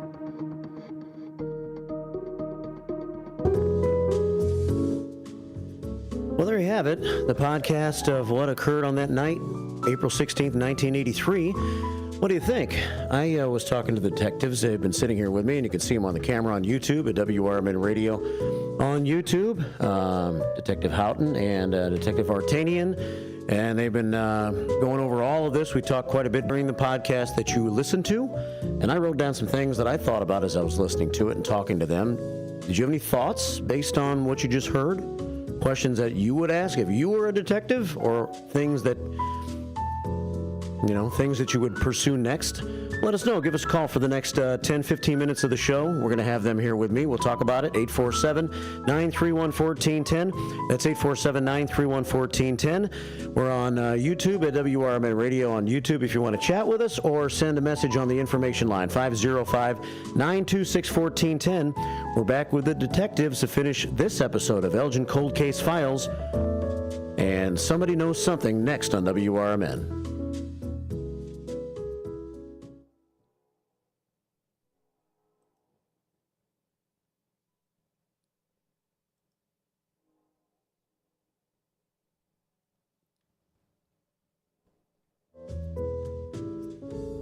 Well, the break doesn't want to play, so maybe we won't take a break right now. We'll just go right into it. All right. Instead of trying to figure that out, freaking out here, we'll just continue with the show right now. It's 9:45 here at WRMN, AM 1410 and WRMN Radio on YouTube. I am with the detectives, and you guys have both listened to it a couple of times now, right? Yeah. We kind of listened to it there while we were talking, but You've heard it a couple of other times? Is that right? We've gone through and edited and made some changes, and yeah, it's been a new process for us, not doing a podcast in the past, so. Yeah. What's your reaction to your own podcast? I mean, did you come out of your own first podcast there with any questions, or were the questions that you took from that podcast that led you to the next few podcasts? How do you feel about I feel that? like we're pretty happy with it. I think that as you go along, the next couple episodes, we do interview Karen's family, friends, coworkers. We visit PM Bentley's, where she disappeared. So the first two episodes here, we felt like it was a lot of us talking, and we're hoping that some of these episodes moving forward are going to be a lot more of us interviewing people and bringing a lot more people on board. So hopefully that's helpful for people and they enjoy it. But we wanted to give kind of a structure of what happened and just kind of walk people through, this is what information we have about the case. And then our next episode, like the end of the podcast said, we sat down with a number of Karen's family members to talk about her. She had 8 brothers and sisters, so she had a really big family. And they've been really great, really supportive. And how many of the 8 brothers and sisters are still alive? I think all of them are. All of them are alive? The oldest was Gary. That's her older brother. He still lives in Sycamore with his mom, with his mother. She's turned 90. Liz is the mom. So Gary and Liz are out in Sycamore. He helps kind of take care of her. And then her brother Dale is the next one after her. So it's Gary, then Dale, or Gary, then Karen, then Dale. And then she has a sister, Susan, who we spoke with, and then the other siblings, one other girl and a bunch of other boys. Wow, okay. So there's a bunch of people still to talk to. And that's what you're going to cover on subsequent episodes. How many podcasts are spent on the Karen Scheepers case? Are you done doing the podcasts on... I guess not. If you have more people to speak to. Right. How many have been recorded so far, and is there a number that you plan to dedicate to this particular case? What, 3? Yeah, we have 3 or 4 that are recorded right now. Our goal is to get probably around number 12. So 12 episodes to cover this case. And we feel that there's just a lot of different layers to this investigation and a lot of substance, different areas that we think the investigation could go. And as we kind of stated before, we truly don't know what happened, and that's why there's so many different theories that are out there. And it's very important for us to make sure that we stay neutral and don't have any type of confirmation bias, to support a theory that we have or anything. We don't know what happened, so we have to investigate everything. Besides this first episode that everyone just heard, we'll probably spend 1 to 2 episodes on each of those 6 theories. So that puts us at 12 or 13 episodes, something like that. Because there's just a lot of content for us to get into, a lot of people for us to talk to. And I know off the air, like we were talking, we've talked to a number of people, but there's still a ton of people that we're trying to track down and talk to. So that's part of the reason we're doing this. Yeah. So it's not like a television series where you're like, where can we go next with this? We have to get 12 episodes out of this. This is all, the number of episodes is kind of being based on all these things that you still need to find out. Yep. Yeah, we definitely don't have 12 episodes just recorded and we're just dropping them out there. We're still we're hoping to record something today. We went on Friday up to PM Bentley's with one of the guys, with Ben from here, Yeah. and recorded. We met with the owner of the bar, kind of saw the layout of what the place looked like at the time. So that's going to be something we're going to talk about in a future episode. So we're going out every couple days here, trying to record with different people, interview different people, and then, we have a structure what we think the podcast is going to be. But I know, like we talked off air, like if we were to find some new information, we can go in a totally different direction. Yeah. Yeah, to touch on PM Bentley's, if anyone that's listening has any I wanted to pictures. know, is it still a bar? What is it now? Yeah, so it's actually a dentist office now. Okay. When we went up there, it was good for us to kind of get a good understanding of the layout of what it was. And I describe it as almost like a mall within a mall. So there's storefronts on the outside, and then there's a couple main doors that take you inside, and then there's more additional spaces inside of there. And that's actually where PM Bentley's was. It was actually inside. So there's currently a dentist office in the space where PM Bentley's used to be. And then just additional, spaces, retail spaces, if you will. It's really a huge space. I think getting in there, I didn't expect it to be as big as it was. It's a very large venue. We're trying to see if anybody has photos of PM Bentley's from it was opened in 1981. I think he said they closed around 1985, roughly. Okay. If someone has photos of the exterior, of the interior, like they went to a concert there, they would have live music 6 days a week. Oh, wow. So it was a pretty active place for that 3 or 4 years it was open. We would love to have, photographs or people that have been there kind of give us a little bit more background of just what the place was like. Yeah, and honestly, like if people knew people that work there, like we're still looking to track down a couple of people that work there. That would be very helpful for us. So if there's anybody that has that information, please share it. The owner gave us, in 1983, gave a list of the employees that were working the night that Karen went missing. We probably talked to about half of those employees. I think there's 12, something like that, 10 or 12 employees. We've talked to maybe half. But the other half we'd still love to talk to because, there's people that maybe waited her table. There's a couple bartenders that were spoken to that did remember talking to her at one point. We'd like to re-interview those people. And there's some people that were just never interviewed. So there's employees that worked there, like a girl that was the waitress for their area. She was never interviewed. So we would love to talk to her about this case. It's 9:50. We have two phone calls, 847-931-1410. You'll have to throw the headsets on probably to hear the phone calls. Let's start with this caller. Might be Edward. Let's find out. Good morning. Welcome to the show. Hi, how you doing? Good. How are you?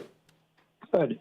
The only question I have is, if you offered a reward, have you seen cases that offer reward versus cases that don't offer reward? Are they solved more frequently? We have not done that at this point. I know from going through old newspaper articles, there were rewards offered in this case initially, but that was, 40 years ago. I don't know, it's something I hadn't really thought of doing now. I mean, we can certainly talk with our chief about that as a possibility. I mean, I think that we would potentially be open to offering something if it was going to give people a reason to call us and give us information, that extra thing to kind of put them over the hump, So it's a great question. I hadn't thought of that. Thanks. I wish you luck in this. It's a tough case you're against. Thank you. Thank you. Thanks for calling in.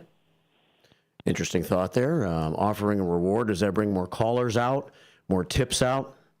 I think it potentially could. You'd never know. Yeah. Maybe the extra motivation somebody needs. Yeah. 9:52, one more phone call here. It's good old Bob calling at 847-931-1410. Good morning, Bob. Good morning. Very interesting program. I really, really enjoy it. I've been trying to follow. Unfortunately, I had a couple of interruptions. My question is, we know that she left the bar. What happened to her vehicle? Was it ever found? Did she drive away? Did somebody else drive her away and her vehicle stayed there? What was the status of her vehicle? Yeah, it's a good question, Bob. To answer that, her vehicle has never been located or found. So, and that's one of our theories. Did something happen to her inside the vehicle when she left, or did something happen at the bar and somebody took her vehicle? So those are some big questions that we have. Yeah. Did she crash the vehicle somewhere that just hasn't been found? A body of water, something like that is also a potential theory. So I know Matt and I have talked quite a bit. The car going missing is something that is really unique to this case. Like you said, Bob, if the car had stayed at the bar and she went missing and then, the police went up there and found her car, it would really change kind of the calculus of what we would look at. or if the car was found at her boyfriend's house, or if the car was found at her house, or if the car was found abandoned somewhere, we would have a much better, we would have a piece of evidence, potentially. We would process the vehicle and stuff like that, but we would also have an idea of, okay, well, at least her car went to this location. Did she go here? But the fact that people saw her around 12:30 p.m. that night, she may have left around 1 or 1:30 a.m. that night, and they don't know if she did or not, and then the car's just gone, makes it really difficult for us. A car is a little difficult to hide, a little more difficult than a body. Yeah. So. Yeah, definitely. Okay, thank you. All right, thank you, sir. Thank you, Bob. All right, a couple of early phone calls, and I have Linda Wildtree Hitzman checking in on our Image 360 information line. She says, I knew someone that worked for a long time at that business. Unfortunately, she has passed, but her husband might know of her, and I will give you his name when I call later, or Mark can give you my number. So yeah, that'd be great. Yeah. Any little tip helps. If anybody that remembers maybe lived in Carpentersville at that time, maybe you went to that bar once in a while, anything helps. So 847-931-1410. So one thing that happened that night, do we know what time she went to the bar? What time she got to the bar that night?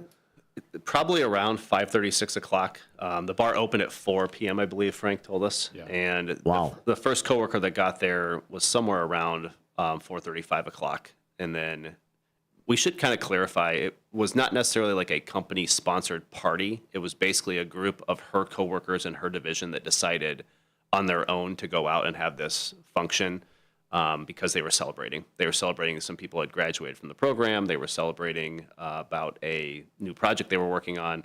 So it was just a group of coworkers from that division that went out. It wasn't like a company Christmas party or a company, Valentine's Day party or something like that. Right.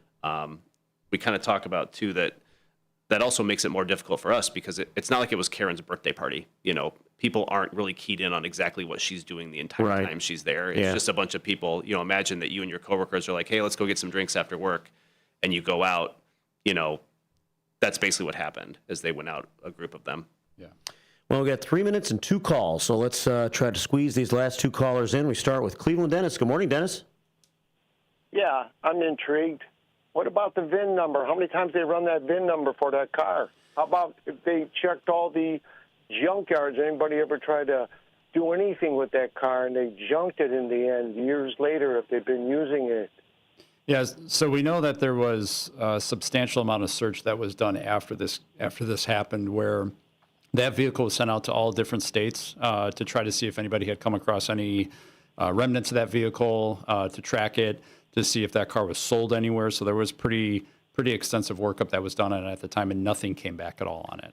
They also did search local salvage yards, things like that. Because it was a yellow kind of unique car, in addition to going physically to some different locations, they flew over different scrap yards trying to see if they could identify the car, kind of dumped in somewhere, and that also came up empty. Yeah. They did aerial searches of water as well, but there were some rumblings of searches of bodies of water beyond just aerial searches, but we don't have a lot of records of that. So that's what we're kind of looking at going back and doing is some underwater sonar and things like that as well.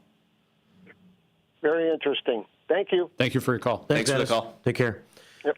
All right, 9:57. So we only have about a minute and a half. So that's a good start to this today. We may need to, in the future, leave more time for calls and thoughts because I think that probably some people can go back and watch this again. We'll see the next episode, and we'll just have building questions on this as the episodes go on. So how would you like to finish this today? The best way to watch it, if you haven't seen, or if you want to see it again, would be how? Would you say just on your favorite podcast? Yeah, so the podcast is available on all the major platforms: Spotify, on Apple Podcasts, iHeartRadio, Amazon. Yeah, you can go to our Elgin Police Department Facebook page. There's a link on there. It has actually a QR code that you can scan that'll take it to the actual podcast. And it also has a QR code that'll take everybody to the transparency page. And then you can navigate to the cold case page for more information too. We'll do episode 2 in 2 weeks, I guess, 2 weeks from today in the 9 o'clock hour. And you want to set the stage for that? You know what's coming up next in the next episode? Or Yeah, so now that we've kind of talked about what happened to Karen or the information we have about what potentially happened to her, episode 2 is called A Desperate Choice. Is called basically Who is Karen? And so we met with a number of her family members, and we just kind of talk about Karen's upbringing, Karen's background, how this has impacted the family, and kind of look forward to getting more information about her background and her character, some things like that. Awesome. Well, thanks, Detectives Andrew Houghton and Matt Vartani. Appreciate your time today. Thank you for your time. Thank you. Thanks a lot. All right, coming up next, Matt's got his show. It's Out to Lunch, and I'll be back tomorrow morning at 6 a.m. on the first shift right here on WRMN. Have a good one. In this next Elgin City Council election, you'll have a choice to make, not just between political philosophies or even the candidates on the ballot. Your choice involves supporting someone who has always been there for Elgin, who has always been there for you as a longtime community volunteer and a lifelong resident. Elgin City Councilman Steve Thorne, running for re-election, is a name you know and a leader you can trust. His pledge is to maintain secure neighborhoods by continuing to support Elgin's police officers and firefighters. And Steve will work, like always, to protect your tax dollar. He's accessible and accountable. He's a friend, my friend, and your friend on the Elgin City Council. He's one of us for all of us. I'm asking that you vote to re-elect Steve Thorne to the Elgin City Council. Paid for by Friends of Steve Thorne. Your hometown radio station since 1949. We are WRMN AM 1410, Elgin time, 10 o'clock.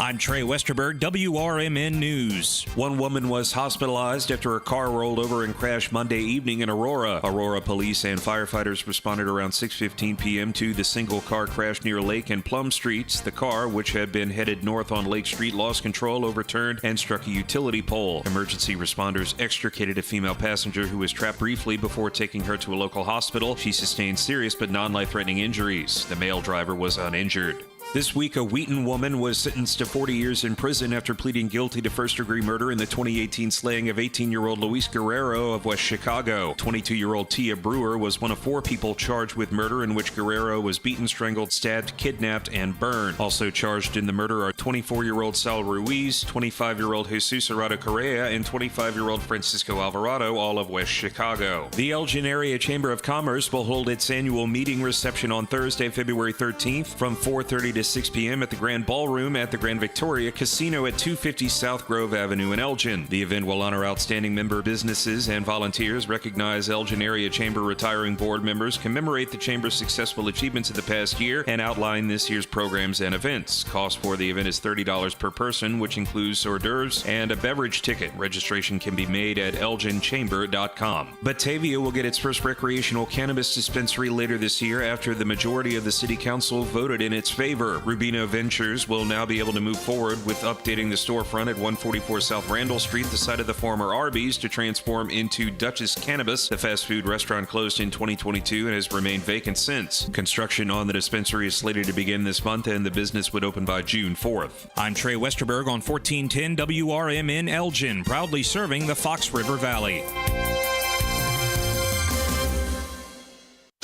If you love designer brands and you love clearance, then you're going to love this. Macy's is having a huge designer clearance event right now with incredible new designer markdowns on cold weather styles from BCBG, Hugo Boss, Michael Kors, and more. How big are the markdowns? How about Coach boots for $200 or less? So if you're looking for the things you love all in one place, come in and shop the designer clearance event at Macy's today. Savings off already reduced prices. Exclusions apply. With Progressive's Name Your Price tool, you get coverage options based on how much you want to pay for car insurance. And then you decide how to spend the rest of your money because you're in charge. And right now, you're going to pay for groceries. But you decide what groceries. Just keep in mind you're running out of dishwashing soap. But you decide if you're going to buy that soap. It's just those dishes won't clean themselves, will they? Remember, with Progressive's Name Your Price tool, we'll help you find coverage at a fair price. And then you're in charge. Progressive Casualty Insurance Company and affiliates. Not available in all states. Price and coverage match limited by state law. From the pages of the Elgin newspapers of 100 years ago today, these are the headlines brought to you by the Elgin History Museum. I am Tricia Grosser, and this is what was happening in Elgin 100 years ago, February 5th.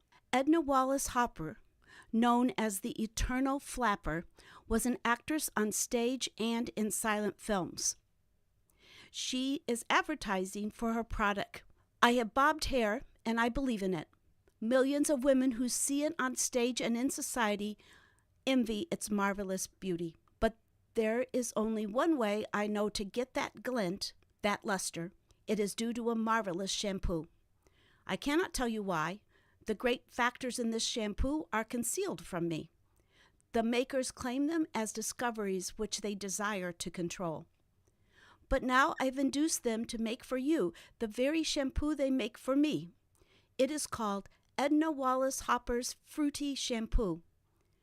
You can obtain it now for 60 cents at any drug or toilet counter. I know it to be, after worldwide search, the greatest shampoo in the world. I guarantee it. Compare it with any shampoo you know, and your dealer will return your money if you are not delighted beyond measure. Won't you do this for your own sake and in respect for me? Go learn what it means to you. Mail the coupon for a free sample bottle and my beauty book.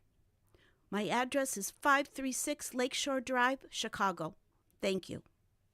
Elgin 100 Years Ago is a presentation of the Elgin History Museum. Be sure to visit the museum located at 360 Park Street in Elgin, open Wednesday through Saturdays 11 to 4. You can also listen to Elgin 100 Years Ago at www.elginhistory.com.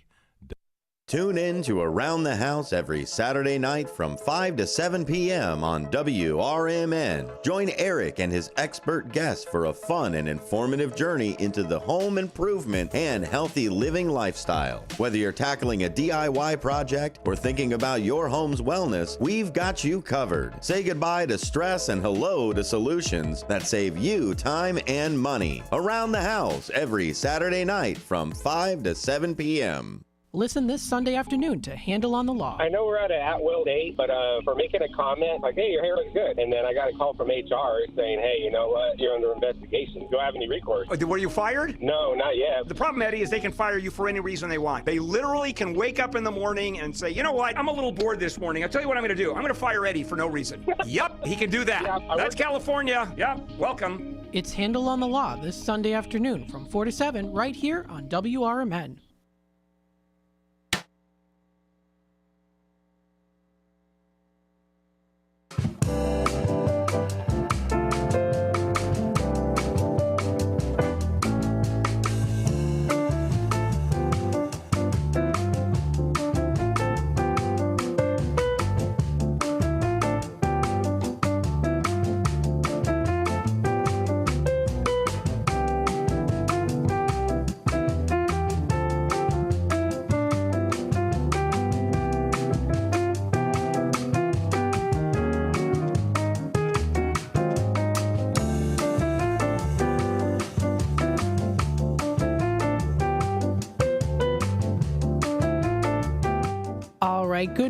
Good morning, everybody. Welcome to Out to Lunch with WRMN AM 1410, broadcasting live here from downtown Elgin, serving the Fox River Valley. Yes, we are enjoying our day today. Happy Wednesday. It is hump day. We're in the middle of the week. Yes, we're halfway through the week here, and it is a little bit more on the overcast side, but it is Wednesday. Of course, very good conversations here about the news podcast here. Somebody knows something. So we're looking forward to continuing on with that, with the Karen L. Shepherd's case. And it's I find it so fascinating just hearing these and realizing, like, my goodness, I wonder how many people out there actually have other information. It's just like, oh, wow. It's so fascinating to me when it comes to all these podcasts, when it comes to true crime cases, and I'm so excited that we here on WRMN get to announce that to you every other Wednesday. So we're looking forward to that. And so it was a very good show today. Thank you again for listening in earlier today on Studio 14. Somebody Knows Something podcast, helping to solve the 1983 disappearance of Karen Shepherd. And if you want to check out more information, you can feel free to find it on podcast.apple.com. Tune in here on WRMN AM 1410 every other Wednesday when we play it. So looking forward to it. Definitely listen to that today, and I'm looking forward to listening to more in the future. And we hope you are too. We definitely hope you are too. Taking a look quickly here at the temperatures, and then we're going to have our special guest come on the air here with us. We have a high of 32 degrees today and a low of 28. It's mixed clouds and sun early, followed by cloudy skies. So it's pretty much a little bit more on the overcast side of things currently right now. Thursday, tomorrow, we're going to be seeing mostly cloudy skies with a high of 39 and a low of 16. We see for Friday a high of 30 and a low of 24. It's going to be cloudy. Saturday, once we get into the weekend, that 60% chance of snow, could even be that freezing rain. So make sure you're prepared for that. Cloudy skies with a low of 19 degrees coming up for Saturday night. We head on into Sunday. We see mostly cloudy with a high of about 30, dropping down to a low of 12 degrees as our low. That is coming up for Sunday night. Monday, February 10th, we are going to be seeing a high of 31 and a low of 19, partly cloudy. Tuesday's a high of 28 and a low of 11 degrees. And then Wednesday, we have a high of 21 and a low of 10 degrees. So that's what we're seeing here for the rest of this week and also into next week. Now, of course, as we do see here, the temperatures are going to get chillier outside, and maybe you want to go indoors to a nice, comfortable place to enjoy a nice hot cup of coffee, some delicious pastries, and of course, wonderful customer service and hospitality. And we want to thank you so much, Kelly, for joining us live here. And she is from Sugar and Rhyme Coffee House, located at 203 East Chicago Street in downtown Elgin. We've got her on the phone lines now. Hello, how are you doing today? Hi, Matt. I'm great. How are you? I'm doing very good. Thank you so much for asking. I'm so glad you were able to take the time to call into the station today to talk a little bit about what Sugar and Rhyme has to offer to the many listeners out there within the Fox River Valley. Absolutely. I'm so excited to be here. Would you like me to just kind of talk a little bit about, what's basically on the basic menu? Yeah. So what we'll do actually is we'll start off here. If you want to do like a little introduction of yourself, tell people out there who you are. Uh-huh. Okay, so my name is Kelly, and my fiance Garrett and I, we run Sugar and Rhyme Coffee House alongside with his parents, Pat and Miles Henderson.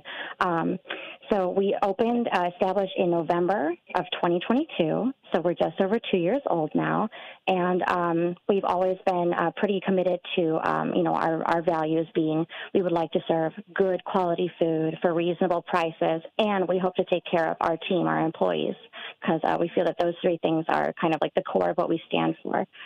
We serve Collectivo Coffee. They are a Milwaukee brand. They roast small batch in River West. They are organic and fair trade. We serve their black and tan roast is our main house drip, and then we also serve their Peacemaker, which is our main espresso that we use. We also carry their decaf Dream Harder. All of our sauces, syrups, spice mixes are made in-house from scratch, just like our pastries. Awesome. So you've got so many great things to offer here as well. Now, I got to ask you this. Of course, the name Sugar and Rhyme, it's a catchy name. I love it, by the way. Thank you. So what's the story behind it? How does it reflect the atmosphere or menu? I love this story, actually. So we were brainstorming so many names for so long before, Sugar and Rhyme was even, established the building and everything.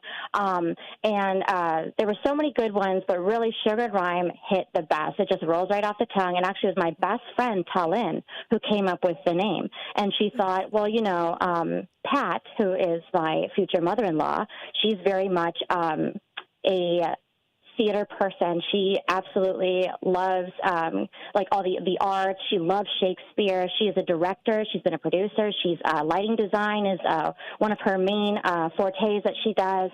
And so we wanted to have a nod sort of to her because we just, we really admire who she is. And one of the reasons that we decided to settle in Elgin was because this community is really steeped in the arts. And being an artist myself, we were just absolutely, over the moon with that. So Sugar and Rhyme, the rhyme part being a nod to Pat. And sugar, of course, well, that's just kind of what we do. Now, we do carry sugar-free vanilla, but that's the end of list. We don't mess around with the sugar-free. Hey, and that's okay. Getting that real sugar there is always so delicious, of course. What's one of your most popular items on your menu, and what's even your personal favorite that you like? Well, actually, my personal favorite beverage happens to be our most popular showstopper. It's called the creme brulee latte. It is usually made with half and half, but you can do whatever milk you like. If you get it hot, it's with our house-made vanilla bean syrup, a little bit of brown sugar. We steam that, and actually we torch turbinado sugar on the top, just like a creme brulee. Now, we can't do that with the iced version, but our iced creme brulee latte shakerado is the style that we make our drinks in. We basically brew the espresso hot over like the vanilla bean and the brown sugar so that it all melts down. Then we rapidly cool it in a martini shaker filled with ice, which aerates the coffee and really brings out that flavor. So unlike cold brew, we actually brew our espresso right then and there, and it is nice and fresh, and it's aerated, and it really elevates the taste of the coffee. So I would say creme brulee latte is our most popular beverage, and if it came to the pastries, that is a tough one because our reputation really was established via the croissants. And so we have our classic butter croissant, which happened to be my first employee's favorite dish out of everything we had to offer. She loves just the butter croissant just as it is. Then we also have the chocolate croissant, which is made with 2 batons of Belgian chocolate rolled up into our usual croissant dough. And that usually goes head-to-head with our almond croissant, which is made with a house-made almond simple syrup, a house-made almond cream, and it is twice baked for extra crunchiness. I would have to say the chocolate and the almond go head-to-head when it comes to our pastries. Oh my goodness, you've got so many good things, and I'm already getting hungry. And I just had a bagel this morning. With a croissant if you want. I just had a bagel this morning, and I'm still getting hungry here. This is fantastic. And by the way, I have had your blueberry muffins before. Very delicious. And something I also have to note here too, that's a big compliment, is I love that you put it in. The boxes that you put them in. They're nice and secure. You go to some places and they put it in a bag, and then, sometimes it can kind of fall apart or the chocolate on there might smear. No, here you've got those, like the foldable boxes. Yes, actually, and the great thing about those boxes is that they're made with sugarcane fiber. So much like our compostable cups, our boxes are also compostable. We try our best to, be economically friendly. That's why we only have one bag size to kind of cut down on the resources that we're using. And it's a little big, but we have no problem giving it to you. Absolutely. I thought that's something that also stood out to me when I did go over there. It was about a couple months ago I went to stop in, and that was something. Of course, the food stood out, the service, of course, the cute atmosphere, the very cozy atmosphere, which I like, and the decorations. The older kind of looking chairs are really cool too. I like those. And that was something that also stood out to me too, was that it comes in that nice box, which I really like. Some other quick questions here as well. How, your cafe, because I've been in there before, it has such a strong community vibe. Even though it's a smaller space, you still get to feel the vibrance of the community. Something I also really like too is on your windowsill, you allow for people to place advertisements.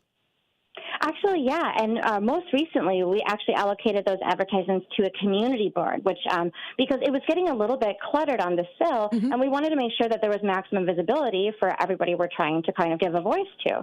So on the wall, right when you come in, we have some cork that we set up, and we have tons of business cards and advertisements, for like the YWCA advertises their pads does. We have a lot of local artists and businesses that have their cards up there. So I think that since we added the community board, I think it was just before December, I want to say we added it, and it's been really great because that way it's a much better visibility than kind of low on the windowsill. Right. So right now on the windowsill, we just have my plant stand. We have some art by a young artist named Anna King. She is selling her T-shirts and some of her goods there, so that's also available. But yeah, we have the community board for anybody who has an advertisement of the word they're trying to get out there. That's the thing I love about Sugar and Rhyme, too, is you're not just a coffee shop that, hey, we're just here to sell coffee and pastries. You're part of the community. You engage in the community. You allow people to come in, and you work with others. And I think that that's absolutely fantastic because that's what it's all about, being part of the community for each other, helping each other out. So I applaud you for that a lot. Thank you so much. We are absolutely, as I mentioned before, over the moon with the fact that we chose Elgin when we chose to settle down. We looked at a lot of different places, including all the way out to Grand Junction, Colorado, to see if there was some place that might need a good bakery. And then we found Elgin, and we just fell in love. And you know what, with the arts, with, again, the community, like I myself am from Schaumburg, and I don't often really see so much of the strength of the community there, like a stranger talking to another one in a cafe, like, this one. So I really like to see what Elgin everyone has as far as, our regulars, and just the fact that I've seen two complete strangers, have like a good long conversation with one another because they happen to be, both enjoying the croissant. Absolutely. Before we let you go, I want to thank you again for your time to come on here to WRMN. If someone's visiting for the first time, what would you recommend they order from your menu? Oh, wonderful. So this is my favorite question. If they're looking for a beverage, I would definitely recommend our creme brulee latte, as I mentioned before. But if they're looking for something perhaps more tea-oriented, but they kind of still want a latte, our Earl Grey lavender tea latte is wonderful. It tastes great with our house-made oat milk and any milk really. And then we also have for our pastries, I would definitely say, if it's there when you arrive, try the almond croissant. They sell out so very fast. Chef has been making more and more as we go and as we gather this data, but they sell out very fast. And if there's not an almond croissant, definitely give our chocolate croissant or even our veggie quiche a try. Our veggie quiche is made with roasted red peppers, caramelized onions, basil, and Chihuahua cheese. It's really light, and the crust is homemade, of course. Oh, that sounds delicious. And I also have to say here, too, I see you recently posted onto the Facebook page that chocolate dipped strawberries will be back again pretty soon. They will. We start taking orders today. So right now the prices are $3 for one chocolate dipped strawberries. It is for 6 chocolate dipped strawberries, it is $15, and then for a dozen, it is $30. Now, if you notice with those prices, if you order the 6, you technically get a strawberry free, and if you order the dozen, you technically get 2 free. Hey, that's a good plan. And I also see here, too, the raspberry chocolate mint latte. That looks fantastic. You also get that artistic touch to it, too, which is great. You put your full heart into this business, and I can definitely see that. Thank you so much. We really feel that we do. Very much so. So tell us a little bit, or before we let you go, how can people find more information about Sugar and Rhyme Coffee House? Absolutely. So stopping in our store, of course, is one of my favorite methods because I could talk to you for weeks. You could also visit our website at sugarandrhyme.com. You can look us up on Google. We're also on Facebook and Instagram at this time. So if you have any questions, you can also just email me at sugarandrhyme@gmail.com, and I'd be happy to answer any of your questions. Awesome. Kelly, thank you again so much for joining us, and we hope you have a wonderful, very sweet rest of your day. Thank you so much, Matt. It was good to talk to you. And you as well. Thanks again. I'll be stopping in pretty soon. Wonderful. All righty. Bye-bye now. All right, that was Kelly Estrada of Sugar and Rhyme calling in with us, talking about the fantastic, cute little Sugar and Rhyme coffee house there that is more than just coffee and pastries. It's all about the community as well, too. And you can see some beautiful artwork that's posted in there as well. As part of the community, for the community, they make sure and ensure that you have some fantastic experiences with their delicious drinks and pastries, but also get that sense of community, coming together, sitting down, having a chat, and letting people know what's going on within the Fox River Valley. Very, very good. And within the Elgin area, too. So the time is 10:21. We are going to take a little time out. We'll be back with more Out to Lunch with WRMN AM 1410. I have to say here, too, all of these interviews that I'm going to be doing today are all in relation to the arts. I think that is fantastic. We're going to be having James Harvey coming in, talking about the Elgin Art Space Lofts. That'll be coming up at the 11 o'clock hour. And then at 12 o'clock, we're going to be having an author on the air. So all things related to the arts and entertainment. And here on Out to Lunch with WRMN, we like to present that to you. So stay tuned. We'll be back with more in just a bit. Looking to stay informed on the political issues that truly matter? I'm Dennis Sonar Green, inviting you to join me every weekday from 4 to 6 p.m. on WRMN for A Political Talk Show. WRMN, the talk of the town, is where you'll find clear, balanced analysis of the day's biggest news. We dig into the headlines, cutting through the noise to deliver the facts and insights you need to stay informed. Whether you're deeply into politics or just want to understand what's going on, this show offers the depth and perspectives that matter. Tune in every weekday from 4 p.m. to 6 p.m. on WRMN and be part of the conversation that's shaping our community. Let's navigate today's political landscape together on A Political Talk Show, only on WRMN, the talk of the town. Want to furnish your space without breaking the bank or the planet? Remix Market is your destination for high-quality pre-loved furniture, home decor, and more. Each purchase helps us rehome items and keep them out of landfills. From statement pieces to everyday essentials, you'll find it all at Remix Market. Visit us online at remixmarket.com and shop secondhand treasures today. You never know what or who you'll hear from on the first shift with me, Marky B. Like Tim Sconing, a WRMN news reporter back in the 1960s. The jingles you all play, they were purchased by Dick Sutter. He was at some radio convention. He came back with this reel. I remember them playing that in the studio. We were so excited. We thought we were network now. And it's the same jingles today. That's great. Every time I hear them, I get excited about it. I'm sure. It's a lot of fun. Fun times on the first shift, right here on WRMN, AM 1410 and 96.7 FM. This is the Chef of Love, Chef Gennard, TV host and restaurateur. My grandparents harvested their land to sell food and share this overflowing bounty with our community. Grandma said, for every yam we pick, we give one away. In the world they cultivated, I love preparing and eating dinner with my family on Sundays. When our resources changed, food assistance programs sustained us. They gave me fuel to start my first culinary business at 16 years old, and inspiration to donate the extra food in my community. Through my life, I've developed an appetite to work with others to ensure everyone has access to the nutritious food we need to thrive. Together, we can help end hunger. Come on, join the movement with Feeding America by volunteering, donating, and advocating. Learn more at feedingamerica.org/act now. Brought to you by Feeding America and the Ad Council.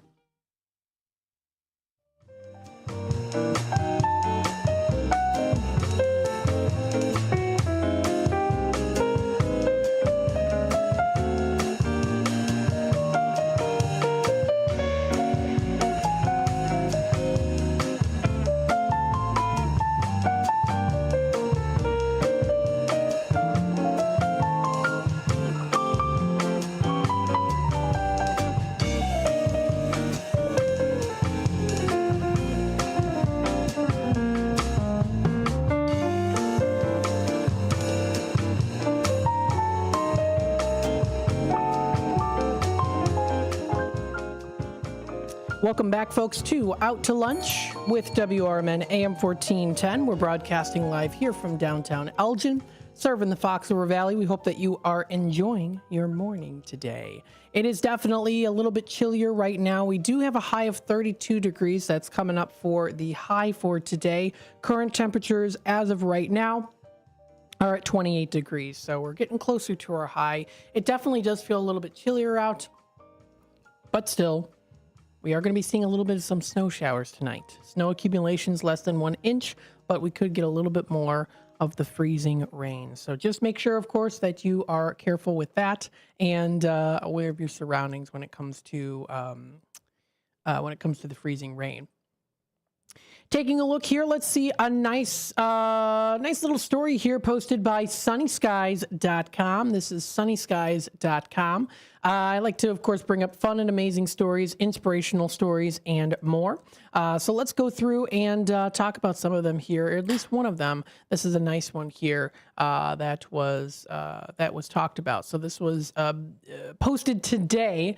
Titled, quote, in 8th grade, I was gifted art supplies I couldn't afford. So this is by an anonymous user. Let's read a bit about this inspirational story.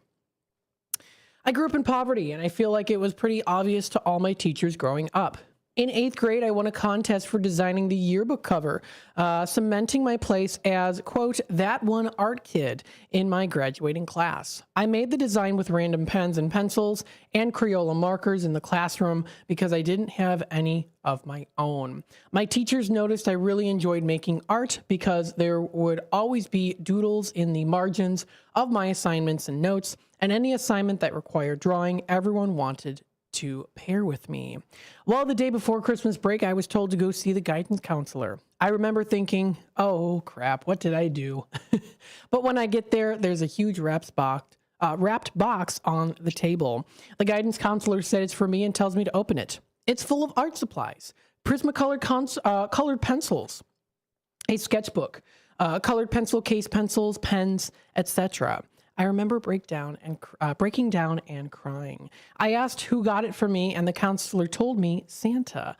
I had never believed in Santa, and I insisted on knowing who it was so I could thank them. She refused to tell me. Those gifts helped me create art for years to come, and I eventually retired those pencils to an old friend of mine. I graduated with the, quote, most artistic senior superlative. I get all misty-eyed thinking about this every now and then. If somehow you're reading this, thank you. So very nice story there that was posted onto sunnyskies.com. And you can find more inspirational stories, fun and amazing stories, and news that's on sunnyskies.com. Again, you're listening to WRMN AM 1410. We're broadcasting live here from downtown Elgin, serving the Fox River Valley, and we hope that you are enjoying the morning so far today. Happy Wednesday, everybody, and we are in the middle of the week, so that's pretty nice too. Looking forward to some other things coming up here in the very near future, so stay tuned for that. If you want to keep up to date and in the loop with what's happening here in the Fox River Valley and what's going on here at WRMN, you can subscribe to our YouTube channel, youtube.com/WRMN Radio. Don't forget, you can also comment, be a part of the conversation, comment live. You can text us, 505-926-1410. That's our information number, our text line, 505-926-1410. You can also, of course, listen to us live directly through our website. And don't forget also, too, we do have a Facebook page, facebook.com/WRMN 1410 Radio. So you can find us also on Facebook and check out those local postings, keeping you up to date with what's going on. Stay tuned. We'll be back with more Out to Lunch with WRMN. We'll go through some other local news here in a little bit, and then we'll also kind of talk a little bit further onto kind of what's happening in the area, and then we'll go from there. Stay tuned for some great interviews coming up during the 11 o'clock hour and also the 12 o'clock hour here on Out to Lunch with WRMN.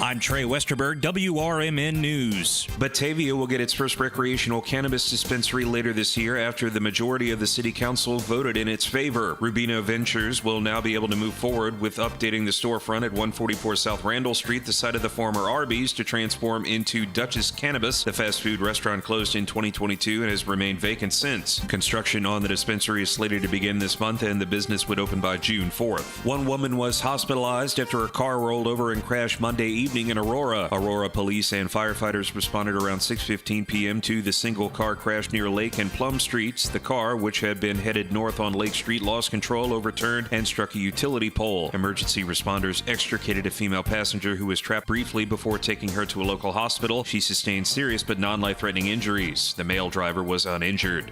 This week, a Wheaton woman was sentenced to 40 years in prison after pleading guilty to first-degree murder in the 2018 slaying of 18-year-old Luis Guerrero of West Chicago. 22-year-old Tia Brewer was one of 4 people charged with murder, in which Guerrero was beaten, strangled, stabbed, kidnapped, and burned. Also charged in the murder are 24-year-old Sal Ruiz, 25-year-old Jesus Arada Correa, and 25-year-old Francisco Alvarado, all of West Chicago. The Elgin Area Chamber of Commerce will hold its annual meeting reception on Thursday, February 13th from 4:30 to 6 p.m. at the Grand Ballroom at the Grand Victoria Casino at 250 South Grove Avenue in Elgin. The event will honor outstanding member businesses and volunteers, recognize Elgin Area Chamber retiring board members, commemorate the Chamber's successful achievements of the past year, and outline this year's programs and events. Cost for the event is $30 per person, which includes hors d'oeuvres and a beverage ticket. Registration can be made at elginchamber.com. I'm Trey Westerberg on 1410 WRMN Elgin, proudly serving the Fox River Valley. Right now at Wendy's, get 2 of these fave items for just $7. The spicier classic chicken sandwich, Dave's single, or 10-piece nugs. It's an incredible deal, but an insanely difficult choice. Do you go double chicky sando, both spicy and classic, 1 beefy and 1 chicky? Or maybe you go all in on one and go Nug Max. 2 faves for just $7? Gotta be Wendy's. At participating Wendy's for a limited time only. Select a request 2 for $7 deal to redeem. Not valid in a combo or with saucy nugs. Single item at regular price. Prices may be higher in Alaska and Hawaii. Progressive knows finding your new home was a dream come true. You wanted a walk-up with central air and a skylight, and you found it. Now, every Friday night, you get to fall asleep to the sound of your downstairs neighbor's dance parties. Progressive can't save you from your noisy neighbors, but we can save you money when you bundle your home and auto with us. Get a quote at Progressive.com. Progressive Casualty Insurance Company affiliates and other insurers, not available in all states. At Britain's Touchless Car Wash, they know life gets busy. That's why they're here 24/7 to keep your car looking spotless, fast, and easy.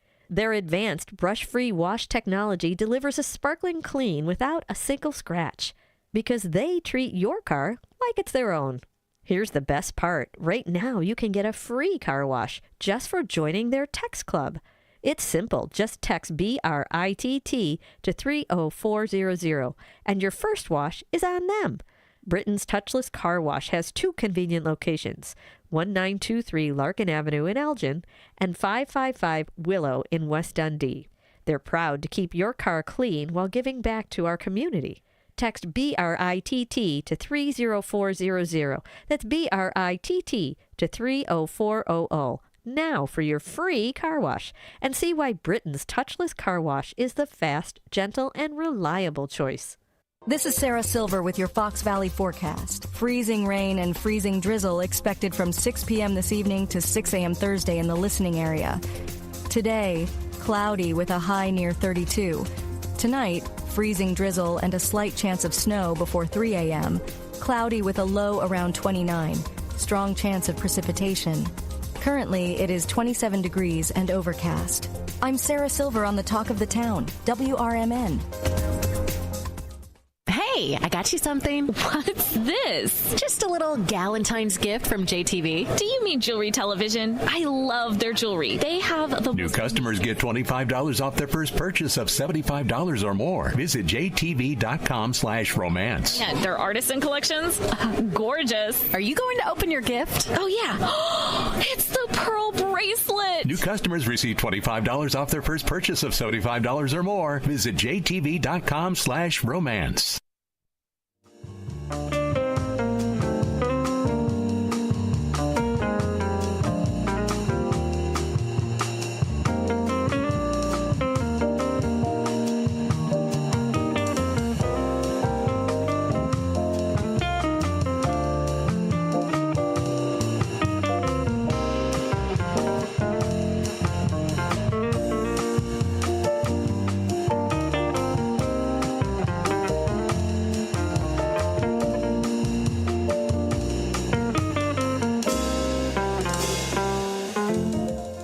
Welcome back, folks, to Out to Lunch with WRMN AM 1410. We're broadcasting live here from downtown Elgin, serving the Fox River Valley.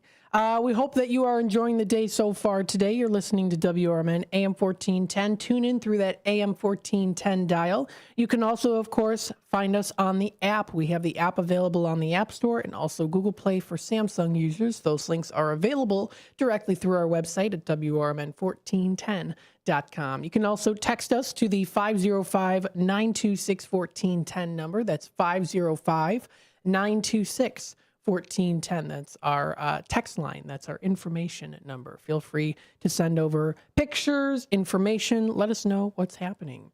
And our Tradio segment does start 2 hours from now, roughly 2 hours from now here. But I'll give you a little sneak peek on who recently has called in or texted in or emailed in as well for their Tradio announcements. And Tradio will start at around 12:30. If you're looking to buy, sell, trade, and or announce to the Fox River Valley area, during that time, that'll be the time to call in to the show. But let's run through a little bit briefly here who recently has called in. We have the Tradio caller has the boat for sale. So it's a nice 17-foot long boat. It's got a nice trailer, 85 horse motor on there too. It's a sporty looking boat for $5,000 or best offer. And then he also does have a 1946 Chevy 110 truck for sale. Make him an offer on that. That number is 847-464-5830. We also do have the 2009 Toyota Corolla 5-speed manual transmission, dark gray. Extra set of rims and tires. Also has that nice sunroof on there if you want to reach out to him. Inquiring about the pricing on that. That number is 312-296-4223 is that number. We also have another Tradio caller here, Elliot. He's looking to buy movie memorabilia, including Indiana Jones collector glasses as well, too. You can feel free to email him at elliot@WRMN1410.com. That's elliot@WRMN1410.com. We also do have a Tradio caller looking for someone to work on his front door lock. That number is 847-308-1455. We have another Tradio caller, has a snowblower. It's a snowblower Murray 24-inch path. It runs good. It's got a 6-speed, 1 reverse on there for $350 or best offer. That number is 847-741-8276 is that number. We have another Tradio caller still looking for that Simon game, learning game in Etch-a-Sketch. That number is 847-717-3028. We've got Susie. She's got the homemade full-size quilts. She's got the bakeware. She has the kitchen mixer, the big blue suitcase, Singer sewing machine, set of pots and pans, and also antiques. You can feel free to reach out to her. That number is 630-536-9922. And then we also do have Bill. He sells those movie posters, original theatrical film posters. If you want to contact him, you can text him at 708-793-3980. Or also, of course, feel free to email him, billsellsposters@gmail.com. That's billsellsposters@gmail.com. So those are the Tradio callers who have recently called in. Of course, during 12:30, the Tradio segment, that'll be the time to call into the show here at 847-931-1410 is that number. So let's take a look here. We still have a little bit of time left before we take a quick time out again here, about 5 more minutes. So let's talk a little bit more about some things that are happening locally within the area. So recently posted onto here, this is some more local news here within the Fox River Valley area. This is posted today on foxvalleymagazine.com. And so in some news here, a woman gets 40 years in prison for the brutal murder of a West Chicago teen back in 2018. Now, this is a 22-year-old Wheaton woman that has been sentenced to 40 years in prison for her role in the savage murder of an 18-year-old West Chicago man back in 2018. Following a 4-day sentencing hearing, DuPage County State's Attorney Robert Berlin announced Tuesday that Judge Brian Tellender sentenced Tia Brewer, formerly of Wheaton, to 40 years in the Illinois Department of Corrections for her role in the 2018 murder of Louis Guerrero, 18, of West Chicago. Brewer had previously entered a plea of guilty to 1 count of first-degree murder and 1 count of aggravated kidnapping, which is a Class X felony. The state has asked for a sentence of natural life in the IDOC. Brewer, who was 16 years old at the time of the murder, is the third of 4 individuals charged with the murder to be sentenced. She was prosecuted as an adult pursuant to Illinois law. Co-defendants Jesus Eduardo Guerrera, 25, and Saul Ruiz, 24, both formerly of West Chicago, each entered a plea guilty to 1 count of conspiracy to commit first-degree murder, a Class 1 felony, and in exchange for the cooperation, was sentenced to 15 years in the IDOC and 10 years in the IDOC, respectively. So if you do want to read a little bit more further on this article, you can find more information posted, the full article, on foxvalleymagazine.com. Again, that's, foxvalleymagazine.com. Judge Tellender sentenced Brewer to 34 years in the IDOC on the murder charge, to be served at 100%, and 6 years on aggravated kidnapping charge, to be served at 85%. The sentences will be served consecutively. So that was recently posted onto foxvalleymagazine.com. Kane County Connects. Kane County voters are invited to learn about April 1st referendum. So there are some town hall meetings here. If you want to make note of this, you can find this information on where it's going to be, the times and the days. This is on KaneCountyConnects.com. Representatives of the Kane County Board will host several public meetings to present educational information regarding the proposed special county retailers occupation tax referendum. Back in September of 2024, the Kane County Board approved placing this measure on the April 1st, 2025 election ballot to ask voters whether or not to establish a 0.75 sales tax dedicated exclusively to funding essential public safety services. So they do have information. The revenue generated from this tax would be allocated to the public safety initiatives such as supporting law enforcement and emergency response services, upgrading public safety technology and infrastructure, enhancing emergency preparedness and responsible capabilities, and also as well too expanding programs to address drug overdose, neglect, and also abuse. So if you are interested, there is information posted. The town hall meeting schedule has also been posted on there as well. It's going to be in Burlington, February, well, it already happened last night, actually. Burlington, February 4th, yesterday, it was at Mott's Lounge. The next one will be at East Dundee, the Dundee Township Building, February 10th. That'll be from 5 to 6 p.m., so that'll be the other one. And I'll show it up on the screen here, too, and you can find it as well, too, on at KaneCountyConnects.com. But this has been also posted onto the screen here. So East Dundee will be February 10th at the Dundee Township Building from 5 to 6. We have here in Elgin, February 24th at the Gail Borden Public Library at 270 North Grove Avenue. That'll be from 5 until 6 p.m. In Aurora, it's March 3rd at the Santori Library from 5:30 to 6:30 p.m. And finally in Geneva, March 10th, Geneva Library, 5:30 to 6:30 p.m. So if anyone is interested, that is the list there of the town hall meeting schedules. And you can find this information posted onto KaneCountyConnects.com. That's KaneCountyConnects.com. You can also check out other recent articles as well, too. Yesterday, we did touch base a little bit on the Kane County Health Department collaborating with Rush Copley Medical Center. Also, the health department launching their Behavioral Health 360 online hub too. So there's also some other articles that you can also find as well, some past ones. And if you do want to take a look at that, feel free to do so. Absolutely, on the World Wide Web. The time is 10:45. We are going to take a quick time out. We'll be back with more Out to Lunch with WRMN AM 1410. And then we'll talk about a South suburban Chicago woman who regifts presents to seniors who need an emotional boost. We'll talk a little bit about that, give you some other announcements here too. And at the 11 o'clock hour, we'll go through talking about some fantastic events coming up here within the Elgin area. Stay tuned. We'll be back with more Out to Lunch with WRMN here in just a little bit. Are you looking for the perfect wedding planner?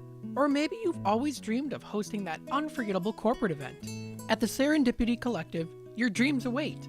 Located in the heart of Hampshire, Illinois, the Serendipity Collective specializes in both traditional and non-traditional weddings. They also offer event planning services for birthdays, bridal and baby showers, quinceañeras, corporate events, and more. From the moment you step into your attire for the first time, to the tears of joy during speeches and dances, they're sure to make you savor every moment of your special day. At the Serendipity Collective, they love what they do and are passionate about helping you create memories that'll last a lifetime. Visit Monday through Friday, 8 a.m. to 4 p.m., or evenings and weekends by appointment, or call at 847-749-7848, or email at info@theserendipitycollectivellc.com. The Serendipity Collective, your dream wedding awaits. Are you prepared for an emergency or disaster? Because it's not a matter of if, but when. Don't find yourself saying, I'll trust water bottles and a flashlight to save the day, but I'll be proved wrong. With a tornado approaching, I'll realize that I like a wheelchair-accessible shelter. When the floodwaters rise, I'll be up in the attic with 20 cans of beans. It's a recipe for disaster. Let's prepare so we all have a better story to tell. Get started at ready.gov/older adults. Brought to you by FEMA and the Ad Council. As a mom, comforting my family is what I do best. Vicks VapoStick provides soothing, non-medicated Vicks vapors in an easy-to-apply stick. And it dries fast, so there's no mess. I use it to comfort myself and my family. Thanks, Mom. Vicks VapoStick, soothing comfort for the whole family. And when you need more comfort for yourself, try Vicks Vapo Shower Max for steamy Vicks vapors. Use as directed. VapoStick for use ages 4 and up. Vapo Shower Max use for adults only. If your idea of therapy involves a fishing rod, a tree stand, or a campfire, then you need American Outdoors Radio. Host John Cruz speaks your language, whether it's about the best lures, tracking game, or that one buddy who always forgets to bring the beer. John's got the tips to sharpen your aim, the hacks to pack lighter, and the stories to keep you entertained. Again, that's American Outdoor Radio with John Cruz. Saturdays at 7 a.m. on WRMN 1410. Or stream it at WRMN1410.com. Get ready to outfish, outhunt, and outcamp 'em all on American Outdoor Radio with John Cruz.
Welcome back, folks, to Out to Lunch with WRMN AM 1410. We're broadcasting live here from downtown Elgin, serving the Fox River Valley, and we hope that you are enjoying your morning today. Happy Wednesday, everybody. We're in the middle of the week. It's hump day. We're halfway through the week, so if you are trying to get through the week here and you're looking forward to the weekend, just know we're halfway there.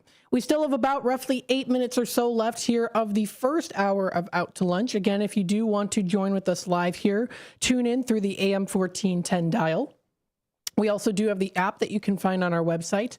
So if you go to our website, WRMN1410.com, you'll be able to view our website and find on there the link directly to our app. So you can find it. It's actually a direct link through the App Store. So you'll be able to find that there too. Very easy to locate, and you can just click on it and you'll be able to download the app. So it's pretty easy to do. And then we also do have here, of course, the Google Play Store for Samsung users. So you can also find that on our website as well. And then don't forget, you can find us on Facebook and also on X. And then don't forget, we also do have the click here to listen live button, which directly takes you to a nice little section where you can listen to us live from anywhere. And it's always nice and clear, too. So feel free to check out our website. Again, that's WRMN1410.com. Let's take a look here again. I'll go through the weather again for you folks just a little bit here before the 11 o'clock hour. For those of you who are just tuning in, then I'll read to you a nice little story here that I found on CBSnews.com under community journalism.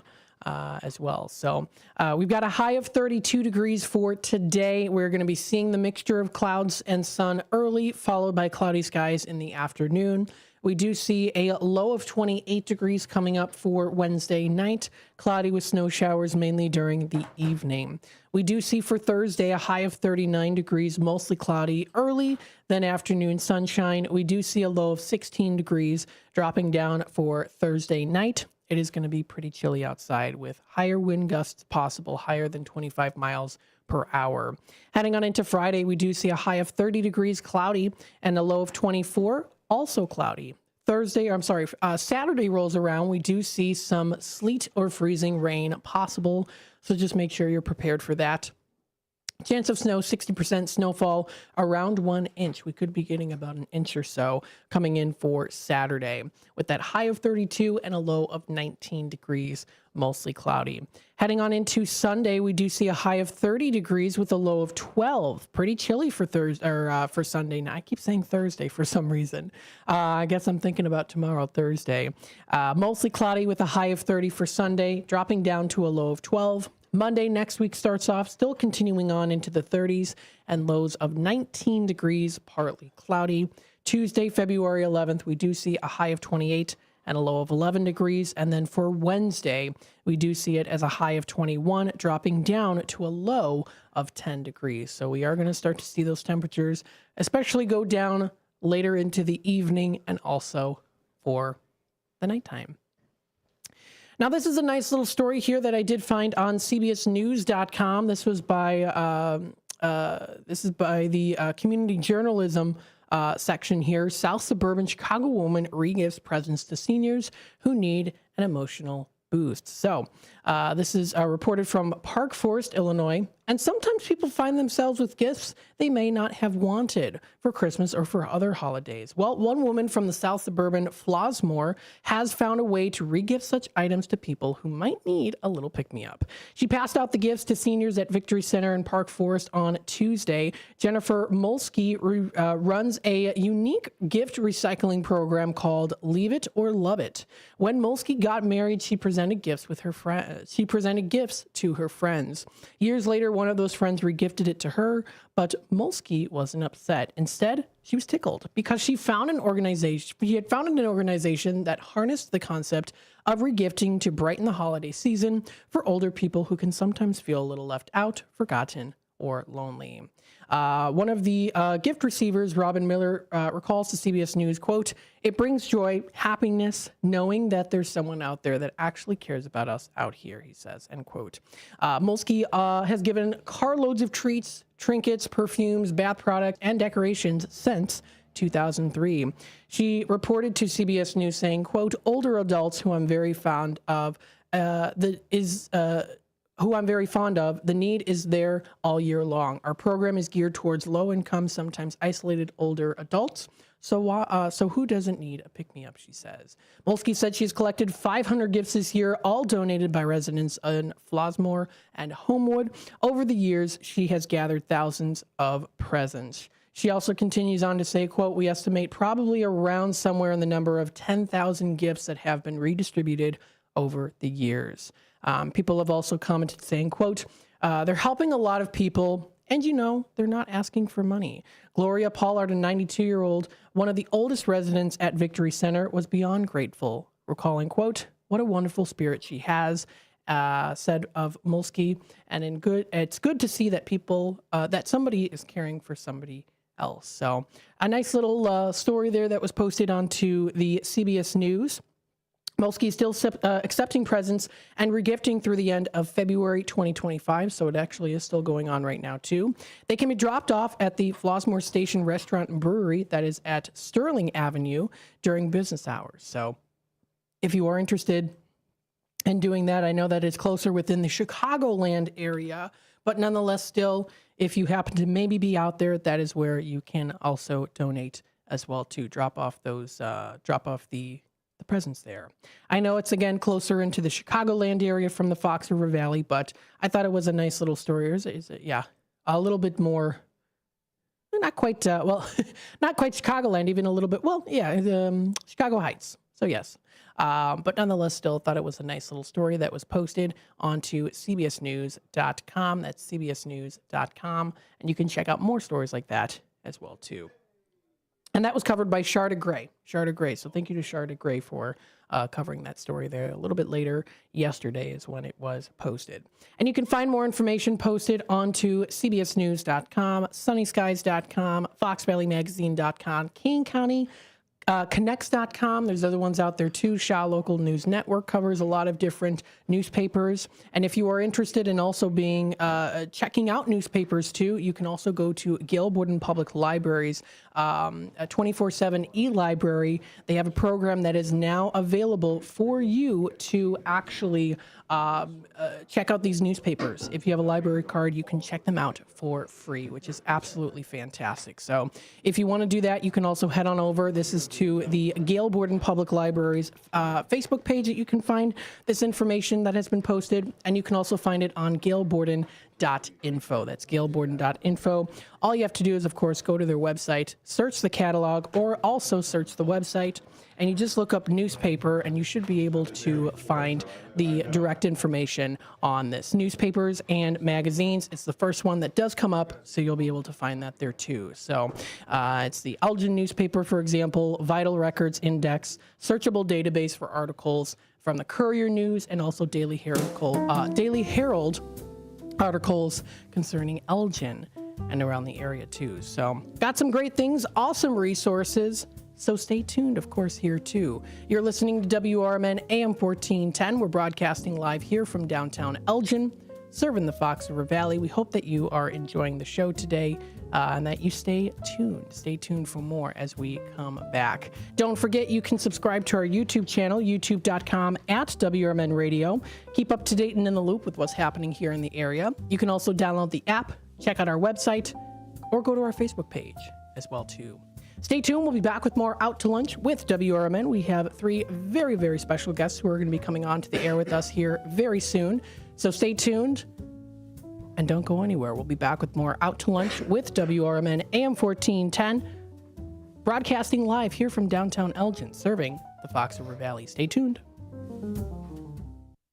Are you suffering with anxiety, depression, PTSD, an eating disorder, or even a substance abuse problem? If it's causing problems at work or with your family, get help now at Insight Mental Health and Wellness. We can help and treat all types of depression and mental issues. We'll help you use your insurance to get away from it all to a beautiful, sunny, and tranquil vacation-like environment so you can recharge yourself. And with a Family Medical Leave Act, you could take the time off you need from work. Plus, with the Affordable Care Act, your treatment could be 100% covered. If you're suffering from any kind of anxiety, depression, PTSD, eating disorder, or even a substance abuse problem, use your insurance and get away from it all. Come to sunny California. Call Insight Mental Health and Wellness now. 800-419-0287. 800-419-0287. 800-419-0287. That's 800-419-0287.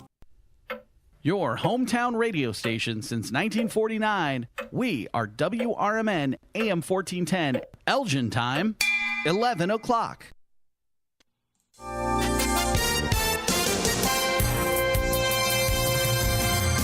I'm Trey Westerberg, WRMN News. One woman was hospitalized after her car rolled over and crashed Monday evening in Aurora. Aurora police and firefighters responded around 6:15 p.m. to the single car crash near Lake and Plum Streets. The car, which had been headed north on Lake Street, lost control, overturned, and struck a utility pole. Emergency responders extricated a female passenger who was trapped briefly before taking her to a local hospital. She sustained serious but non-life-threatening injuries. The male driver was uninjured. This week, a Wheaton woman was sentenced to 40 years in prison after pleading guilty to first-degree murder in the 2018 slaying of 18-year-old Luis Guerrero of West Chicago. 22-year-old Tia Brewer was one of 4 people charged with murder in which Guerrero was beaten, strangled, stabbed, kidnapped, and burned. Also charged in the murder are 24-year-old Sal Ruiz, 25-year-old Jesus Arado Correa, and 25-year-old Francisco Alvarado, all of West Chicago. The Elgin Area Chamber of Commerce will hold its annual meeting reception on Thursday, February 13th from 4:30 to 6 p.m. at the Grand Ballroom at the Grand Victoria Casino at 250 South Grove Avenue in Elgin. The event will honor outstanding member businesses and volunteers, recognize Elgin Area Chamber retiring board members, commemorate the Chamber's successful achievements of the past year, and outline this year's programs and events. Cost for the event is $30 per person, which includes hors d'oeuvres and a beverage ticket. Registration can be made at elginchamber.com. Batavia will get its first recreational cannabis dispensary later this year after the majority of the city council voted in its favor. waiver. Rubino Ventures will now be able to move forward with updating the storefront at 144 South Randall Street, the site of the former Arby's, to transform into Dutch's Cannabis. The fast food restaurant closed in 2022 and has remained vacant since. Construction on the dispensary is slated to begin this month, and the business would open by June 4th. I'm Trey Westerberg on 1410 WRMN Elgin, proudly serving the Fox River Valley.